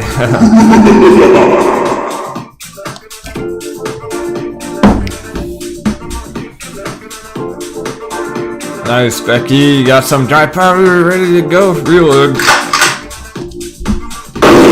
Even thinking about crypto? Well, I may remind you about TCAT. We're waiting for TCAT here. QLGM not doing anything. Oh, we're getting close to TCAT hot bevies. It's going straight down. This is gonna be a nice entry for people who's got some dry powder ready to go on crypto type trades. It's a stock. It is a stock, but it trades like a crypto. Get that pump. If we get the right entry on this, that's a good entry. We're looking for a good entry on it. Don't forget about this one when you're looking for your entries, Becky. It could go 30x. Oh boy, here we go. Feds on TV. Might take 5-10 minutes for the effect on the chart. We're gonna need to keep an eye on the Dixie for the rest of the afternoon. Also need another sundial trading intermission. Check the watch list real quick, because I haven't even looked today.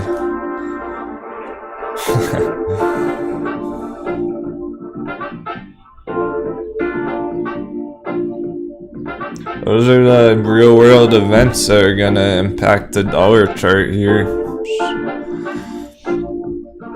It's just such a... One second. Here we go. Such a critical area that absolutely him speaking on TV could be the thing that changes it here. It's probably not gonna break out either way until he announces something important. Interesting quote, West Virginia. Oh, there's a bunch of green. Look at all that green charts coming through. Ocean Power's green. We're asking about that. Super League Gaming, few percent. I haven't forgot about it. Nicola as well. Ding dong! Ding dong!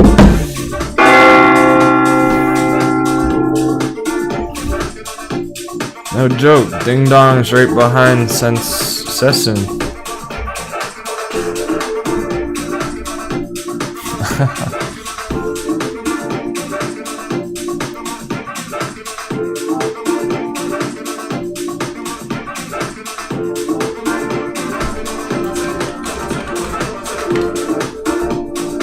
Ding Dong! Good old Ding Dong. Putting in a bounce off the trend line. Might break out there. Interesting. Ding Dong's not terrible, it's just very early on it. It's not a terrible chart. It's more of a joke, but we watched it blast off pretty big there a couple of days. There's 2 days where basically, literally every chart was red, except for Ding Dong. There was a couple of days back there where like AMC was getting hammered, etc., and Ding Dong was going straight up. It trades different cycles than these other ones, like the earnings is September. Earnings not even till September.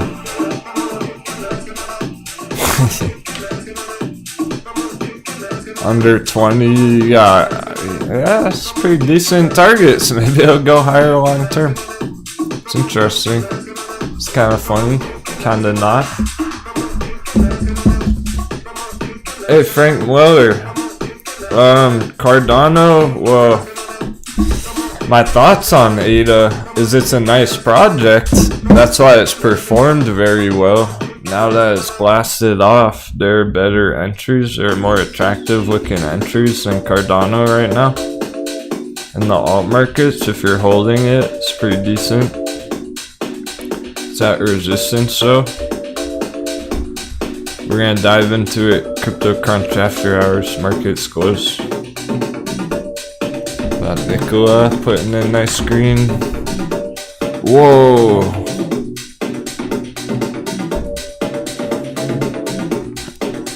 Our risk reward trade, guys. On Nicola, that's beautiful. It never got stopped out there. You had a real tight stop loss on entry there. That's what this green and red is measuring? Yeah, no problem, Frank. ADA's tracking Bitcoin closer than some of the other altcoins. So Bitcoin 50k resistance, ADA's hitting resistance.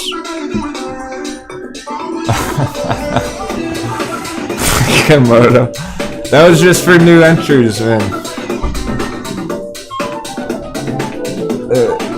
It's a tough question to answer because if somebody's already holding it, then it looks excellent. For new money, it looks terrible. For Nikola, everybody wins. For Nikola, it's just a nice trade for anyone because you had a tight stop loss right on this trade idea here. Let's say somebody entered right there. Well, you're risking, let's see, that you're only risking 2.5% on that stop loss. But it's already gone up 5% from your entry. So you already would be sitting in nice green off this trade idea, long entry right there, without even risking that much, and it worked out perfectly there. So it's just cruising upwards without ever getting stopped out. Perfectly at the bottom of this box. I like it. Keep in mind, it may have that one last liquidation. That's the risk here. Just because it looks good right now doesn't mean we don't know about these last tests of emotion. Those are some big players fucking with the price. You got whales who want to buy it cheaper, may slam it down one last time, scoop it all up down there. So we can't be 100% confident about that, but it looks as good as it possibly could from the bottom of this box. The RSI is starting to curve up. I think it actually looks pretty decent, under 10 there on Nikola for now. We'll see how it looks tomorrow. I wouldn't be surprised if it did do one more dip like all those other charts, right? We'd have to expect it may do that because of all those other charts that did that. So it's within the realm of possibility here, but at the moment, it really looks pretty healthy right there.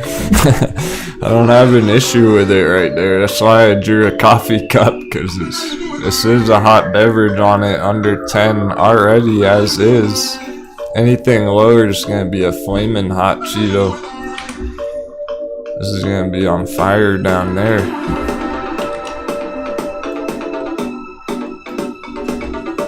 We can play it either direction, and even if it dips, is the beauty about these dips, guys. Even the hard dips, they're not really lasting that long. Some of them have dipped and just bounced right back up. I don't think it's gonna dip and stay down there for like months and months or anything like that. It's at 9.77. Badass.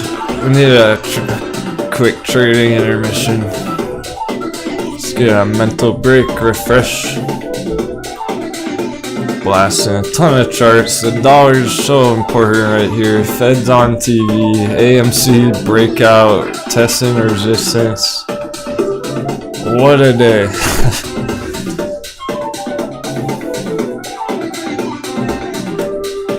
This is what trading is usually.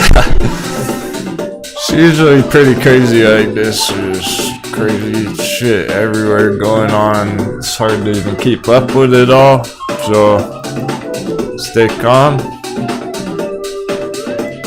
Hope you have a nice afternoon. We're as prepared as we could possibly be for all these scenarios. We just need to see how it goes now.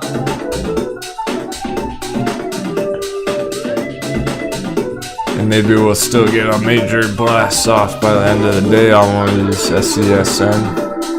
So hope for that today. Come on, Kevin Smith, what's up, bro? Which of the WSB stocks do I think is least likely to succeed?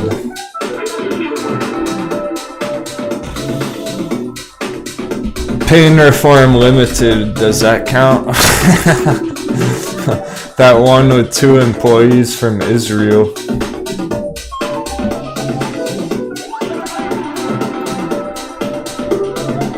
You don't got fundamentals on that chart. See you in a few minutes, traders. Stay tuned, it's gonna be hot end of the day. You can already tell. Basically just getting started here. Long week ahead.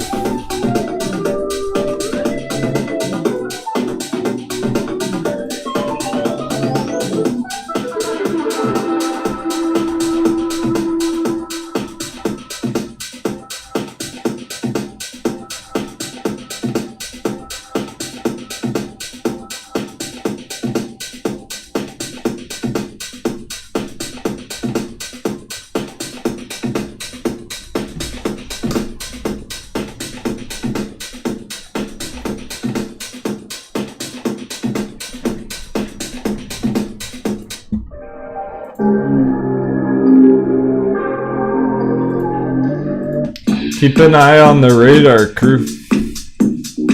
Something's blasting off.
2 more minutes on a break. Thanks, everyone.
Needed more coffee. It's like my 4th cup today.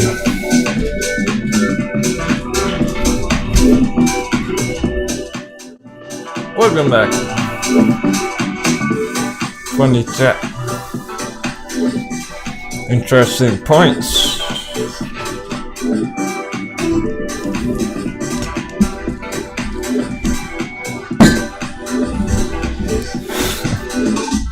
Poor Hornet's busy at work, he missed some profits.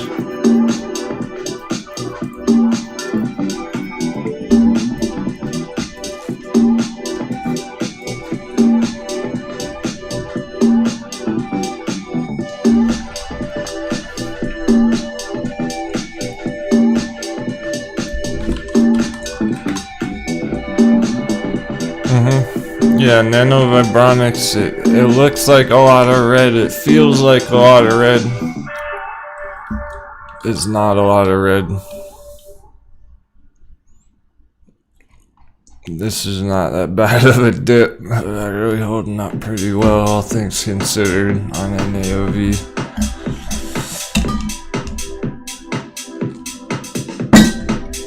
It's hard to time it though.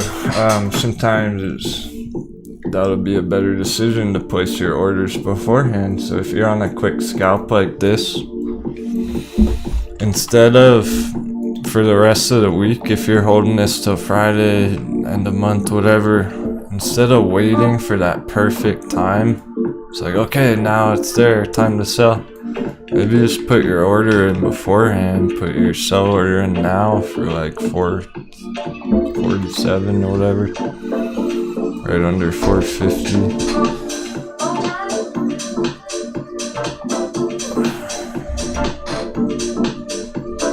Yeah, for those quick ones, it is very hard to catch it at the right time with your orders, so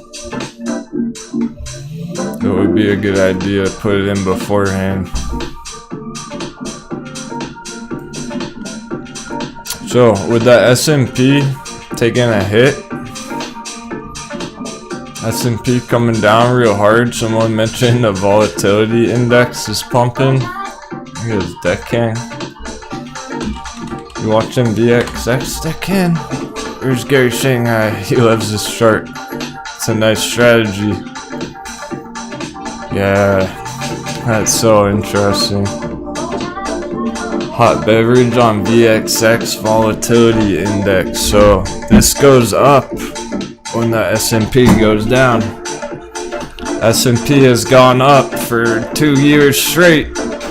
Basically, this has gone down for 2 years straight.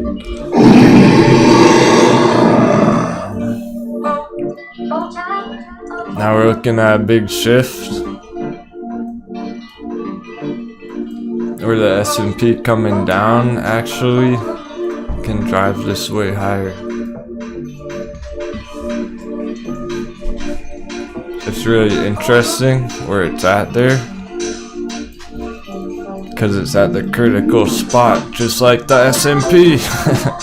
It's, you flip it upside down. Here's our S&P chart. Upside down coffee cup.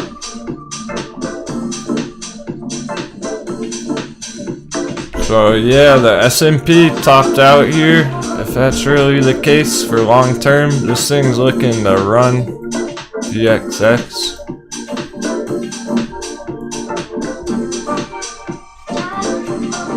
Hundreds of percent. The bigger retracement on the S&P, it could go higher than that. It really could. It's a big chart. But you have to time it right. We're starting to piece the puzzles together with the timing on this shift of money, flow of money. Switching from different assets, so Tesla going down correlates with this going up. Tesla does look like it could be coming down. This also looks like it could be going up. So everything, it all correlates together to paint this picture of what the heck is really going on here. You really have to consider all those things at the same time. There's no one single chart that's gonna explain it all perfectly. No one chart can show us the entire story. We have to use all the clues we have everywhere.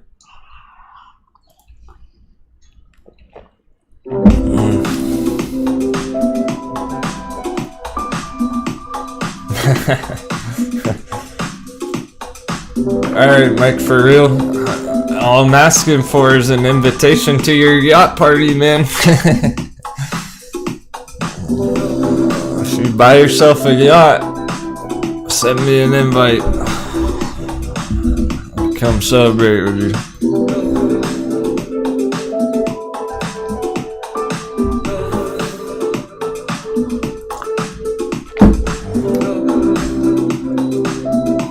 We're gonna get there with some of these charts, because these are good ones. We got more. There's no shortage of interesting potentials here. Forgot about Neurobo.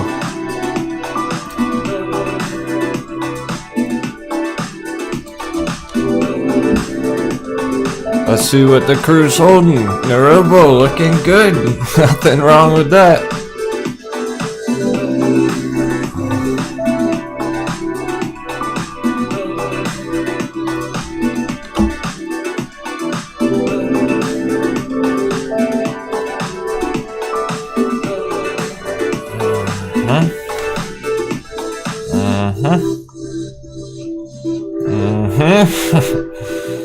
That's a big breakout. The robo. Jeez. We got some big breakouts for the first time on these charts in years. An RBO. Have to really zoom way in to even see it down here. Yellow trend line, breakout retest. We're at the support. in an uptrend.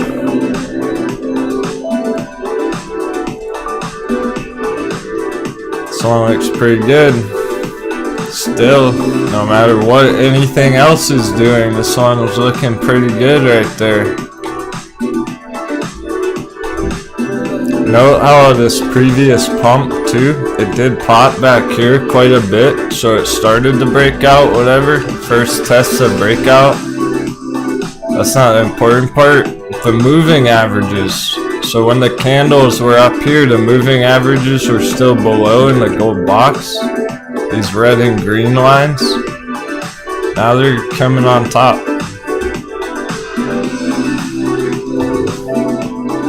They're starting to go on top. And RBO. Pharmaceuticals, yeah, they're performing well lately. You already had the earnings, so earnings went over A-OK here. The earnings didn't drag the price down on this. Okay, cool, Hornet, you're back holding this.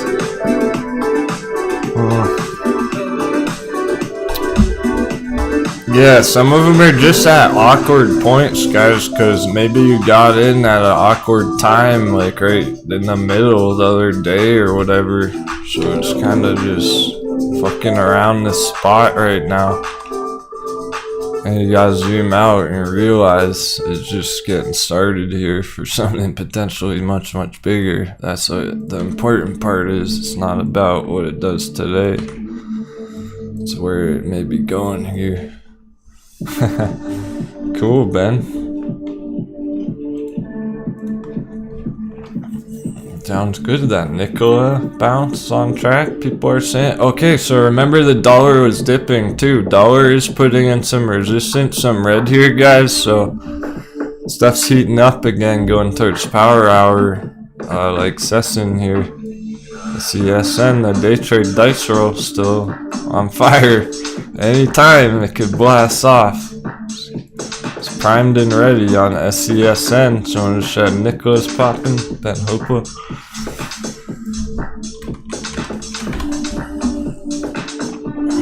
Well, it's holding this trade idea. It's holding your long entry. If you got in the hot beverage, you're in good shape. Still can liquidate people. I'm not gonna be surprised at all tomorrow.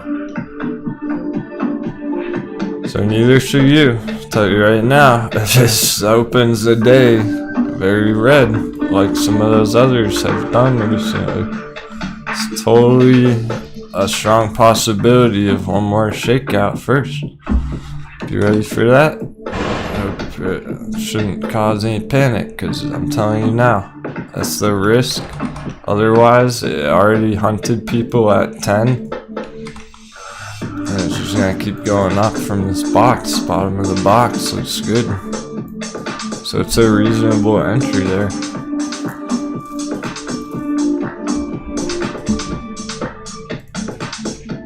Darn it. Yeah, real life gets in the way, doesn't it? Been there, done that. Even when I'm on the show, it's hard to make my trades when we're live.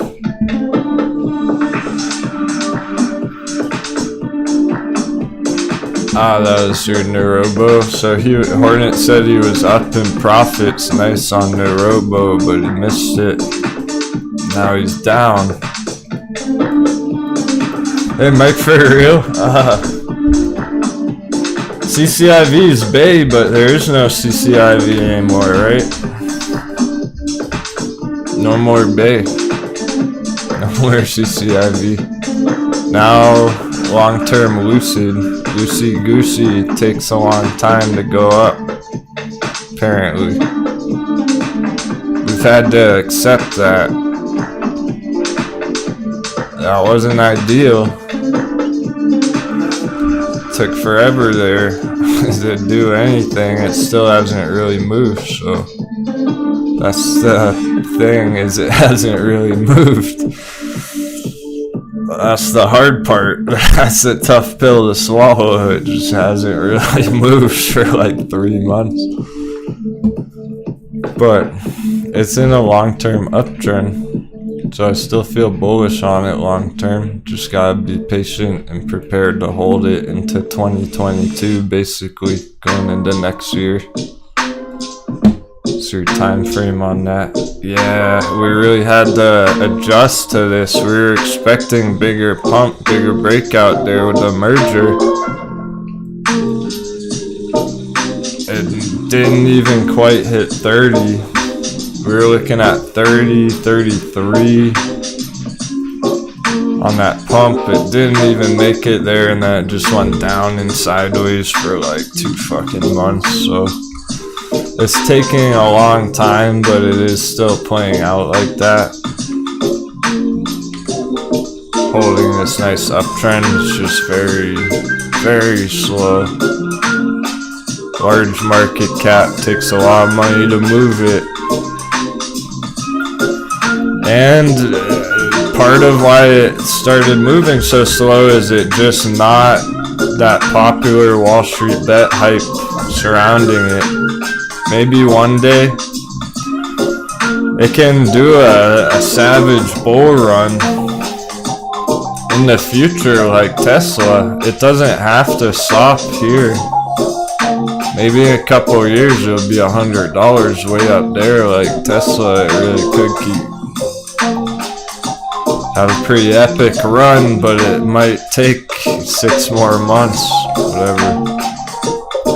So it's kind of weird because it looks good. It's not as risky as a lot of the other ones, so that's a benefit to Lucid, is not nearly as risky because it's a solid fundamental company hitting the market soon.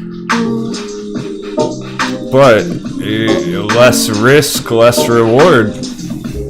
You're going for a couple 100%, few 100%, whatever, which is amazing. Low risk makes it really attractive.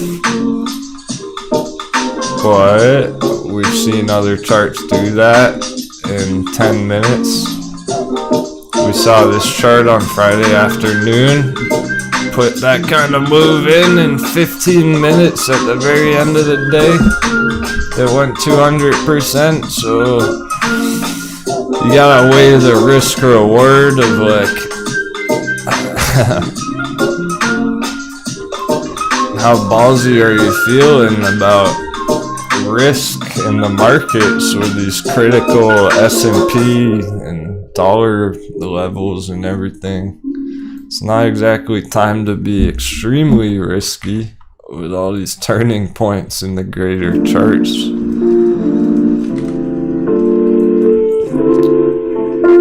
But when you find the nice ones, it's, yeah, we're finding some nice ones, so that's the goal. We're just gonna keep finding nice ones no matter what the dollar's doing.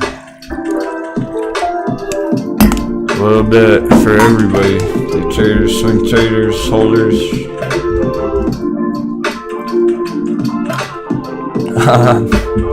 Gotcha, Bean. You got out Lucid at 25. You might buy it back in if it dips more. Yeah. Totally understand your frustration on that. It was a long, slow month of that, and there was a lot of hype about it at the time, so we were keeping up with it pretty closely, and it just never happened. So it was kind of a drag that those few weeks after the merger stuff. And we had to realize that's when we decided, like, okay, this shit actually is gonna take longer than we hoped, and we better plan for that. So I don't blame you at all either for selling out at 25 there and just finding a different one if you're getting bored of it, or like literally if you're just completely bored of that chart and wanting to trade some other stuff, then that's pretty good reason to diversify, not just crossing your fingers on that. Come on, T-Cat. Where's the T-Cat hot bevy? All these other hot bevies. Let's see a T-Cat hot bevy today. Let's see TCAT come down some more. We want some of these to go down. I really do. Like Tesla. Here's a bullish one. XCLA. Don't lose sight of it. I'm keeping up with it. I got you. XCLA holders. Remember all that confluence, the green box? So far so good. All the trend lines coinciding right there. So even that one, pretty nice at the moment. I got my chill tunes going. Maybe too chill for what's happening.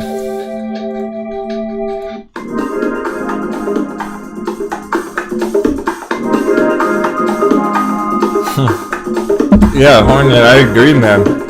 The fundamentals are strong on Lucid. It's a really luxurious car, and I do think it's gonna get very popular. Maybe not till next year.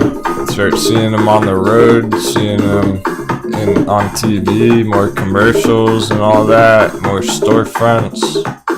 Then it'll really kick up speed here, guys. We're just hoping it would happen sooner with this last uptrend. We're hoping this uptrend would have been enough to keep it going to those bigger targets. Not yet.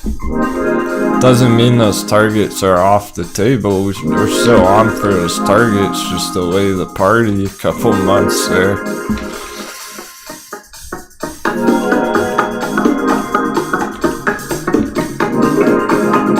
Hey, keeping it real. Welcome back.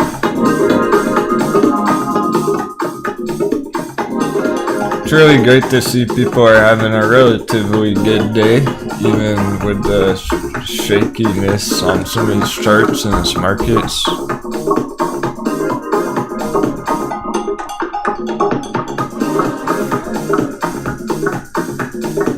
Interesting. No idea who or why. MDIA Media Co. It didn't get any votes on the stock vote. So I don't know who was asking about MDIA, but here's my squiggle. It's at that level. New entries, but it's pretty clear, like on this chart, some of these are gonna take more time here. It's pretty clear with that yellow trend line. We're talking until the end of the month on this one. I want to look at Allied Healthcare, HPI. How's that going? Okay. Our dip. Big pump. 15 psychological. Right. We still have a 20 target. Hopefully people did take some on that 15 psychological. It looks better. Of course. 977. Okay. Still ridiculous, but may not be done yet. We're gonna need the indicators on Allied Healthcare. Right, okay. So there was bearish divergence coming through here. Easy to see after the fact. The top's up there. On the RSI going down. RSI going down, candles going up, bearish divergence. That's why it came down a lot there. And it's approaching that support. It might be at the support now.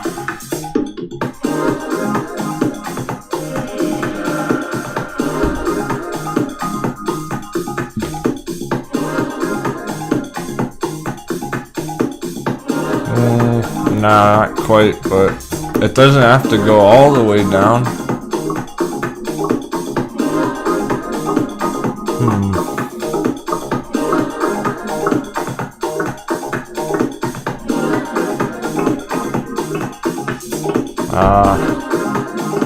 Well, it's actually it's holding support on this candle bar right there. The first breakout. That's where it is.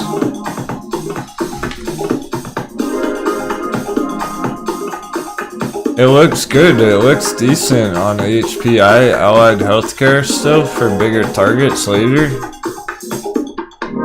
I just needed to cool off there. It's another one of those ones that had such a big blast off the other day.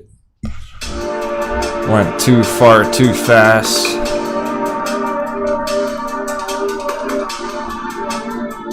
But you're really looking at this area for your target up at $20 on the HPI. It's at under 10 right now. So I'm still looking for it to double from here.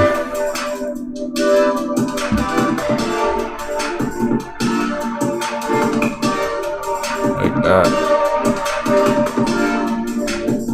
To that green line at the top. And then maybe even higher long term or after that, right back up way up there.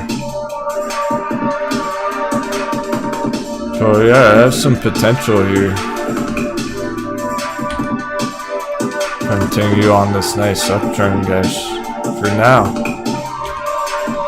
just slowed down, topped out a little bit.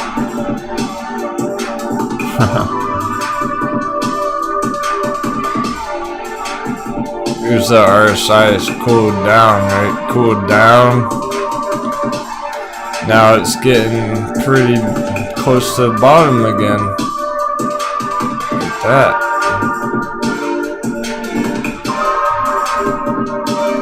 That might be low enough. That could have been a big enough retracement that it keeps going from here.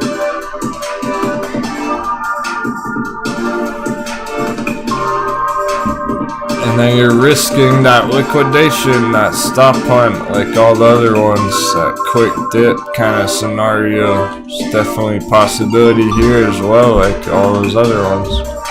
But you got a bunch of bullish things to give you some hope, at least for now. My only real concern with it is the dollar. I don't know how hard some of these charts are going to get hit by the dollar here. I really don't. It's impossible to say because it's speculative. I don't know if dollar going up like this, that far, that hard.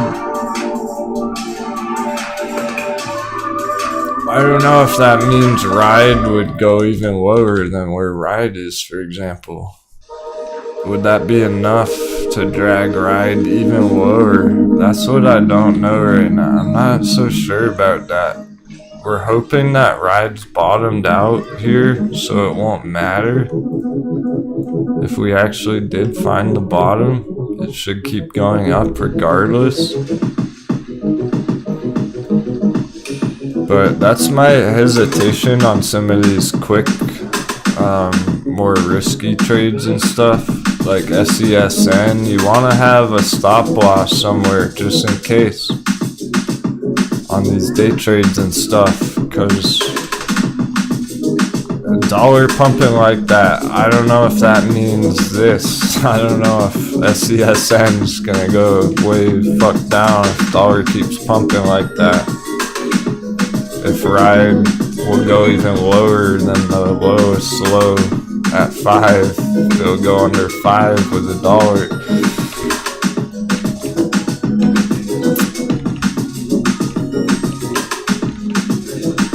I don't really think so, but it's definitely possible. I'm pretty sure it's bottomed out enough. It's gonna negate the dollar. Because, well, for example, just because on the day,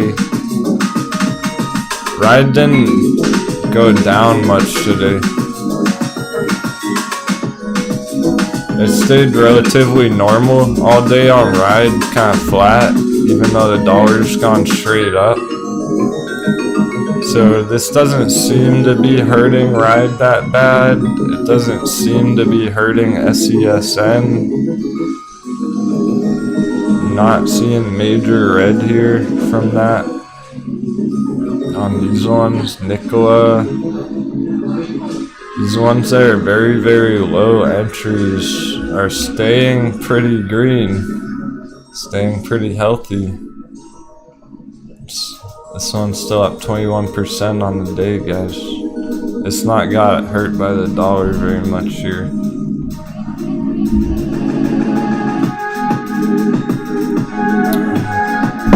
Now, AMC, on the other hand, is a very large market cap, so I would actually expect the dollar to have a bigger impact on AMC compared to some of those smaller stocks.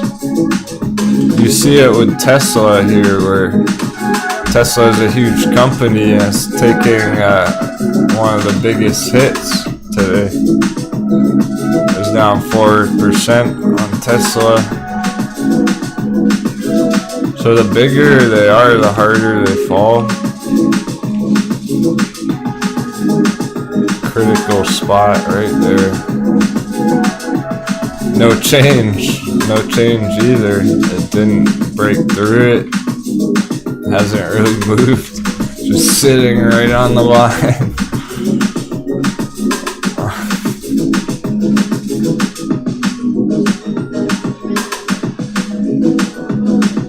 Yeah, some of these charts are pretty intense, and it reminds me of what Hornet was saying a few minutes ago. He had a nice winning trade, but then he was too busy at work to take the profits. Yeah, be careful of that kind of stuff right now.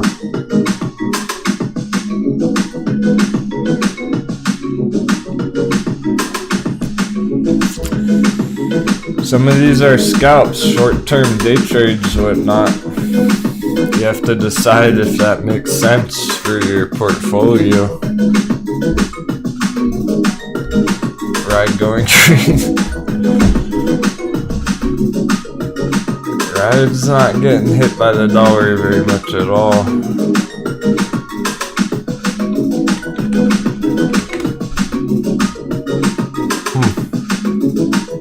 CEMI, ChemBio, holding the buy box.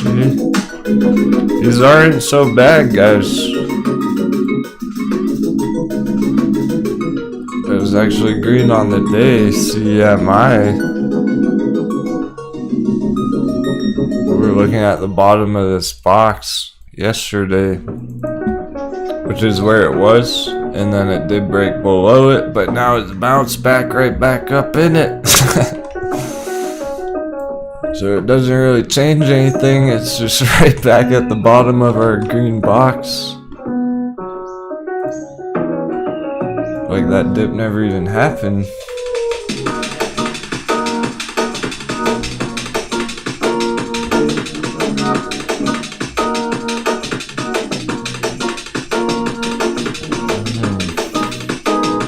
Put on those thinking caps. We got a lot of thinking to do, a lot of planning. This is great though, it feels so refreshing to be planning for the future again instead of just like crossing our fingers on AMC every day.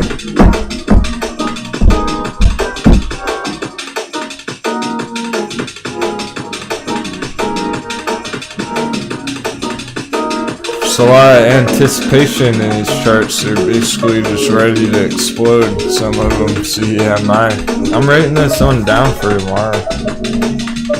That's how good it looks right there. Check it out again tomorrow. CEMI. And for a bounce. At the very bottom. That's ever been.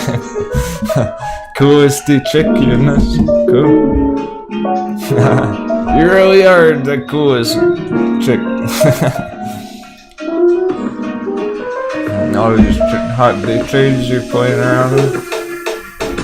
Great stuff.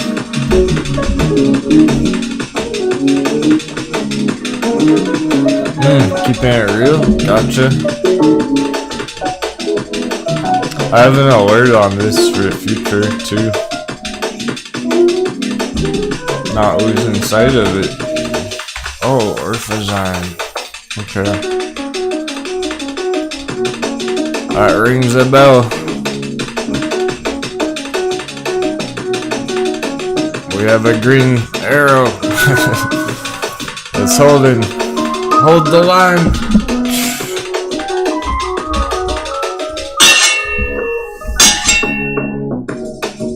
Or pH, orphazyme, hold the line.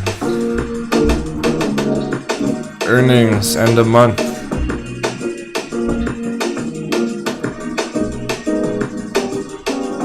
High risk, high reward. Proper stop loss shouldn't be bad.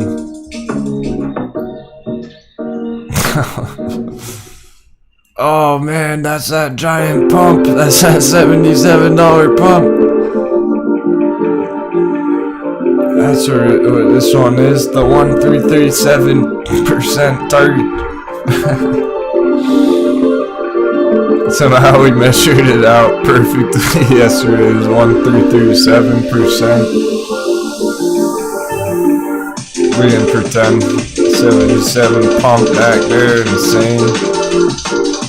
This is one of those ones where if you're in it, you want to put your sell orders out there. Don't wait and try and time it perfectly. You're gonna miss it if it does that.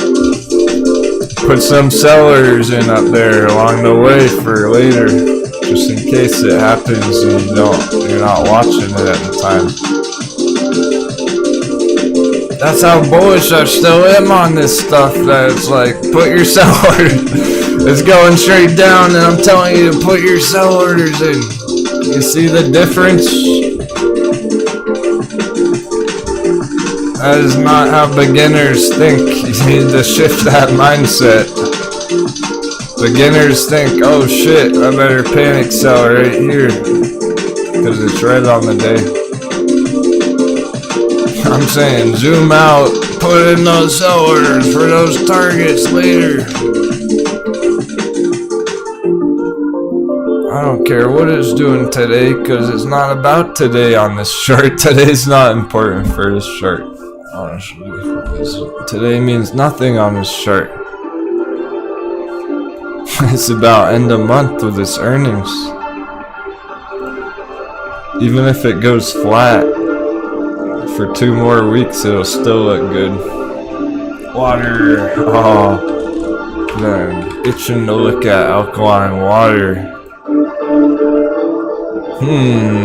Gold breakout box never broke out.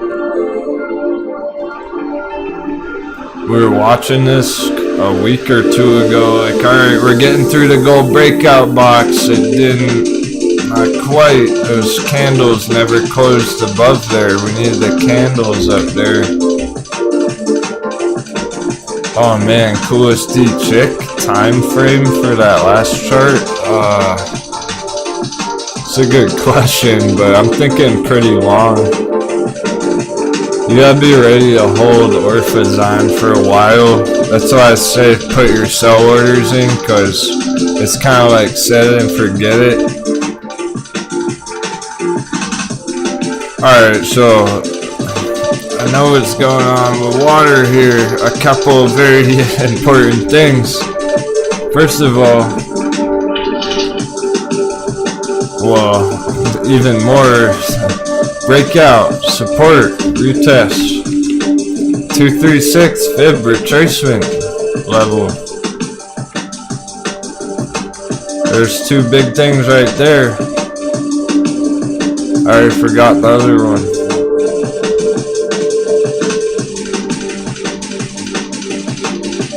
Oh, well, I wanted to say that, okay, so here's the tricky part right now.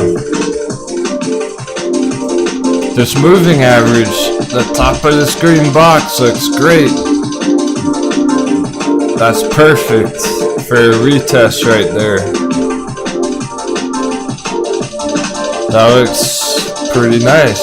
At the moment, the sketchy part is if the dollar keeps pumping, the dollar keeps going green. I don't know. I don't know about that. Dollar keeps going green, it'll probably dip again. It might need the dollar to come back down. That's my concern about some of these charts right now. Dollar keeps pumping, it delay the party potentially. I don't know for sure if water, WTER, is this chart strong enough to negate what the dollar is doing today. Not sure. It's too crucial of a spot right here in the circle on the Dixie. We might not know until tomorrow. That's basically what we've been talking about from this morning. Is today's very, very important, but we may not see anything super decisive here today going into the end of the month, whatnot, for these greater picture charts patterns going into the next couple months. We might not figure that out today, like with AMC. I don't think we're gonna really know anything too different about AMC today than we did yesterday. That's the uncertainty here. It's not that we can't chart it, like we can chart it, we can plan for it, but we are a bit at the mercy of that Dixie chart here right now.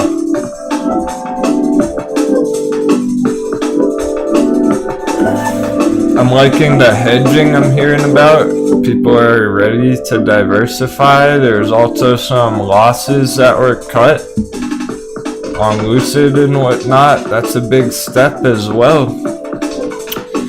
Even if you messed up a trade and took a loss on it, just to have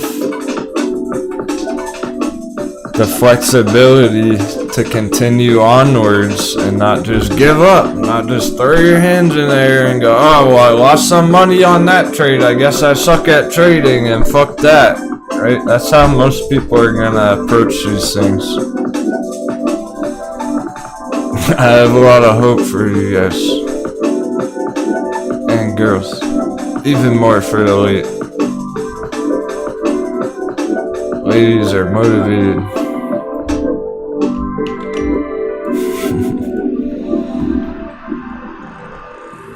I've not really once seen any panic from the ladies in the chat. That's amazing.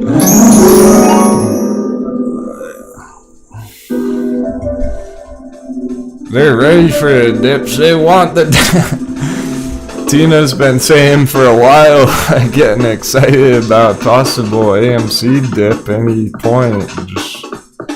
She just got that foresight, that hope of like, if AMC dips, I'm gonna buy the fuck out of it. That's pretty strong conviction. I respect that. She's not saying, oh, if it dips, it's all over. She's ready to go. Ready to plunder it any day. Being patient, that's how I was gonna succeed long term. I got hope for Tina. She's probably not even here right now, but she still deserves the credit. Coolest deep chick, Becky B, and I see Corrine. Firefly.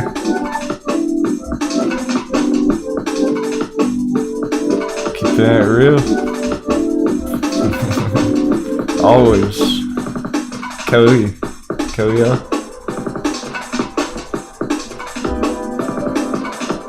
Badass.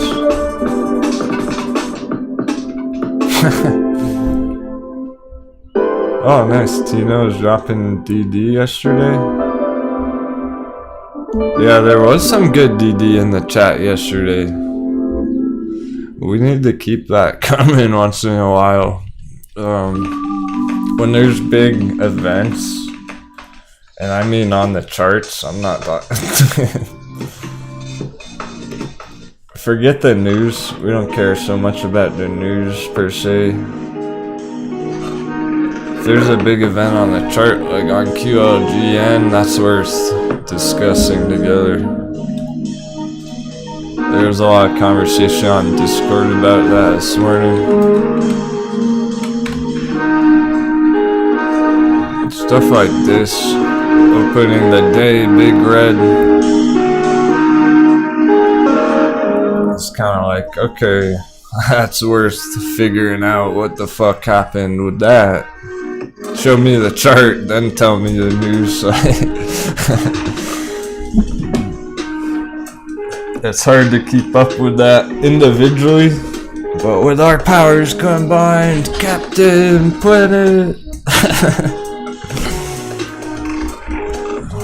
Earth, Wind, Fire, Heart, we got it all the power, all the magic. Time frame on XL, very long term, Guinness. We gotta be ready for that. Good question though. XL Fleet is gonna help us decide how long term. Komodo, I hope this is your jam. This song makes me think of you. Just imagine Komodo playing a flute in his room.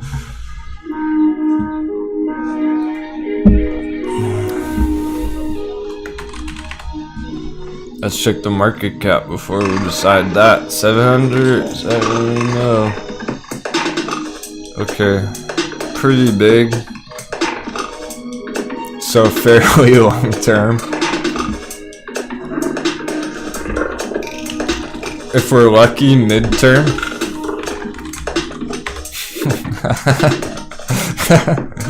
He goes, oh, hey, that ain't me, Cap.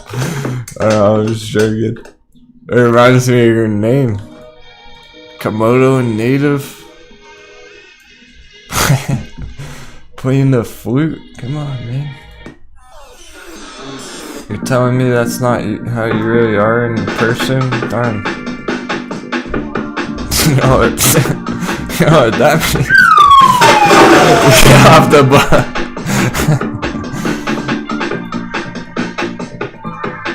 Alright, it's native, fair enough. That one was native. He's not in the chat right now.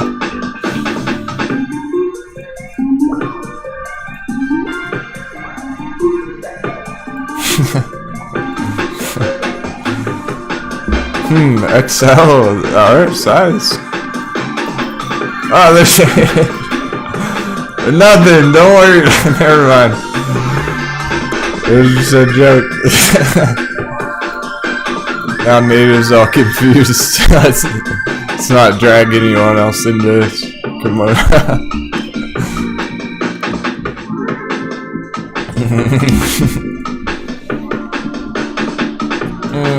We gotta expect that XL is fairly long term, but it may turn out to be a midterm victory.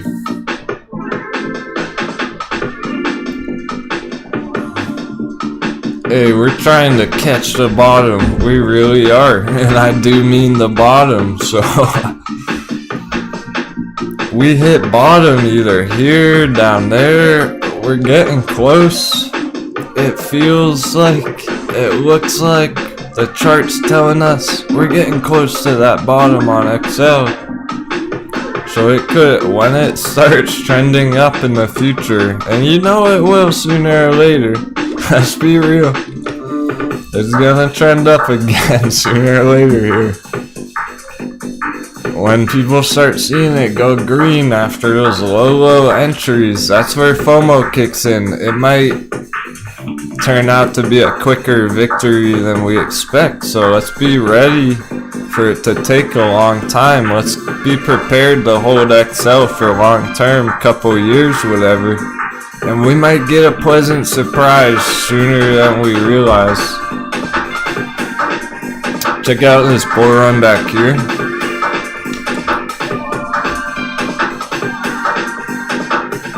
That only took 2 months. It went that high in 2 months on XL back there.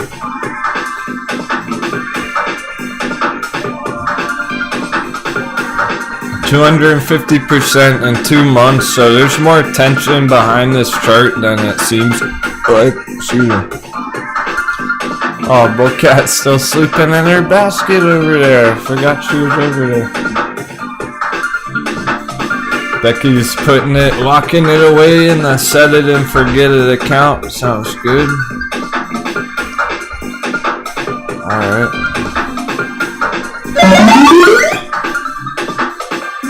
That's a good way to look at this one, and then you might be pleasantly surprised when it does start trending up at some point.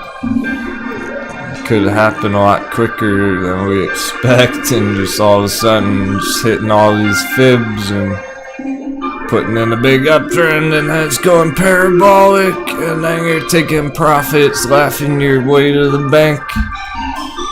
Good luck. I like it. Looks like a very reasonable entry. It's a ridiculous entry. It's the lowest it's ever fucking been. You're plundering it. Yeah, AHT's like any year now. We'd have to deal with it. Oh man, same thing though. It's so...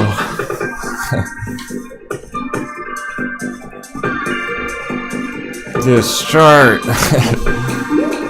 is out of this world. AHT, we haven't felt the need to watch it because we're expecting a couple weeks, whatever, in this gold box. Long-term recovery. That's what it looks like it's doing. If that's really is what it is doing for long-term, my goodness.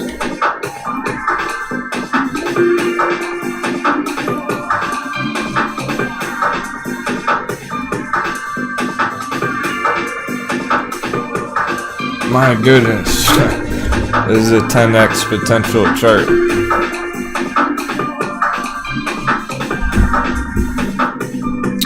When I see targets like that, that's when I get FOMO. I don't get FOMO when AMC's going up. I see AMC go up, I'm like, okay, cool, whatever.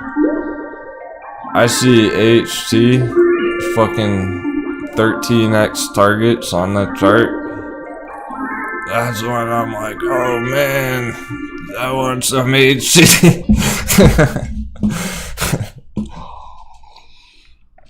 Now the chart's kind of funky, there's been some splits and stuff, but it doesn't matter, the targets are huge. If it's not 10x, you're talking 5x. It's 5x to 10x. Either one would be a major plunder, major pillaging.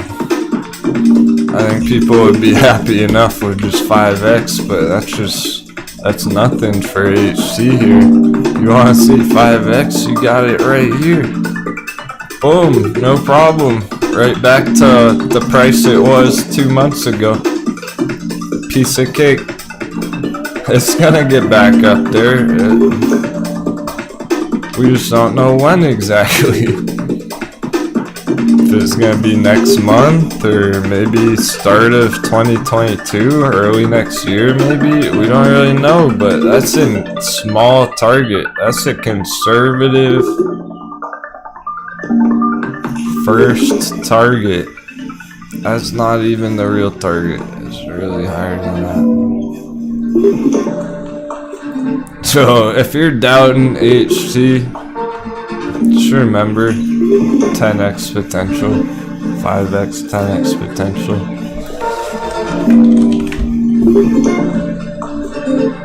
It's a $300 million market cap, guys.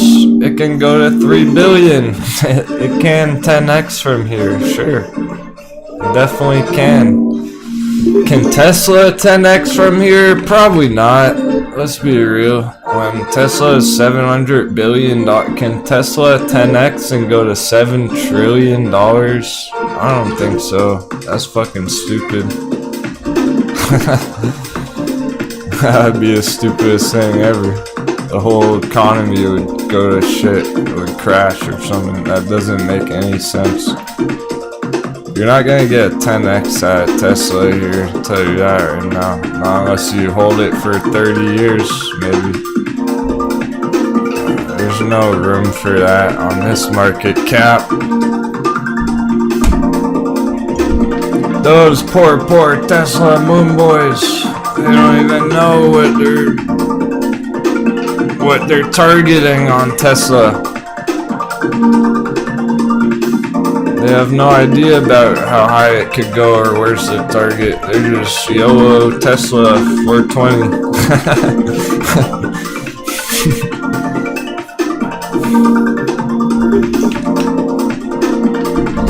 Alright. We got some lucid pop. Sounds good. Let's not doubt it. Let's stick to our bullish thesis on lucid long term. Laugh our ass to the bank one day. Lucid bulls. Nicola, putting in that green still from the bottom. I'm seeing some movement. We're seeing life. Some of these are gonna come down tomorrow. Yeah.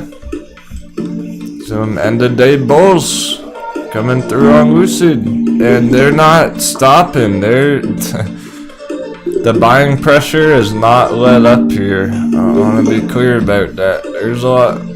Somebody asked me about buying pressure one time. It was a really good question. Here's your buying pressure.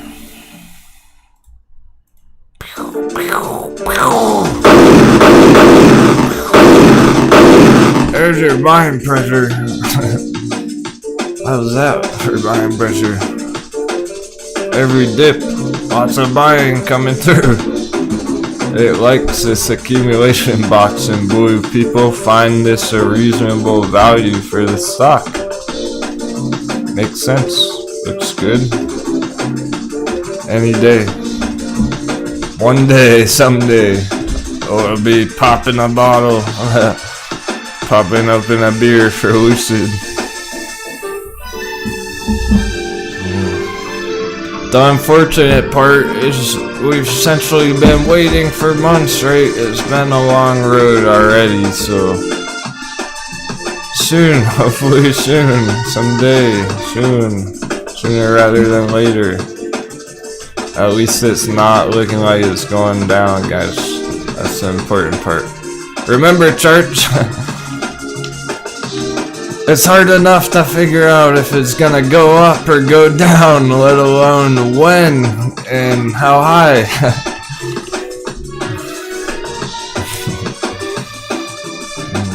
People struggle just to figure out if it's going up or down. At least it looks like it's going up still and not down.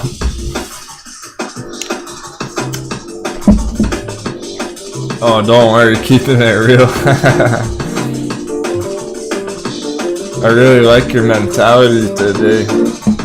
There she goes. Wait for me, lucid, out of powder, need a couple days. I don't think it's going anywhere without you. Lucid hasn't left the station yet. It's probably gonna take another month. Is what we've learned by watching the chart. It looked like it was gonna bounce here and break out or whatever, but I doubt it. Maybe next week, maybe next month. It always takes another couple weeks, and it looks like it's going to on lucid.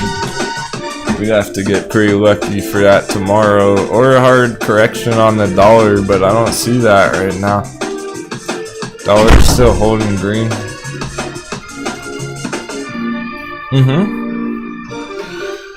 Yeah, I'm happy to dispel some of that FUD about all this shit, like on lucid and ride. Corian says ride's been brutal. Yeah, definitely depends where you got in though.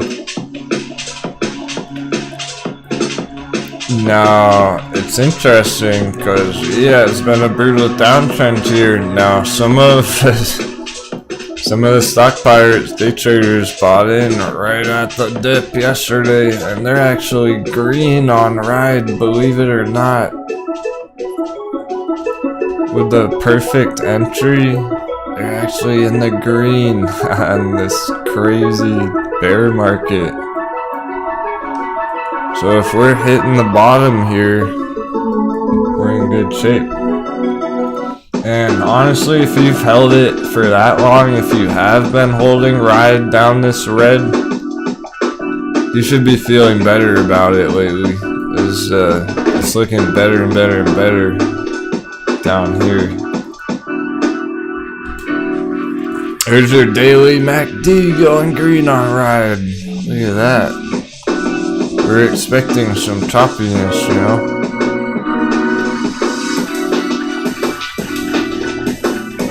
A Lockdown recovery, let's go.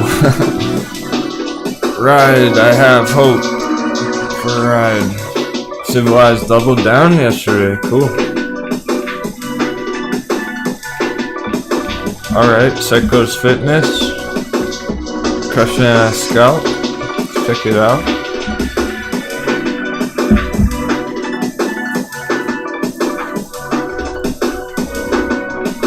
Yeah, so it's pretty wild when you realize that ride's the reddest, lowest price it's ever fucking been. Except it looks the best it's ever looked at the same time. Kinda weird, right? Kinda counterintuitive. Buy low, sell high. Here's your weekly RSI on rides. Effectively bottomed out. Doesn't have to go any lower than that on the weekly RSI. It might if the dollar, you know, play it day by day on that for now. But it's effectively bottomed out there. That's how you get those hot dips. And then you hold it for a year. And then you sell it next year once RSI's up there.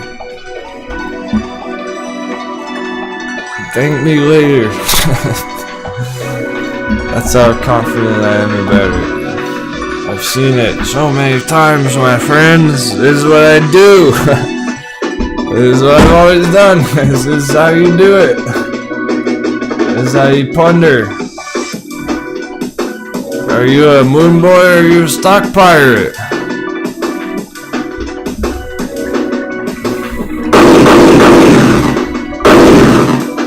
There's only so much room on the boat for pirate.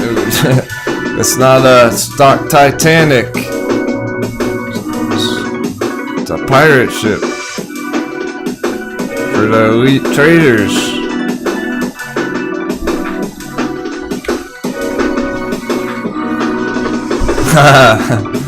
Coolesty chick, for sure. That's how I feel myself. If I had just 10K in the bank, done. 10K ride, boom. I wouldn't think twice about it. I don't have that dry powder laying there. I bought some altcoins a couple of weeks ago. My FOMO's in full effect on ride. I feel the FOMO myself on ride. But there's too many good ones. You gotta be selective. If you like this one, commit to it. Focus on it. Get a nice position while it's fucking cheap. And see how it goes. You gotta be ready to sit on it. You're gonna be so pumped. Guys, if this goes green next week, the chat's gonna be fucking going wild. It just needs to start trending up again and it'll be nuts. Imagine how much money some of the ladies are gonna make. Been buying this the whole way. If it just has one giant green day out of nowhere at the end of the month, like all of a sudden it could turn tables and you're all in profits out of nowhere one day. Monday morning, pre-market, boom, it's up 20% and everyone's winning, loving life. Get ready. Buckle your seatbelts. I don't think we have forever to make these entries. That's why I feel FOMO about it, because before you know it, it's gonna be too late. You're gonna miss it, and it's like, oh shit, I should've got ride when it was at $5. I've seen it a million times. Coolesty chick, let's go. She just scooped some up right now.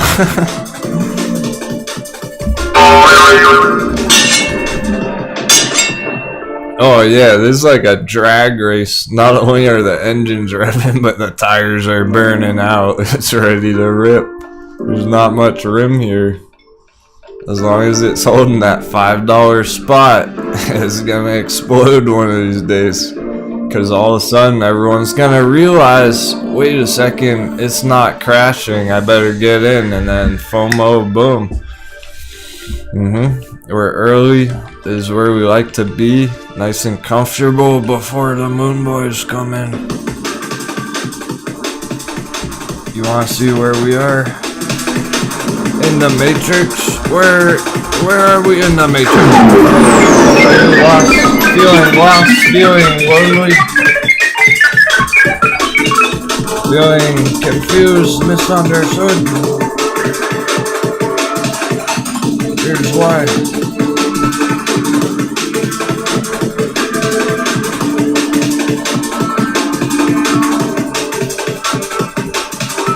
Anatomy of a bubble.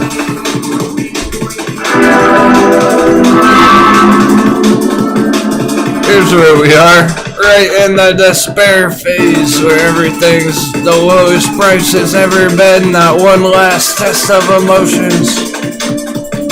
Blow off. Insanity.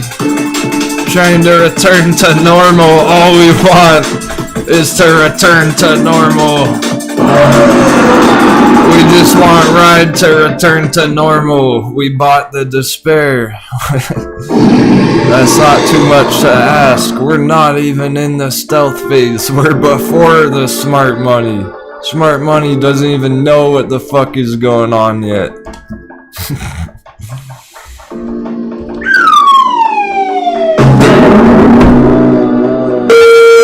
GRWG, please. Read stock. Oh yeah, cool. JBig, thanks for 7s, man. Top fresh 7s keep me going for the end of the day. Power hour right now.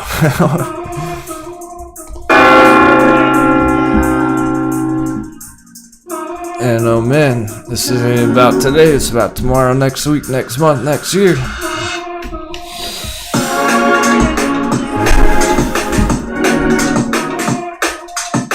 We have a chart for this GRWG.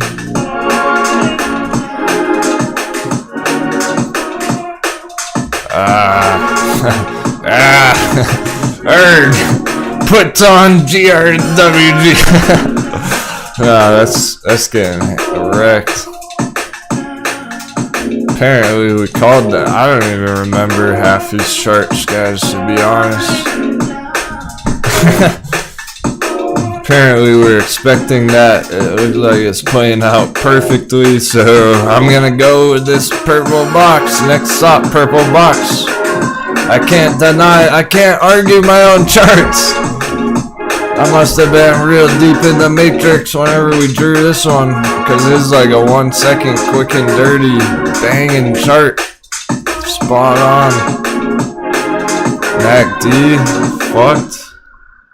RSI coming down hard. Yeah, we called this one. Breakdown of the RSI there. These are, I'm saying that because here's the after effect. This is the after effect now. So it's so easy to look at this RSI and be like, well, okay, like obviously, guys, that one fly has been in here for 2 days. I'm about to annihilate that fly that keeps landing on my face. So the chart, alright. Just like this chart. It's so easy to see it after the the fucking hedge fund sending the flies after me, throwing me off. It must have been Vlad the Impaler.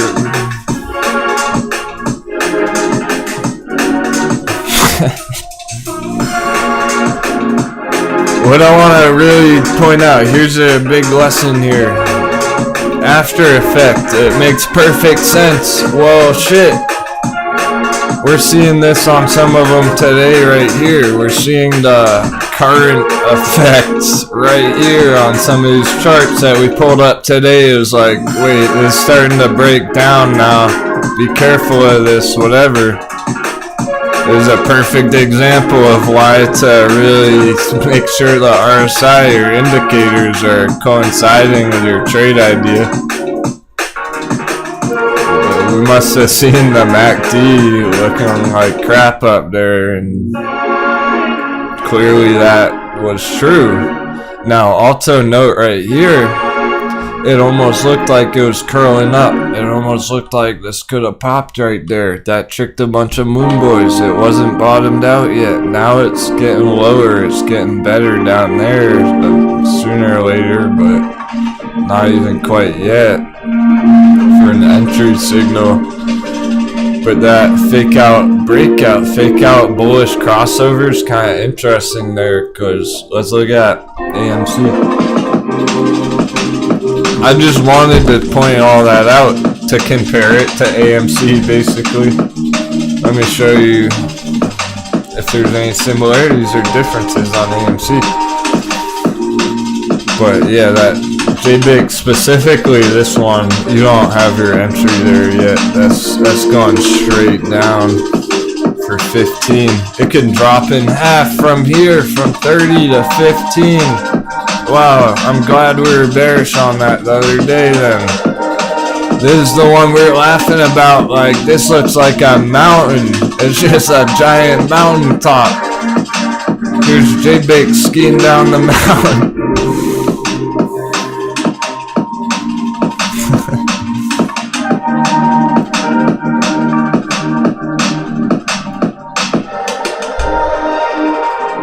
Here's JBIC skiing down the mountain.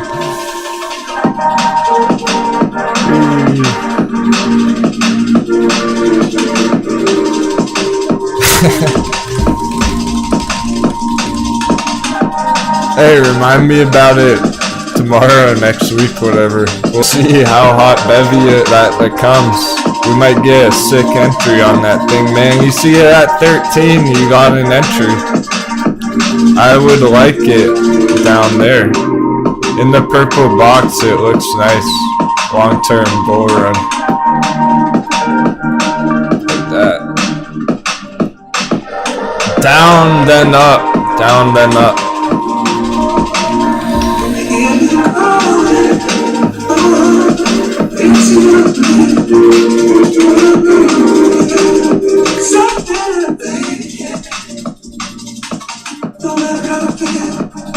I feel like I kind of need this music after this morning. Holy shit. That one trade won 250% this morning. Jesus.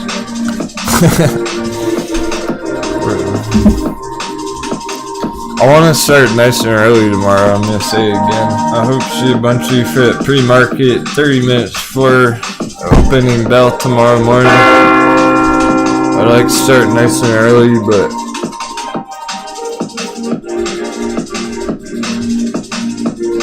need the crew to show up bright and early for that.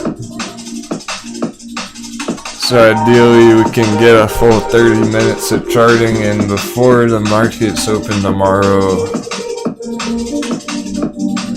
That's when we're finding our biggest trades. We're finding our big wins in the pre-market basically, and then we're riding them out throughout the afternoon, strategizing for the next day, etc. throughout the day. But we're finding those bangers in the morning like that every day. So I want to keep that going strong, pre-market crew.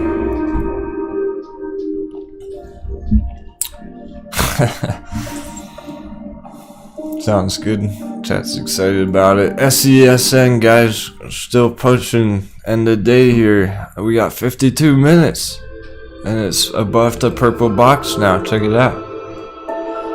Pacific time, you're on the West Coast, coolest chick. So I start the show at 6 o'clock a.m. Countdown 5:30, 5:45 a.m. I wake up at 4:30 a.m. to get the show going. So it'll be great to see y'all ready to go tomorrow morning, because it might be big blast off when the bell hits tomorrow morning again. Sounds great.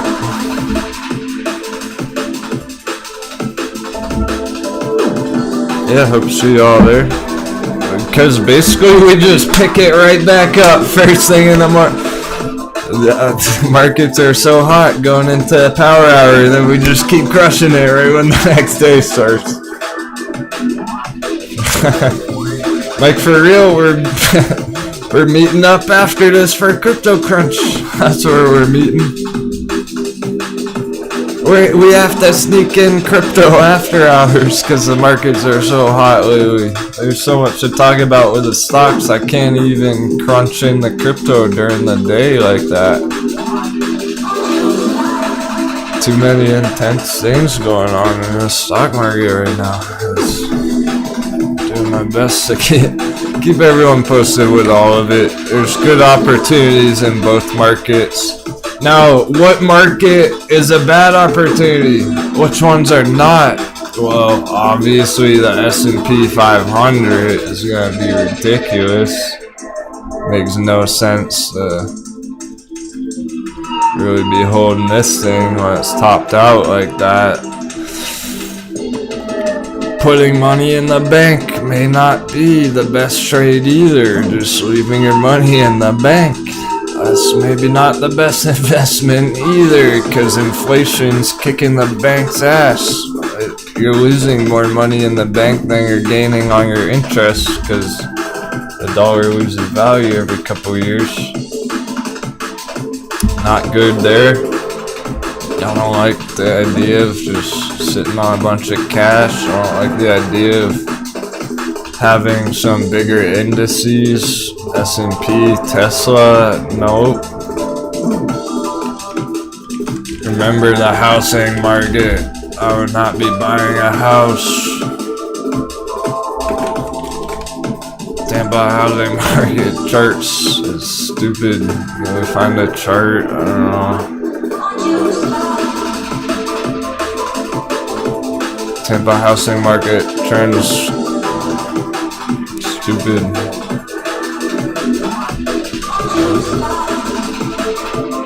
Florida houses, don't buy a house in Florida nowadays. Not financial advice, but what the?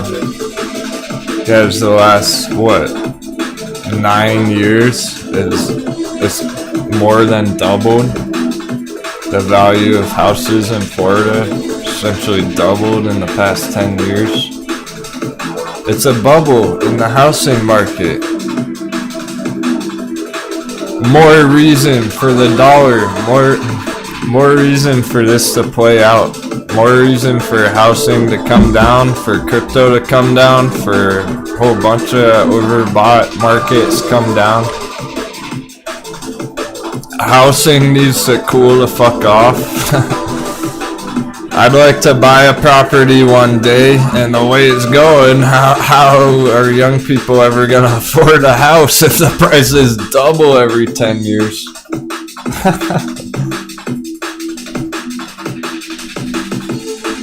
Is that where you live, House of Wonder?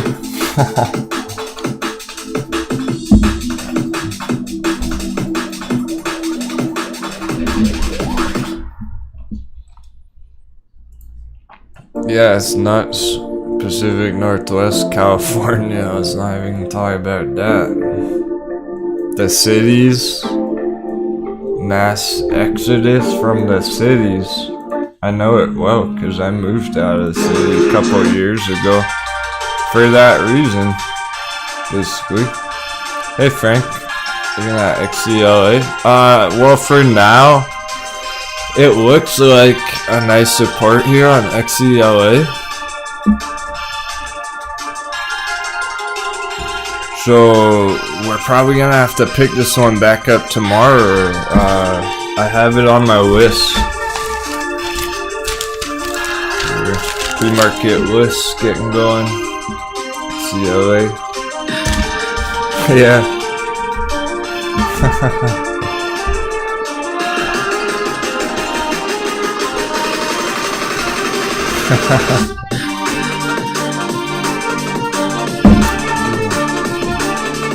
Wild stuff.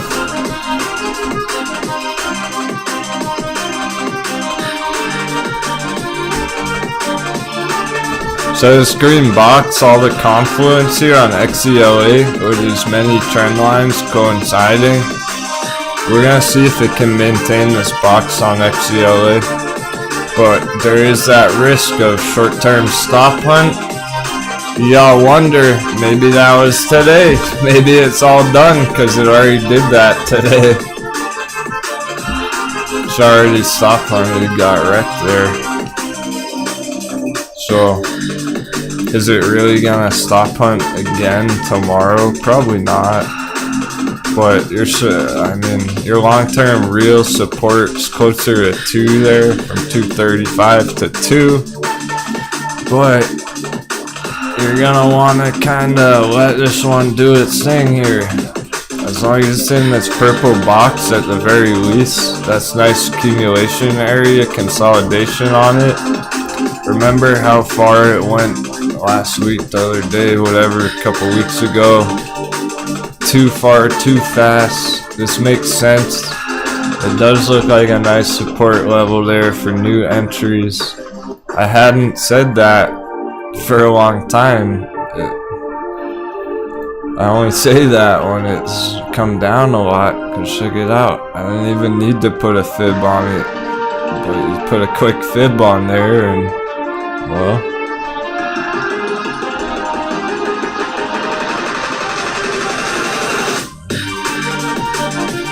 quick fib on there, and we're at the 236 fib. We're at the retracement here, the purple box. That is the common retracement support level there for this breakout. Breakout retracement 236 fib.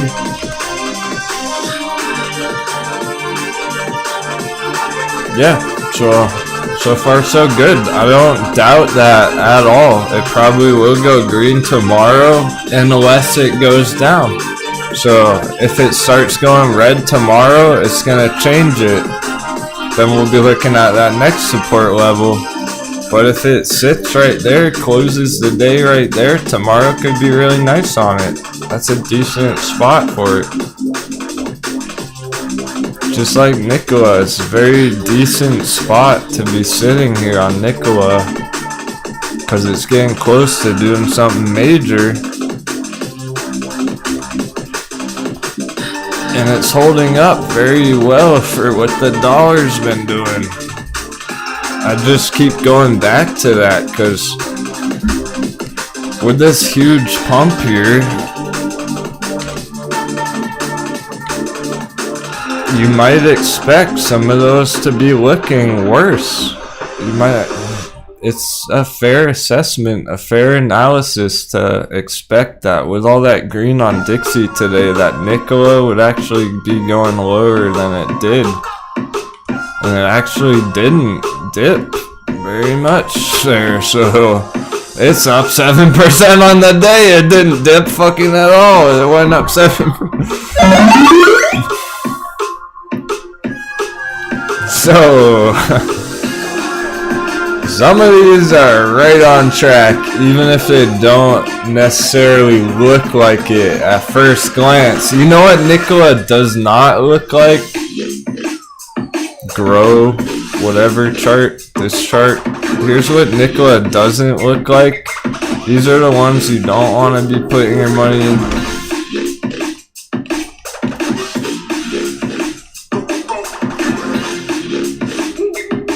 You know, like that one that everyone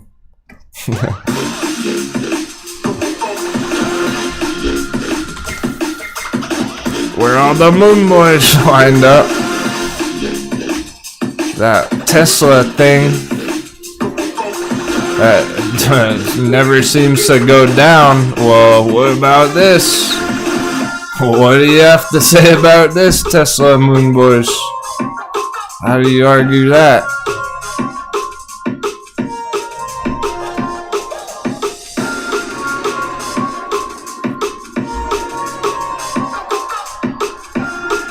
Only free-thinking, intelligent, mature, rational, logical, common sense thinkers are gonna understand this. I don't know why, but it's as simple as it could be right here. I mean, what more do you need? It's almost the exact same chart. It's like looking right into the future on Tesla.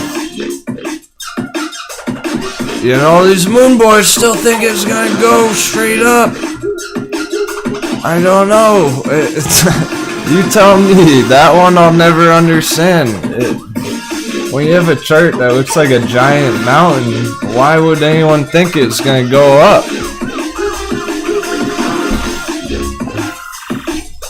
It's just beyond my comprehension. It really is. Tesla looks the worst it's like ever looked. Puts on Tesla. Puts on. Let's go, Becky. She got put on. You're smart. You're thinking for yourself because you're not listening to all this BS. Elon Musk is probably like. I was about to say something very inappropriate. I won't go that far.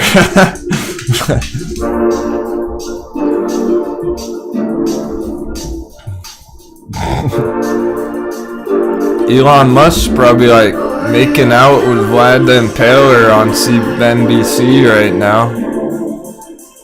Trying to all this moon boy excitement, false hope. Don't listen to that crap. Who cares what Elon says today? The chart looks terrible. That guy doesn't even know what's going on with his own stock.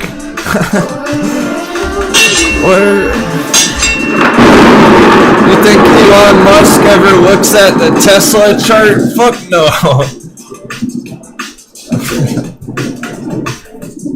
No way, man. His accountants do that for him. He doesn't know what the hell's going on with his stock. He's way too rich for that. Only the real traders are gonna understand this. Look how hard Grow came down there.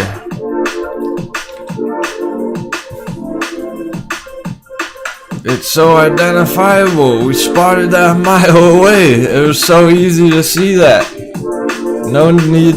Why even question it? Sometimes it is that simple. Why even question this on Tesla? There you go. Big bearish trend line right there. Giant fucking resistance. How's it gonna get through that one? I don't know. It's not. I don't expect it to. I would not be holding Tesla. If I had some Tesla, I would be getting the fuck out of that immediately. That's as lighthearted as I can say. That's as soft as I can even describe. I can't even be tough love from the captain. I don't know how to say it. You want to hear the truth? Here's your Tesla chart.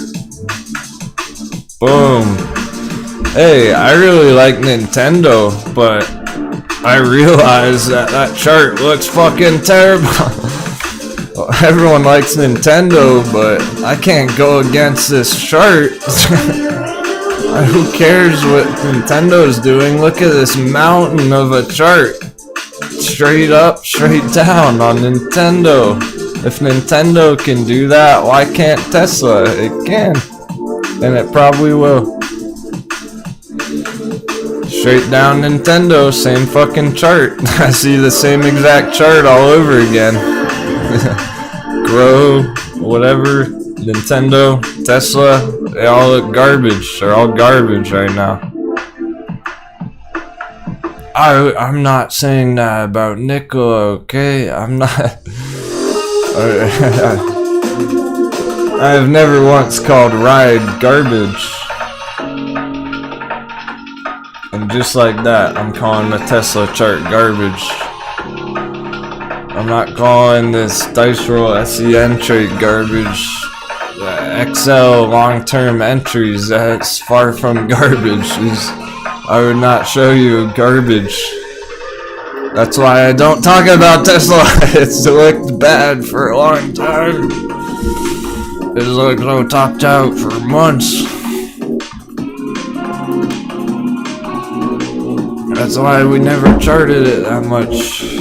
I remember we waited off on Bitcoin too. We weren't gonna chart Bitcoin up here. Bitcoin 65,000. I was like, nope, fuck that. Be careful, guys. Maybe you're around back then. There was a lot of FOMO hype Bitcoin, even in our crew. Some people wanted to buy Dogecoin up here, whatever. This is the real deal, guys. Look, hasn't even broken out there yet, so we still don't even long-term crypto might get that hot beverage. I love Bitcoin. I want it to go down. If Bitcoin can do that, so can AMC. You're telling me this chart can't happen? It's impossible for AMC to go down to the support down there? Why? That's stupid. That's nonsense. It absolutely can and may go down there. It's overbought. The overbought ones are in trouble. If Nintendo can come down like that, if Tesla can come down like that, if the S&P 500 can come down like this today, yeah, AMC can come down still too. We don't know for sure yet. I'm not turning long-term bullish. Well, I am. We're long-term bullish on AMC. I'm not turning mid-term bullish on AMC until I get those technical indicators coinciding. We need to hold the support there. We need to see some fucking green coming through on the MACD. Here's your early signals. This is what I'm talking about with those signals, guys. The bearish crossover on the weekly on AMC. That's brutal. That's brutal. That means something. If you don't think it does, I got news for you. You're gonna find out the hard fucking way. Sorry to say, but tough love from the captain. We're gonna chill out. Let's compare it. Here's your technical. This grow one that was going straight down, right? We were able to identify the breakdown on this, on grow, because of those indicators. Here's your indicator. Here's AMC. This is where AMC is. How's that look now? Do you see how far it could come down still?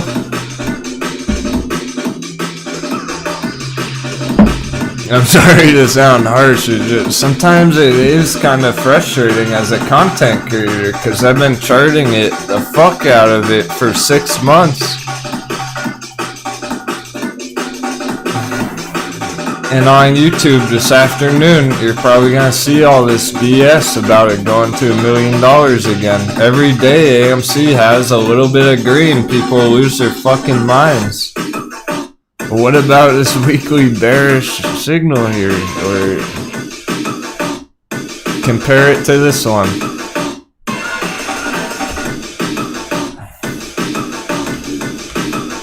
You know what? I could put them side, but I'm literally. Here you go. There's not. You can't even argue this one. No one can. Shit. I can't even argue this one, so I'm not going to. It's not that you don't want to argue the chart. You can't argue the indicators.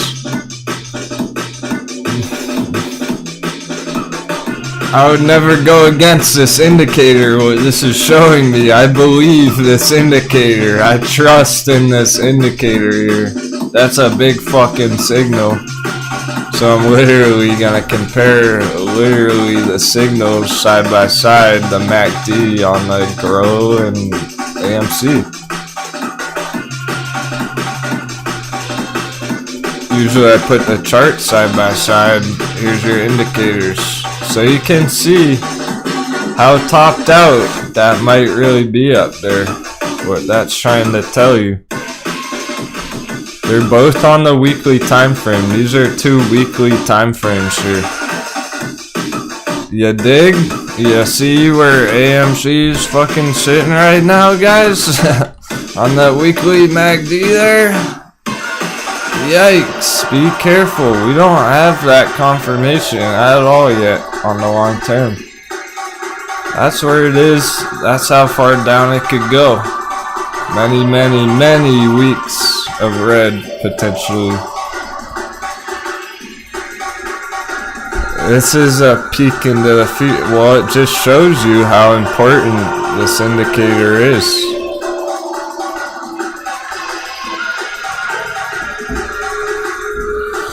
We want those AMC tendies, Isai. I know, right? If it comes down like that, we're going to Tendy Town. We'll be getting those new entries.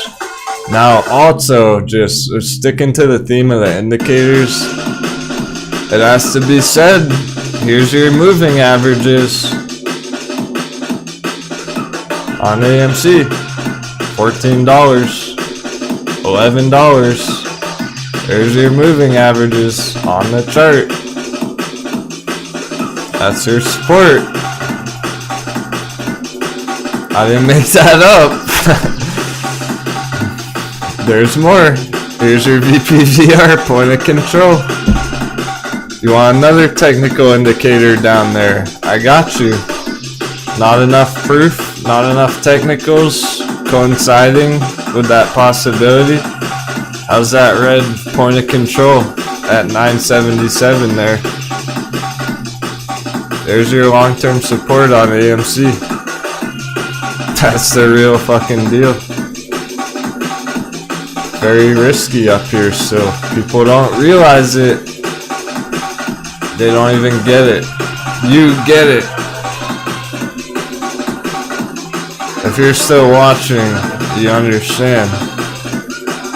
People who don't get it tuned out 5 minutes ago.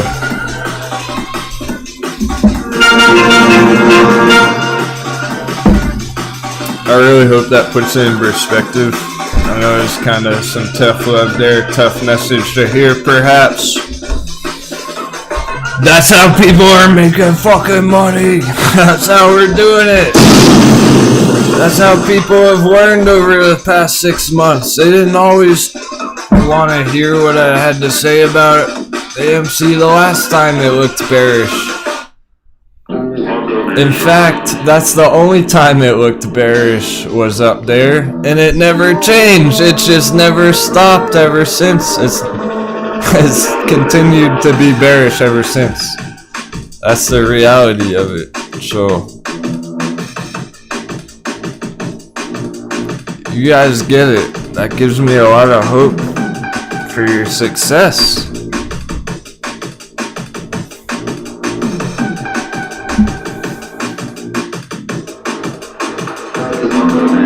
I think I'm gonna have to go content surfing later tonight and see what the fuck the Moon Boys have to say about this. That'll be entertaining.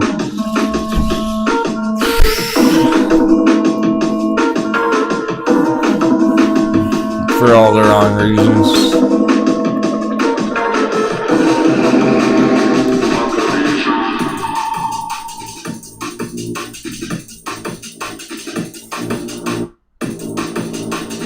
Pull out a couple of my other charts on it. Just take a look. You don't like that chart? I have a bunch more. Explain you more where that came from on AMC. Oh man. No, I want my German chart. That's what I'm looking for. We need our German friends. Where did our German chart go? Here we are. Where did it close? Look at that. No confirmation on the German chart. Whoa. Whoa, it closed right under the box. Right under the resistance on the German chart. Uh-oh. That's all you need. That tells me everything I need to know. It's not out of the woods yet. We're not out of bear forest yet. This is real bear forest German markets. There's your trend line breakout today.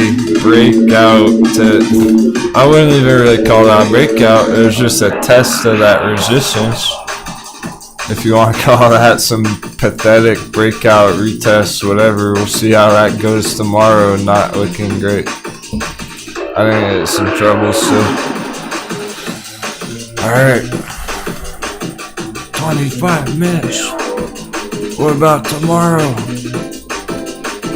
SESN still on track, but it slowed down today. It's still up 21% green. Not a bad day at all on SESN there. I got you keeping it real. Those are good ones. We can do it.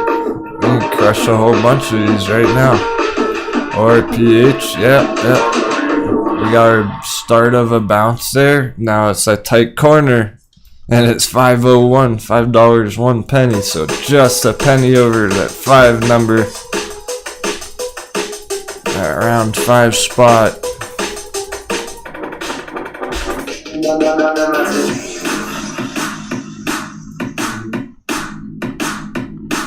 Now it's $4.99. It's fucking around $5, but yeah, it's still on track. I don't necessarily anticipate this one to go wild tomorrow or anything. This one's gonna be hard to time, but it's alright. Or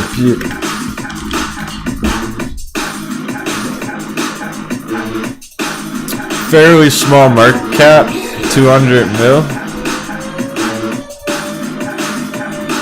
So you're basically on ORPH, you're basically just waiting for your bullish crossover signals for your indicators to go green here. Weekly, daily, there you go on the daily. Daily's still green. So we want to see that on AMC. We don't have that on AMC. AMC's up here still. Going down at the moment. We want to see this on AMC on GameStop. Then we'll be like, fuck yeah, it's on. Those are your bullish signals. It's holding that line. Yeah, hold the line over PH.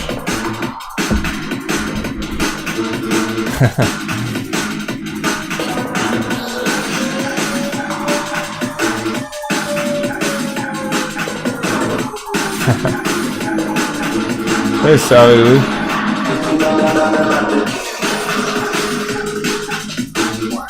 Oh, wow. Gotcha. Well, yeah. No shame in anyone's game, but like, I don't think I can ignore that.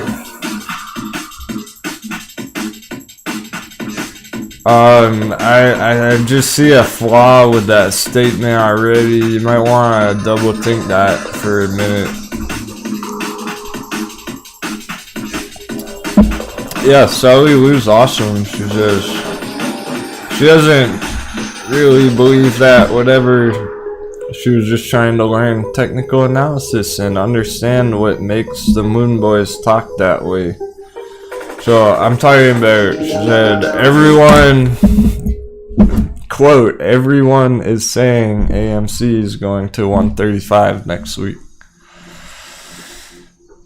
Yeah, you should probably rethink that statement there, because what is everyone? Where is everything? Who's saying that? Why are they saying that?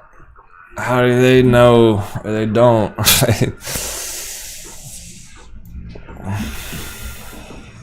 If you're talking about everyone, meaning the AMC streamers who are all in and their entire audience is all about AMC, you gotta wonder why they might be trying to say that.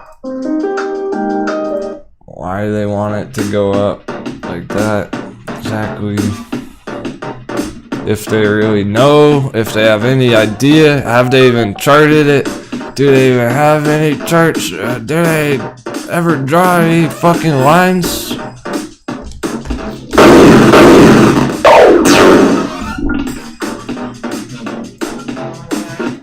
I've yet to seen like any lines on any of their fucking charts. I don't know.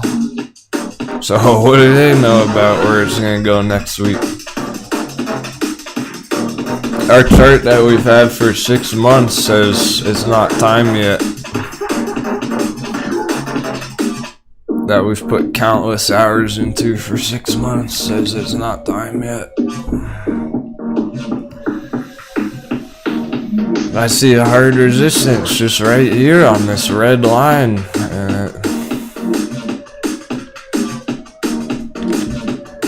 There's a lot of resistances. If it gets over 40, it'll look better. Even if it does start chilling over 40,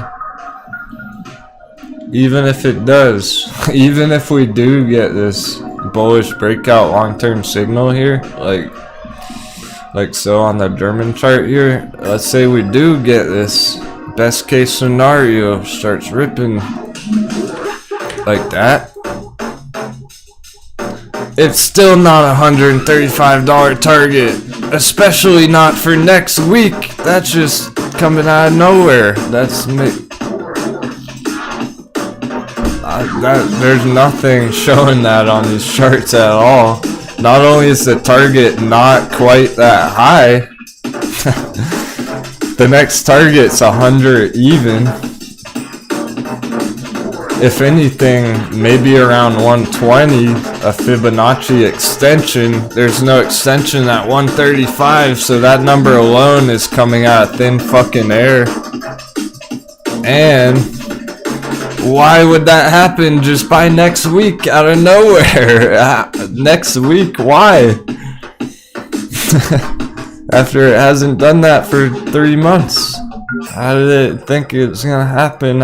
They say next week every week. That's what I hear every week. So yeah, no wonder why they're wrong all the fucking time, because they say shit like that. That makes no sense. I can say stupid stuff like that too, but I have nothing to back that up, so I don't say that. I'll only show you what the chart shows you. I'll let you know if it's an opinion or a speculation or whatever. Put 135 next week just coming out of thin fucking air is absolute nonsense. Here's our Fibonacci. $93.58, not 135. That's your next target. 93, not 135. It makes no sense. I don't know where that was 135 would be coming from. Maybe that was some strike price on some Moonboy options contracts, whatever. It's a trap. It's a fucking trap. People are getting wrecked on those Moonboy contracts every week.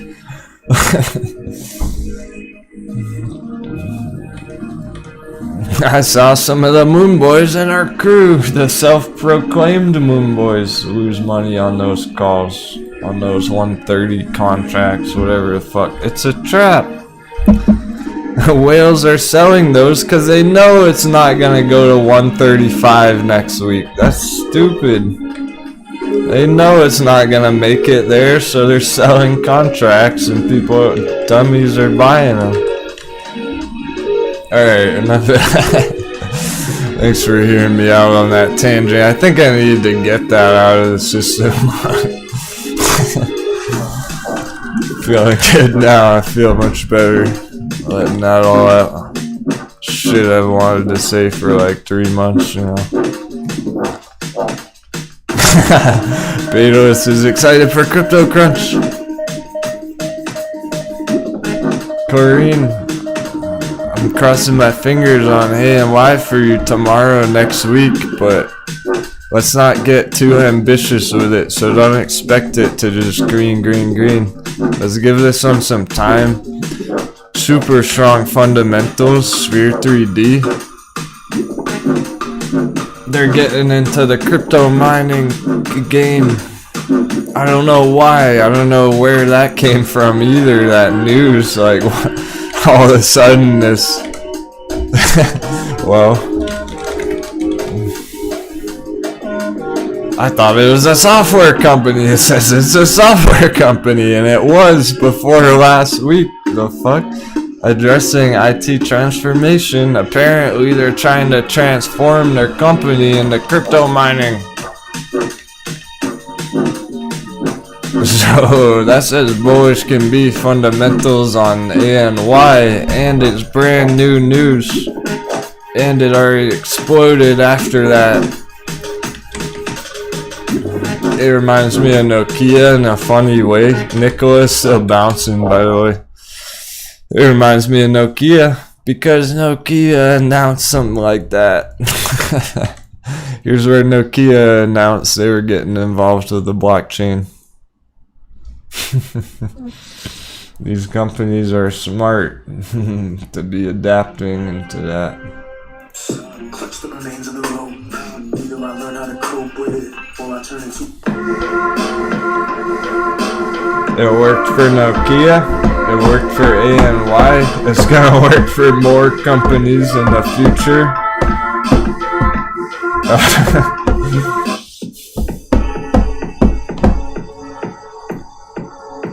Crypto is fucking hot, so when a company like Nokia says, "Hey world, we're diving into blockchain in the future," that has an effect. A big one.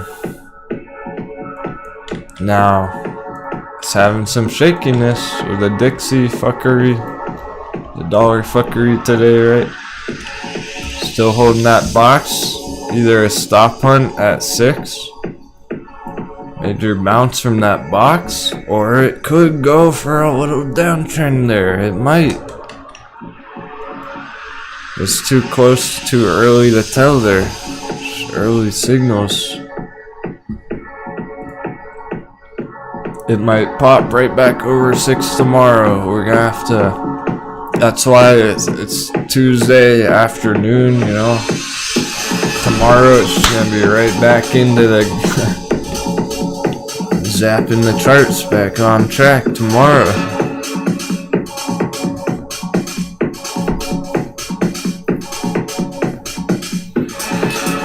With all things considered, I'm impressed. I'm surprised there's not more red today.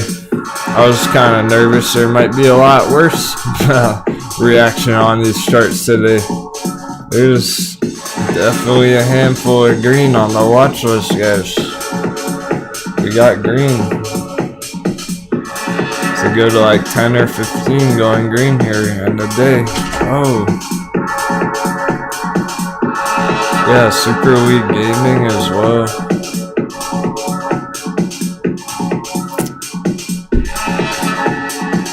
I want to take a peek at that for the holders, SLGG real quick, because I've seen it in the chat a few times. It's a slower one. People are holding it long term, so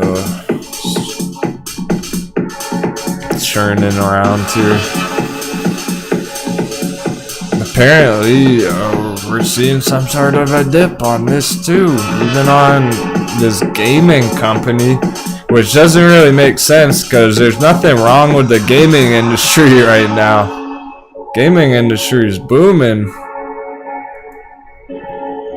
If I had to guess, alright, you know what I think this is here?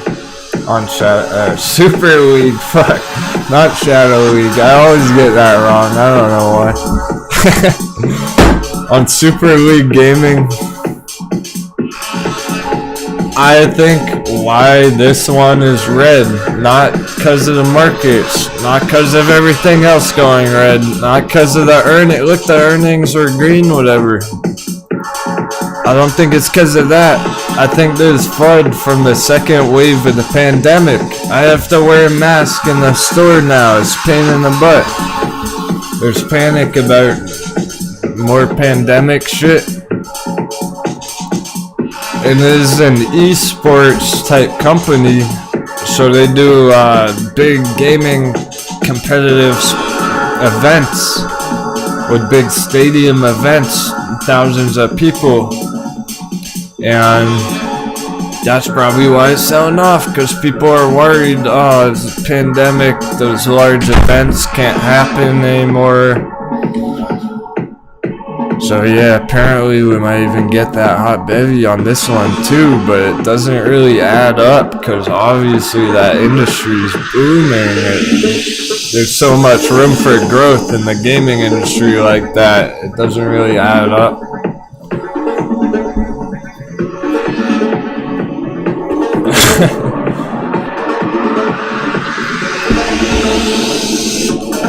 Alright, Jade, just because he said please, AYTU, please.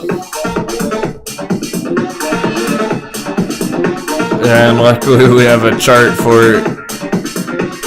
I don't even want to adjust this trend line. What I will do, I will throw a parallel channel on this. It's not going to really help us right this minute, but it is relevant, and that might help us tomorrow. If you get a bounce from there, it makes sense.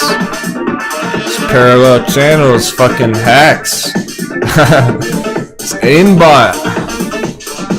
360 no scope. Those parallel channels got real effective lately.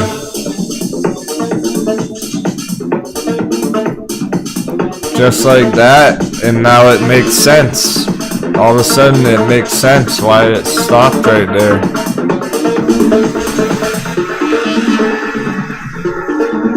Earnings end of month. AYTU. Some biopharma.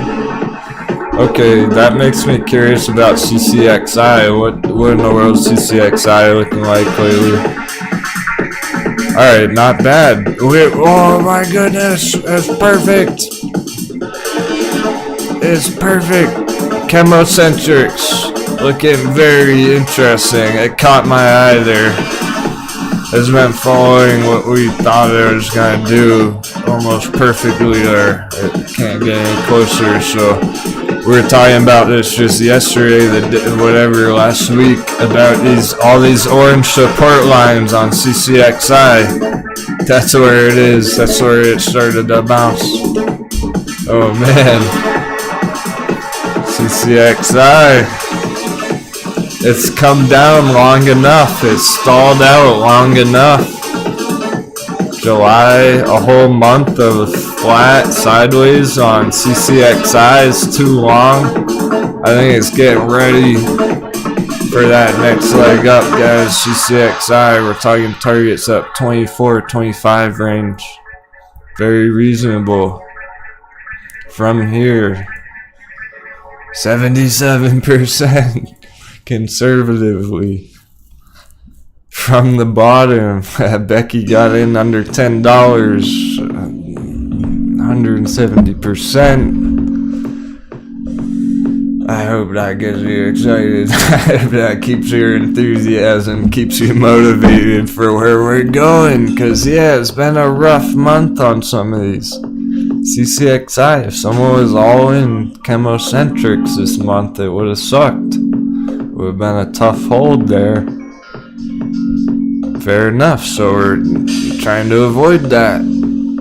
We're trying to find some more good ones, diversify a little bit, so that we're not just all in AMC and crossing our fingers every day. We're actively making this shit happen. We're actively finding these big events on the charts, playing them both ways. Some of them hard dips that we're trying to enter, some of them blasting off or hitting targets. Some of them we're just accumulating for long-term holds. It's all great. It is really good. I'm personally really excited about all that. So much better than a few months ago. Even just like 1-2 months ago, we're in day trader's paradise, but even that was tough. Even when we were finding insane blast offs on BlackBerry and stuff like that, and Ride and scalping them all, even that, you know, We were right to be somewhat suspicious of Boingberry yesterday. Boingberry's having more trouble than we were thinking last week. It was looking pretty darn strong last week in the blue box, $10 area. The second it started turning down yesterday, I was like, hold the phone. Be careful with that. It looks like Boingberry may be putting in that bevy, guys, and you know what that means. You know what that means. I know you know. We're going for a pillaging.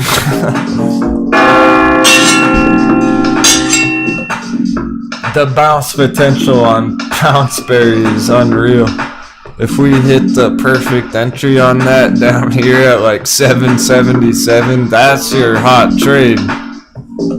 That's it. That's where you're trying to enter this thing down there. So, as long as it was in the blue box there, it was holding up nicely. We need to adjust. Dollar's been going straight up. BlackBerry doesn't like that right now, so do have be somewhat careful here. We don't know if it's too critical, too crucial of a spot with a dollar right here. Depending on what the hell happens here for the rest of the week, etc. There's no really way to tell if it's just gonna be a bear trap and bounce tomorrow, if it really is gonna go way down there. We don't know right now.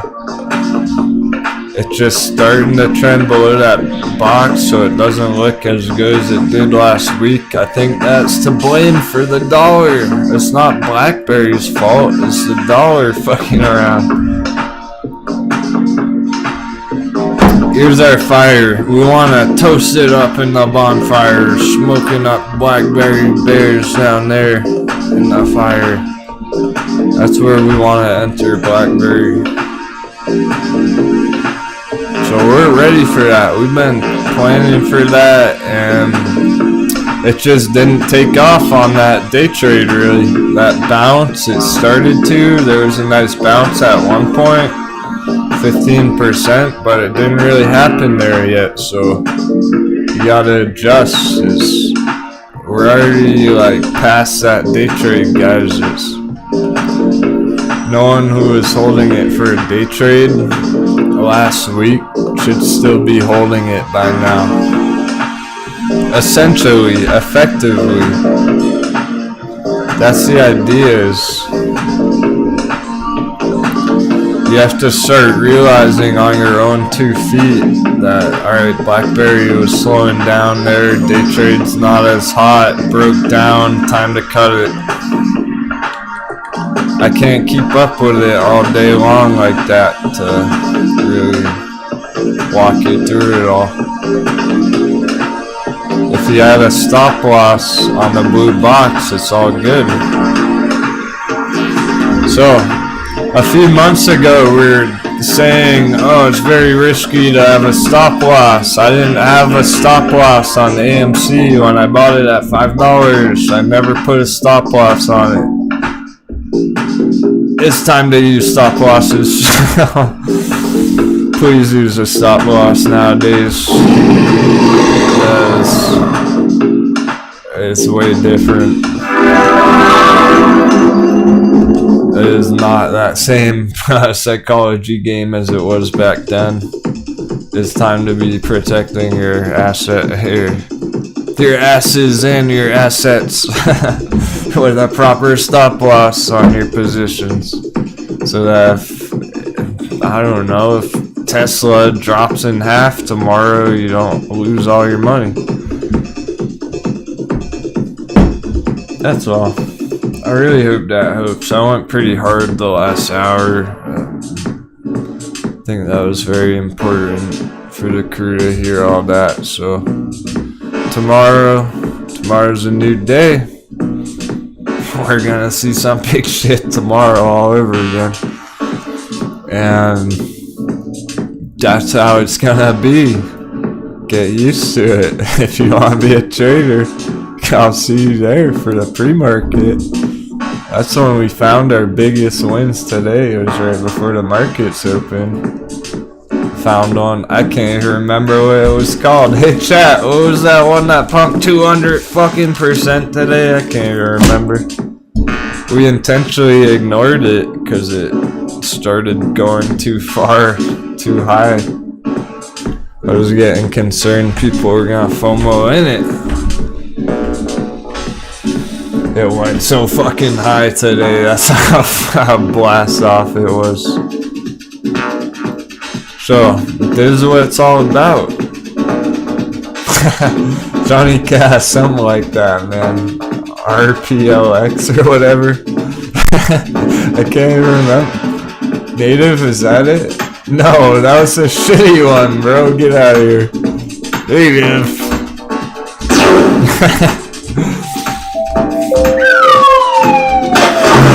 That was the one with 2 employees in Israel. Here's AMC on the close. 7, 6, 5, 4, 3, 2, 1. Over 37. Alright. That's a nice number. I'll give it that. Congratulations, AMC Bulls. It's better than could have been. Safe for another day on AMC. Safe for tomorrow. Oof. Feels good. We're chilling on it still. We're ready for any scenario now. I think we've covered every single possibility that exists on AMC by now. So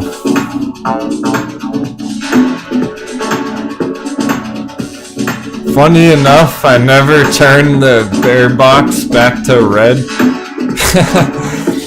That wasn't intentional. Our bear force, our bear box, I turned it green earlier. It actually, well, we're right on top. So that's as good as it could be. Great question, Sally. Is this price giving us bullish indication for tomorrow? Yeah, kinda, yeah. It's a really good signal for tomorrow to be at least okay here. AMC might dip tomorrow, right? It could go red tomorrow, but we're basically looking for it at least to hold in this box for now. That's what this close tells us, is it's in pretty decent shape right there at the moment for tomorrow. But we don't know if it's gonna change on a dime tomorrow too. We got this bigger picture at hand here. So, I want to be clear about this long-term resistance and everything on AMC. This yellow line here is a German chart, so I'll pull it up on the US in a second here. The hesitation here, yeah, we have to start. We have our test of that breakout. It's as good as it could possibly be. There's your PVR point of control in red. Funny how that matches up, isn't it? Can't make this shit up. That red horizontal point of control, anyway. It's just barely started there, guys. If that's not accurate to call that a breakout. It's the start of a potential breakout, and we're gonna see tomorrow what it can do. If it holds up tomorrow, going back to the US charts, let's get a more clean one if we can. For more clean AMC here. Give you the exact numbers. It's as clean as we're gonna get.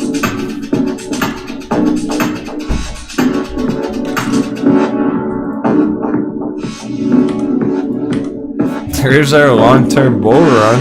It's on the chart.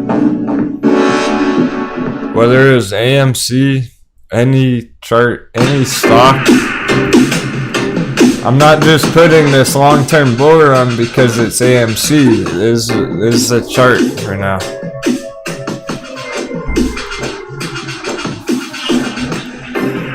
Alright, so here's our resistance area in red.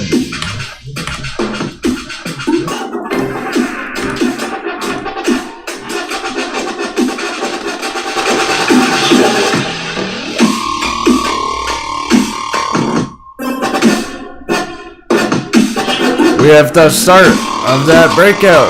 If we get lucky, we'll see this. Here's your epic bounce. Here's your miracle bounce right there. It's always been on our chart. We're ready for that possibility. That's from 37 to 55. 50%.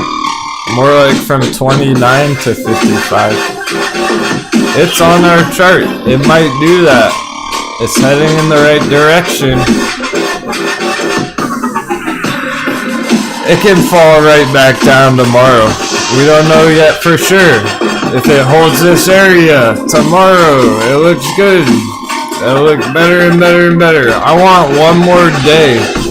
I at least need to see this staying healthy tomorrow. If it comes down tomorrow right back here, nothing's changed. This isn't enough right there. It's not enough. It needs to actually stay there. It can't go red tomorrow and turn right back around. Let's give it one more day. If it's healthy tomorrow, I'll feel better about it for the long term. Alright, that ass. You know, I really wanted to summarize the other charts, but we don't even really have time. There's so much going on. I think we covered everything necessary for the most part. The dollar hasn't even moved. SPY closing bearishly. And Bullcat woke up the minute the markets closed. Now you're bullish. Hey, she must be bullish for Crypto Crunch after hours. Let's go. Alright, guys. That's the official end of our stock show for today. Thanks so much for joining me. That was pretty wild, pretty epic. If anything, once in a lifetime events with the S&P, with the dollar, with Tesla, with AMC, with Bitcoin. I can go on and on. Happy trading, my friends. Take care. Hang around for Crypto Crunch if you're interested. We're gonna take a short intermission here for Sam. Appreciated all the kind words in the chat today. That was very nice. I wouldn't have dropped all that fire. Got all the support throughout the day.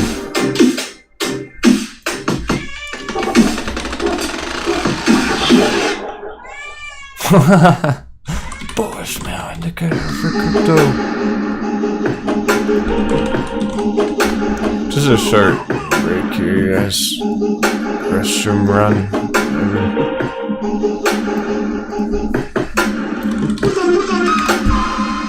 Yeah, ETH hit that target too. We got a lot to talk about here. That's why we don't have that much time to zap all our charts. We gotta keep grooving.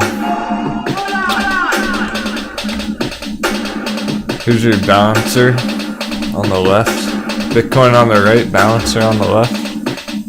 One of the interesting charts at this very moment because it's right on the edge from exploding. Right on the edge of a pop there on balancer still. Alright, Bullcat.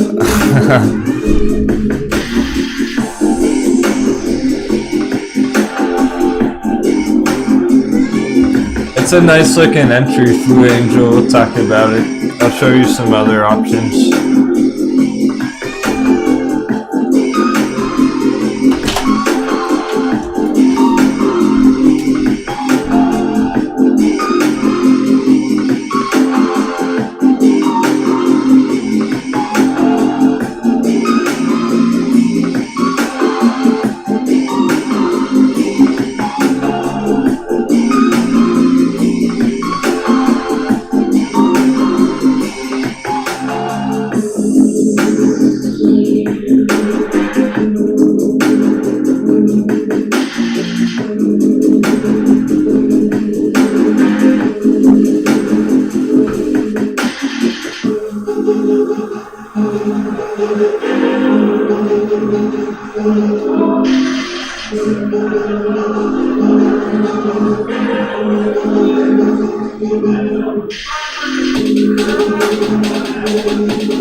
Alright, great. Oh, it's so funny how Bullcat started out here when the bell hit. Welcome back, Crypto Crew. We got a lot to cover.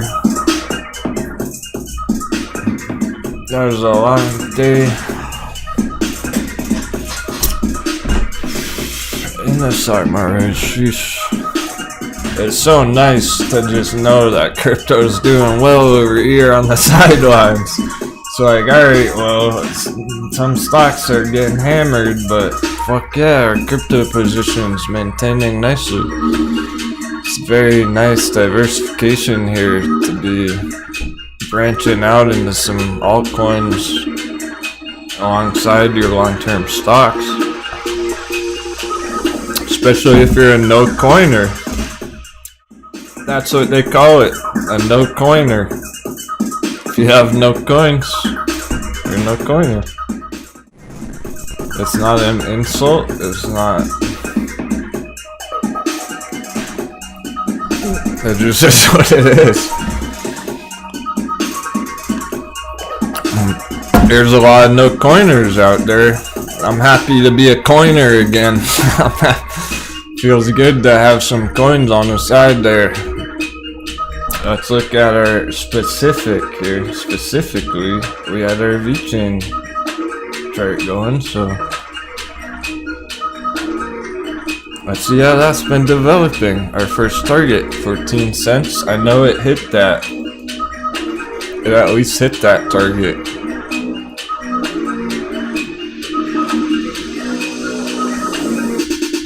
It might have got resisted there. Let's see if it got rejected there or not. Yeah, totally. It did indeed. That's why it was a target. Target hit. Target done. Some red on VeChain right there off the target. That 140 spot. Exactly, guys. Exactly. The fib. The fib tells all. That's where I got that number from, right here. 14 cents directly from that target on the fib. So that one's been smashed. Now we're talking about the next one. So this is where it gets interesting because it's close to that resistance, right? For VeChain in particular. Uh-oh, Ishan's on delay. She goes, is Captain coming back for crypto recap? Ishan, try refreshing. We're live.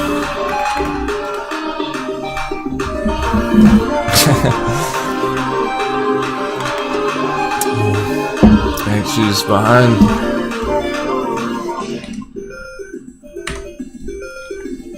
Alright, so this is what's wild about it, is now that we're approaching this resistance, well, it can come down from here now.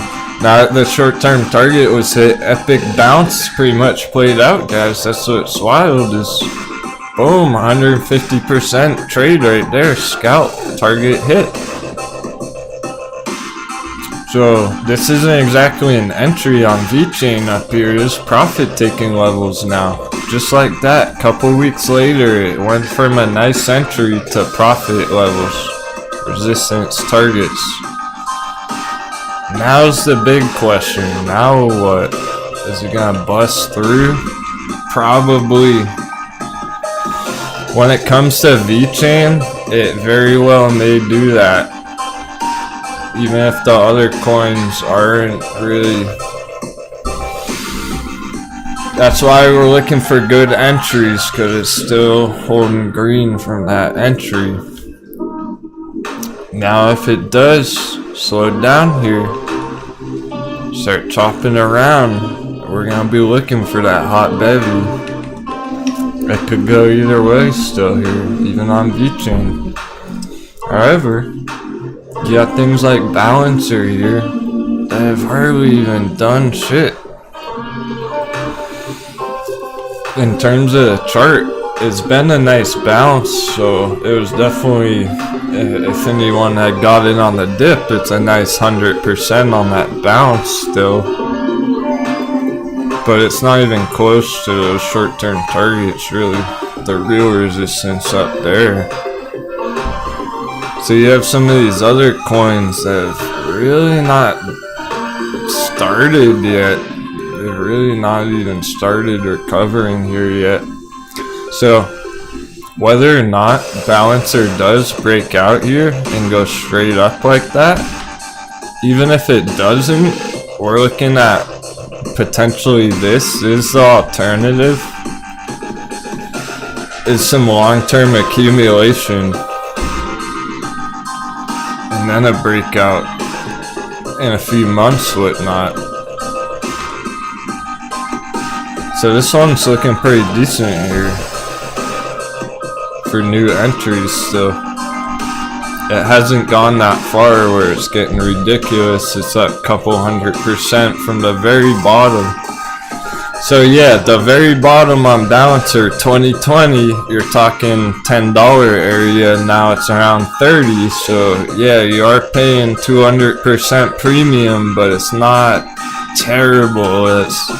That might be the price you have to pay if you miss those dips and you really want to get in. It might be worth paying that kind of a premium. You're not getting the perfect entry, but you're still getting in before it does anything crazy. The key here is to accumulate these strong projects that you like. A lot of people like this project, that's why I started charting it. And then we recognize the potential there, because it's only double essentially from the bottom, so it's not a terrible entry there. It's also retraced pretty hard here, so that's another puzzle piece. You got a big target there in the short term, mid term, and it can go on a long term bull run. That's a whole lot of good things going on for this chart, guys. We add all that up together into one big picture, one big puzzle. It starts to come together like, yeah, long-term bull run, hard retracement, new entries. Some of these are good right now. Another very interesting one, okay? ICP, it's ridiculous. I can't not, I have to show you this one. If you didn't catch it Saturday earlier. Coolesty chick, I know you're looking for that nice entry. I got you. I got a nice list right here. I've been looking at them myself for my own friends and family. check these out. And no, Angelique, no, hard wallets are separate. You cannot link a hard wallet to Coinbase like that. You don't even want to try. Here's a hard wallet. This is what it looks like. It's a physical USB device. It is not linked to anything. It's not linked to Coinbase, Gemini, nope. It's right here. Password protected. Type in your little pin, whatever. Good to go. That's where you want to keep your coins. Oh, you didn't know about that? Oh, yeah. Well, great time to be learning, Angelique. Because we're just starting to talk about all that for the crew. Crew's just starting to learn. Oh, Hornet? You too? Alright, let's go. Here goes Captain pulling out the toys. Alright. To put it simply, most people buy their coins. So say all the Moon Boys, they're buying their Dogecoin out on Coinbase, alright? That's not what real Bitcoiners do, guys. Real crypto crew. You're smarter than that. You get your crypto on your exchange, and then you send it to your address on your physical device. Because until you do that, you don't actually own your crypto. It's not yours. It's Robinhood's. It's Coinbase owns your Dogecoin until you send it there, because you're not actually buying coins from the exchange. They just owe you that balance.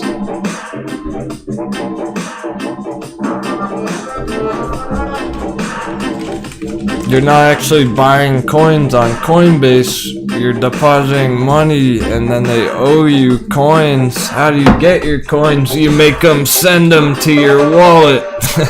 You say, hey Coinbase, you fuckers, send me my coins.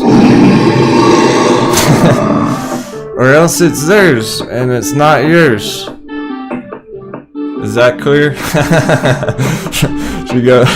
She said, I am lost, so I tried to make it clear. She goes, okay, fuckers.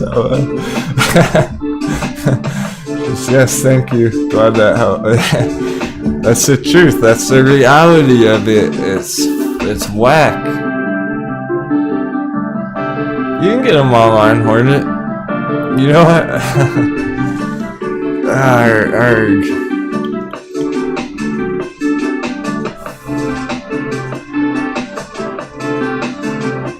I haven't decided how. I'm gonna give one away, but I don't know how I'm gonna do it yet. I'm planning to give away a hard wallet giveaway, guys. But I don't know how I'm gonna do it yet. I think for the crew on Discord, maybe a dice roll between the members or something. I wanna give back. Alright, we're diving into the crypto world. It's a nice turning point. I used to give away the AMC gift cards. We're gonna give away our crypto wallet.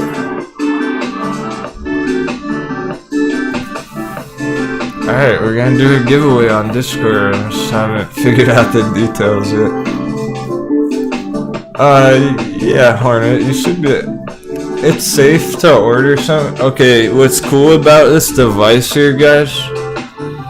When you get it in the mail, it's risk. There's a risk to even these devices. Somebody can infiltrate it, hack it, and then sell it to you. And you get it, and you put your coins on it. They steal your coins. What's cool about it is they come very well packaged.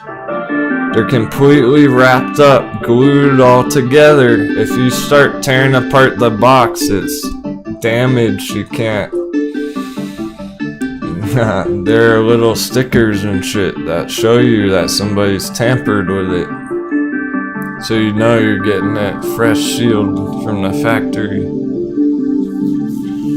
No one else has got their grubby mitts on it before you. So yeah, you can pretty much order them off those main retail websites, you know, Amazon should be on there.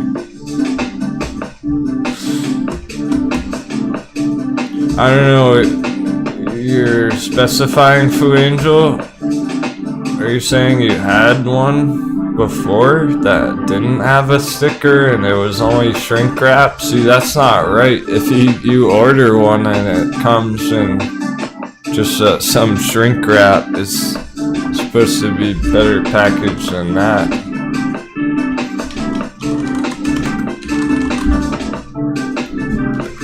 Let's see what we can find to show you the package.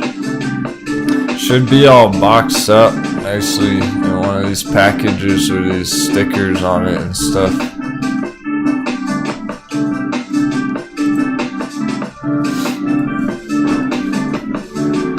See, these like tamper-proof stickers, so as soon as those are broken, you can't really replace it. So the box, you tear apart the box, basically it's completely glued together. There's no way to get your wallet without destroying the box.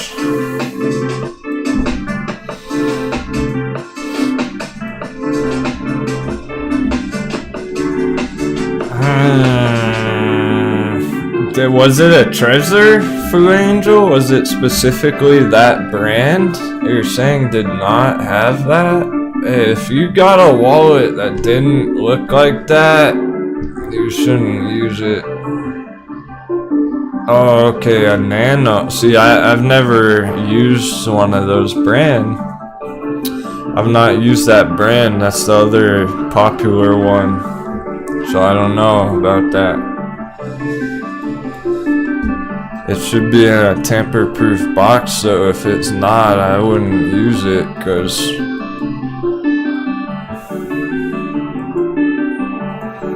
somebody could manipulated it and they know your password and you don't even realize it, and they're just waiting for you to put money on it.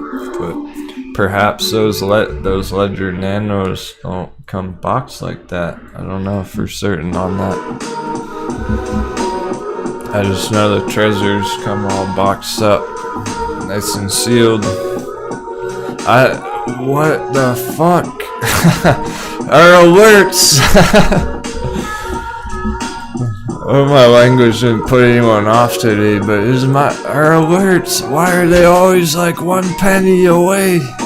Ow, Bullcat's here. Bullcats arrived, save the day. You're bullish on crypto, aren't you, kitty? She likes these dips. Somehow it's like a penny away from popping our alert there. Well, okay, on ICP. I was ready for this. It looked like this was gonna happen. We're talking about it's testing support here. Look at all the confluence in this spot. ICP, altcoin. Bullcat. Just giving the camera kisses. Right, Jay? 8,000%. Man, it's great. That's what the insane potential is on this chart. That's why I'm showing you it. Because this is real price action back here. It really used to be $600 up there. It's a 10x chart, dude.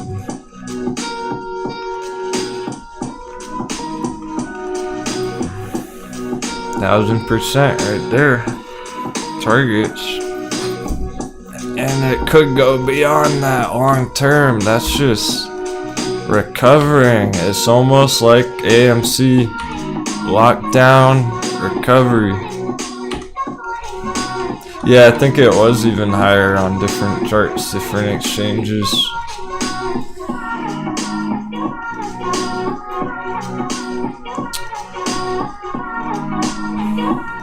They're showing up, Jay. I'm not seeing any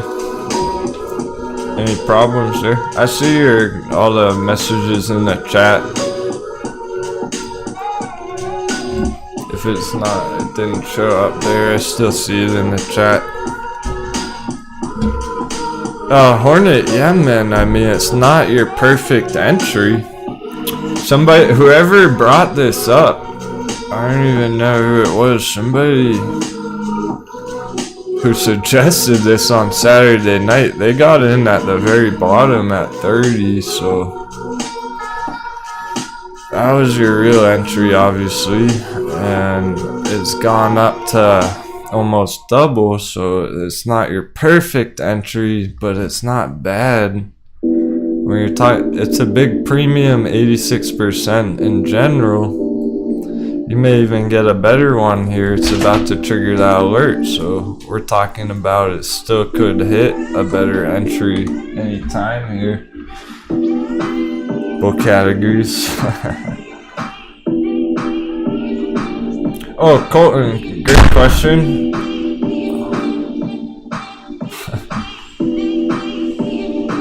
Colton's asking, so theoretically, if I bought some crypto and then it was on the wallet, how do you sell it on a pump?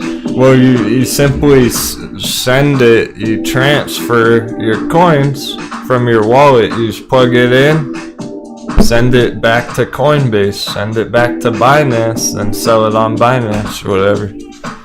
So it'd only take you like, it shouldn't take you more than 10 minutes, 30 minutes. There's the alert, there it is. If it wasn't an entry before, it's becoming a tastier and tastier down here, guys. Look at this orange trend line. This is ICP, not ICX. ICX is icon. This one's Internet Protocol.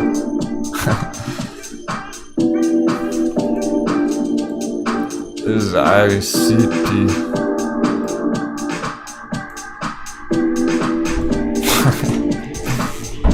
So mature. Yeah, Shamus. Well, Sundial's actually at a kind of a neat spot right there. Sundial's in heavy accumulation here. As long as it's above 70 cents, very healthy on Sundial. And we've been watching this green box for months, holding support. So far, so good. Hasn't done anything devastating there yet. We were actually talking about this a couple of weeks ago. Treasure chest area. That's where it is. In the treasure chest. Right where we want it. Alright, so here's the deal. Crypto's a little bit shaky here.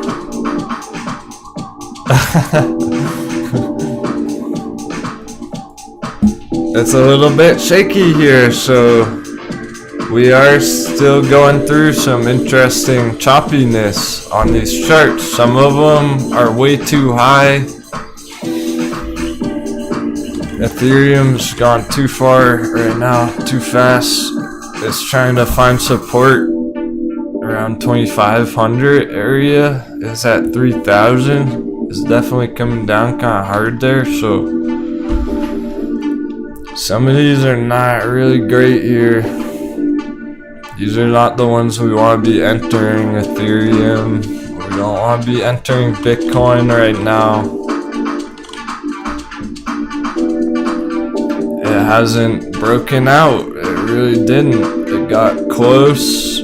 It's still, okay, if you caught the Saturday night show, we're actually looking at this. We're basically looking for it to hold the gold box here for now. Between 43 and like 45,000, this gold box. We're gonna see how that goes on Bitcoin. That would be totally normal. I still expect it to pop through 50 first before a harder retracement. And then we'll see. We're just gonna see if it can hold this gold box. The longer it holds this gold box, the better and better it's looking for long term. For now, we don't have that signal. We don't have that long-term confirmation, so you don't want to be buying Bitcoin here when it's hitting resistance, looking like it may come down long-term from this 50,000 area. It got up to 48 something, very close. So anything can happen in this gold box, kind of like AMC, guys. And we're gonna watch that breakout there. I appreciate you hanging out, Jay, man, in the chat. He said, how much do I have to donate for analysis on XVG? I got Verge. 0. Never expected, always appreciate. Hey, how about how about instead of feeling obligated to donate for an analysis, let's do it the other way. I'll give you the analysis, and if you find it valuable, you can donate.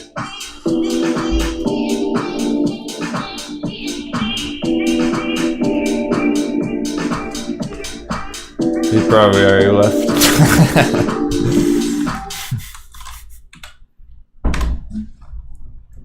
If he's still in the chat, I'll look at it. Oh, okay, cool, he's still here. Alright, you got him, man.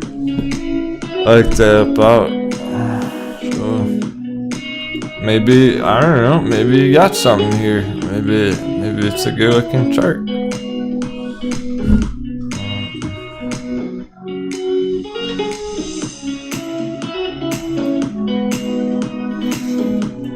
We gotta check the market cap on it. It's gone on quite a run already. I think there's better ones. There's better ones right now. Now, if you're still holding it though, you know, he specifically said Binance Exchange. We're on it. Okay. Or is that BitChex? Yeah. He's looking at the BitChex chart for whatever reason. Maybe that's where he's trading it. Okay. It looks a little more stable on the BitChex chart, actually. Here's the log. The logarithmic will really show you here. Look how far it's gone on this pump. 23x.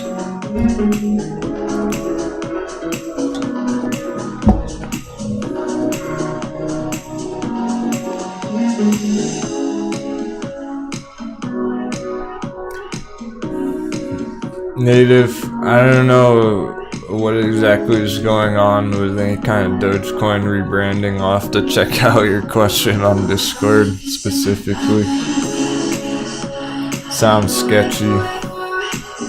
Usually, there's no reason to rebrand any cryptos.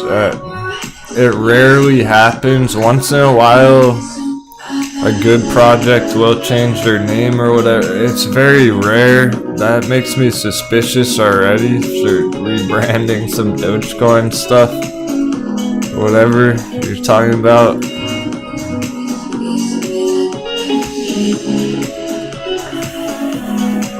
Verge resistance. Definitely resistance here. This one's gone up a lot.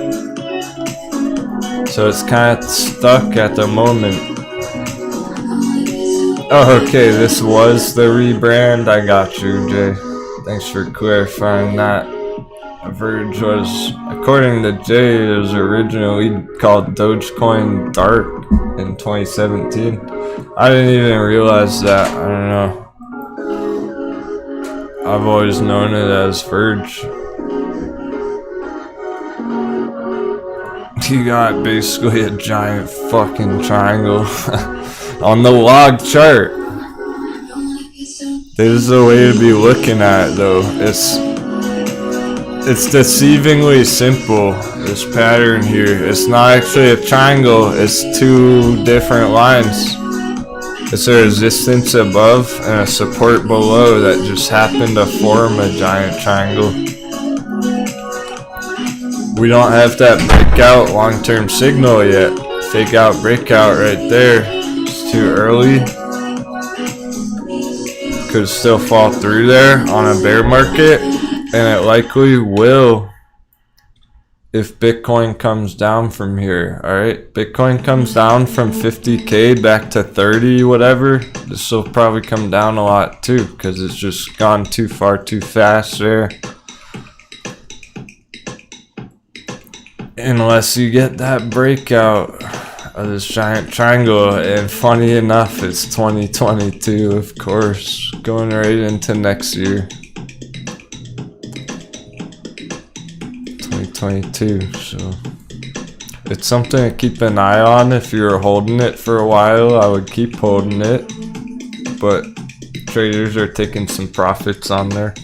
Yeah, I think long term, man. Tying $5 target on Verge. Let's see if that's reasonable. Maybe. It sounds really big, but there's potential like that in crypto. Yeah, I see a peak at 31 cents on this chart.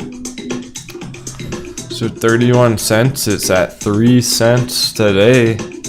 Yeah, this has potential.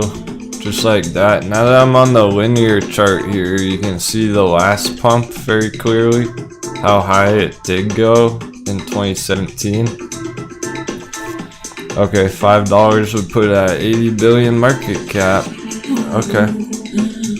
I don't have a problem with that. I don't. This crypto we're talking about. Not only can it go from, as long as that's true, 80 billion market cap, and it's not like an 800 billion market cap, anything like that. I think I'll double check that just to verify it, but here's the potential. Yeah, it can go from 3 cents back here to 30 cents, which is 10x. Long term, let's say the next, alright, how long term? Let's estimate and call it the next halving cycle in a couple years, whatever. I forget when that's coming up exactly. I think in like 2 years. Let's say the next halving cycle. Well, it can go from 30 cents to $3. So I actually agree, Jay, that's possible. $3, $5 long term. It's crazy, but it's crypto. As long as that market cap matches up. I'll check that.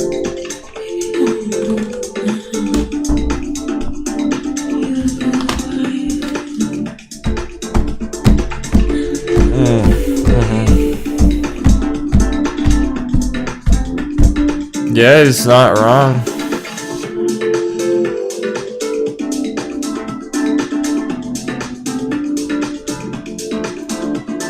It's a pretty small market cap for Verge. I think Jay is on to something, so it's not a bad idea that we pulled this one up on Verge. He's right, that it was very,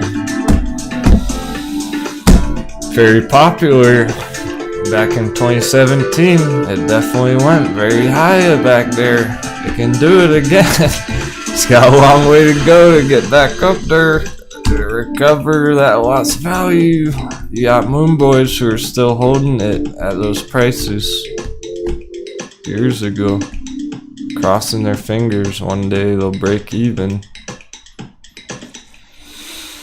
These are the entries that we like. You just didn't get the perfect entry. It's too bad you didn't cop it at the very, very bottom there, because that would have been fucking stupid if you had gotten to cop it at like under a penny there. Oh, cheers. You like the analysis. Let's go. Forgot about that. Thank you, man. You're welcome. I'm glad that helped. Yeah. You got, it already got my attention. Thanks. That actually does. I want to look into it some more, because I like how far it's come down, and I like the targets.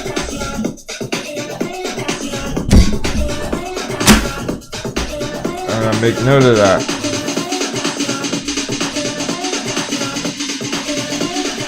Right now. I'm adding it to my list of interesting entries. Cool. Yeah, thanks for the suggestion there, Jay. It's one of those ones where it's almost like given enough time and not risking too much. If you're not risking too much, given enough time, you pretty much can't go wrong. With that kind of big ass targets, I don't think Verge is going anywhere. It's almost the top 100, number 119 coins. Probably gonna stay around for a while. Hey, I wanted to point something out real quick before I completely forget about it. We're gonna keep going for like 15 more minutes or so. Sweet Angel, no worries. I'll fill you in.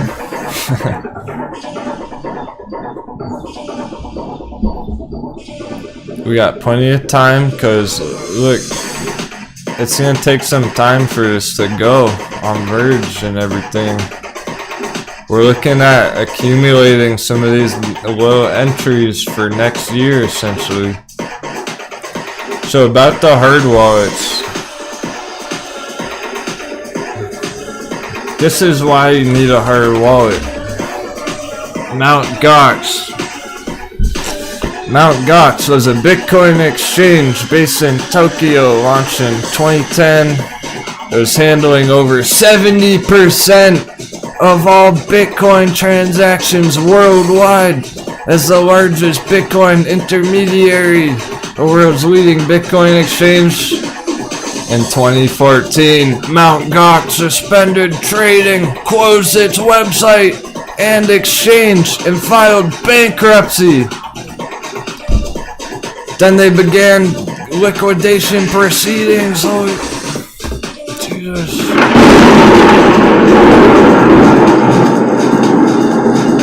That's pretty dark. That's no good, guys. There's people in the streets like, where's my Bitcoin?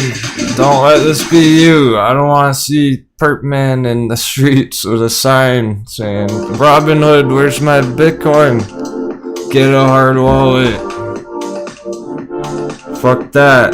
That can happen to any of these things. Robinhood, any of these exchanges, it doesn't matter. Coinbase, pull the fucking rug and steal all your money. And they get away with it too. They'll never get caught. They never get caught. They never get in trouble for that stuff. They just disappear into the wind. It is the only way to protect your coins. That's key. It's literally, this is your key. It's literally a key, like your car key, like your door key. It's key to your success in crypto, or you just might lose it. Or your phone breaks and then you can't log in your account. Whatever, shit happens. There'd be nothing worse, guys. There's nothing worse than not being able to access your money like that. Forget making a bad trade, making a mistake. That's the real issue. It's just completely losing it altogether.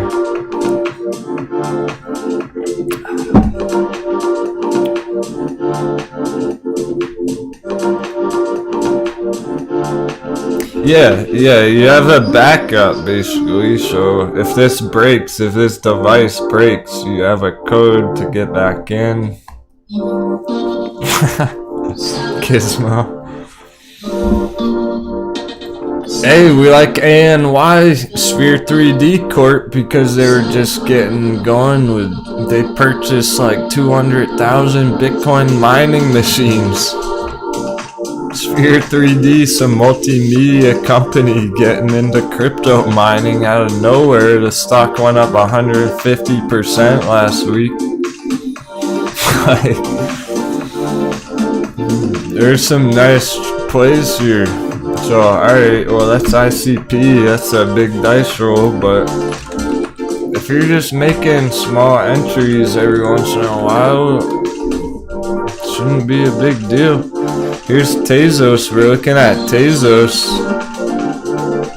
It's interesting. It's one of those ones that again has not gone up too far from the bottom.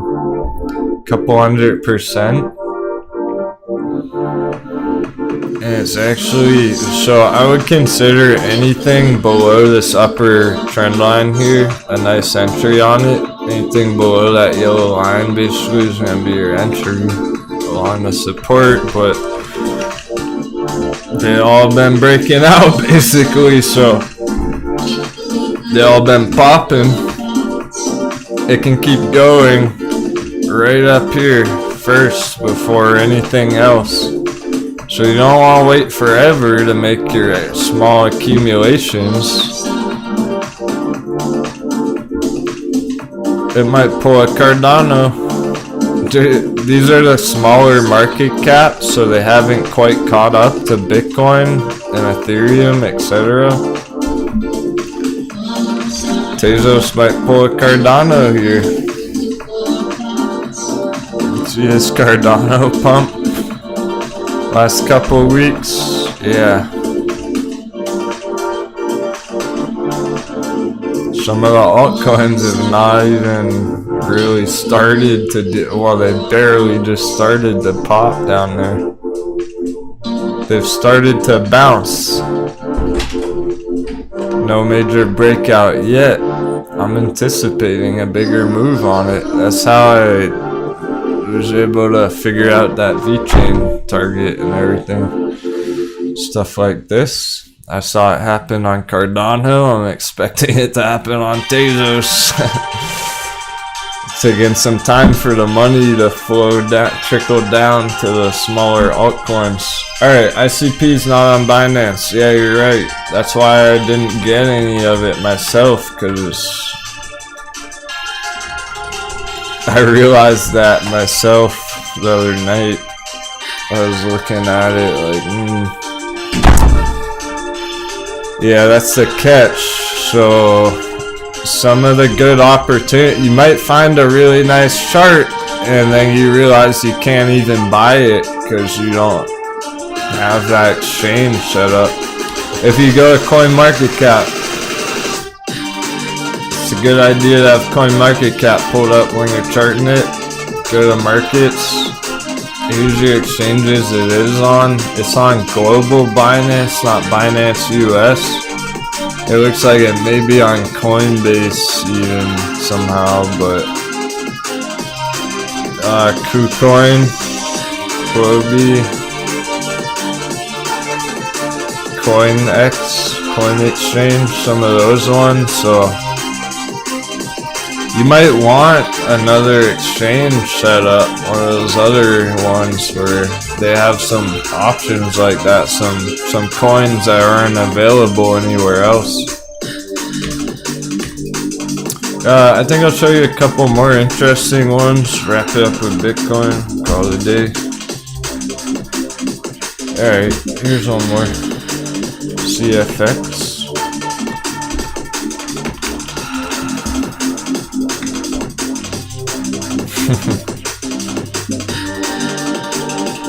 This chart's funny. It's so simple. Sometimes it's the simplest ideas that are the best. There's no reason to doubt this chart just because it's simple. Long-term downtrend just starting to change. Just starting to put in some sort of uptrend for the first time in a year. Now I zoom into it. We have a breakout.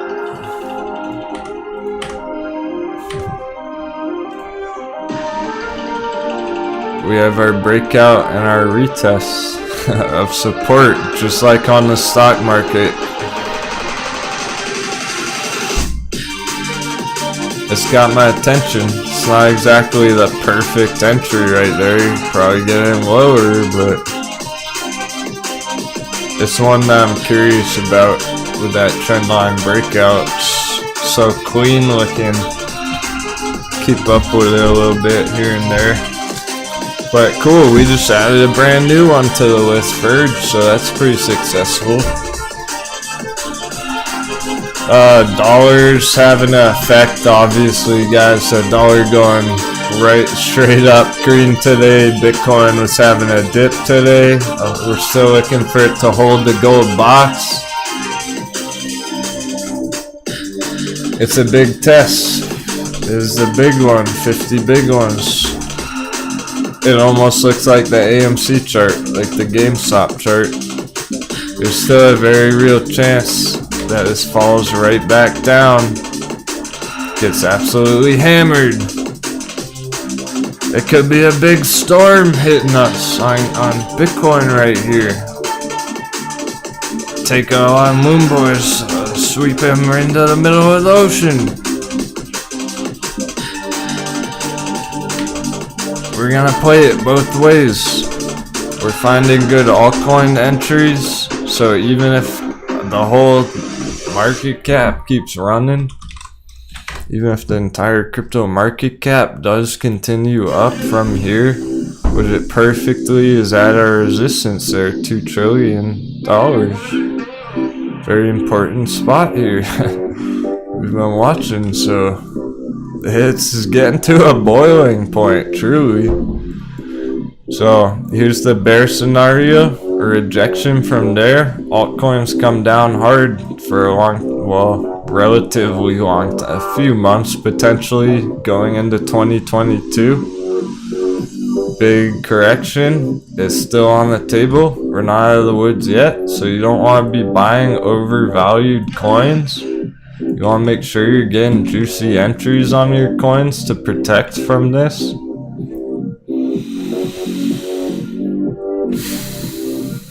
I hope we see it down there one day. I want to plunder that dip.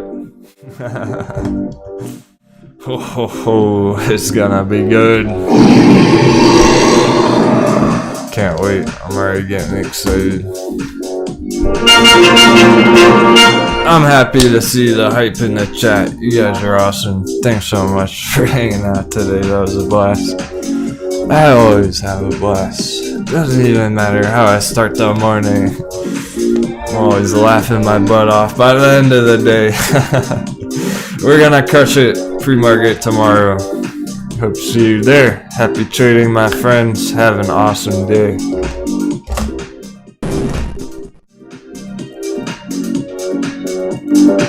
Party doesn't stop when the show's over. Throw out those questions on the crypto Discord. I saw some good questions in the chat there. We'll help you out on Discord. Figuring out your wallets and shit. That's the learning process. That's the learning curve. The big reason why mainstream investors don't take the plunge, because it's a little bit of a pain to get going. You have to get your verification, get your exchange set up, figure out where to get your coins, how to store them. Yeah, it's a little bit to it, but it's all good. We got plenty of time. There's always more opportunities.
Cat says farewell.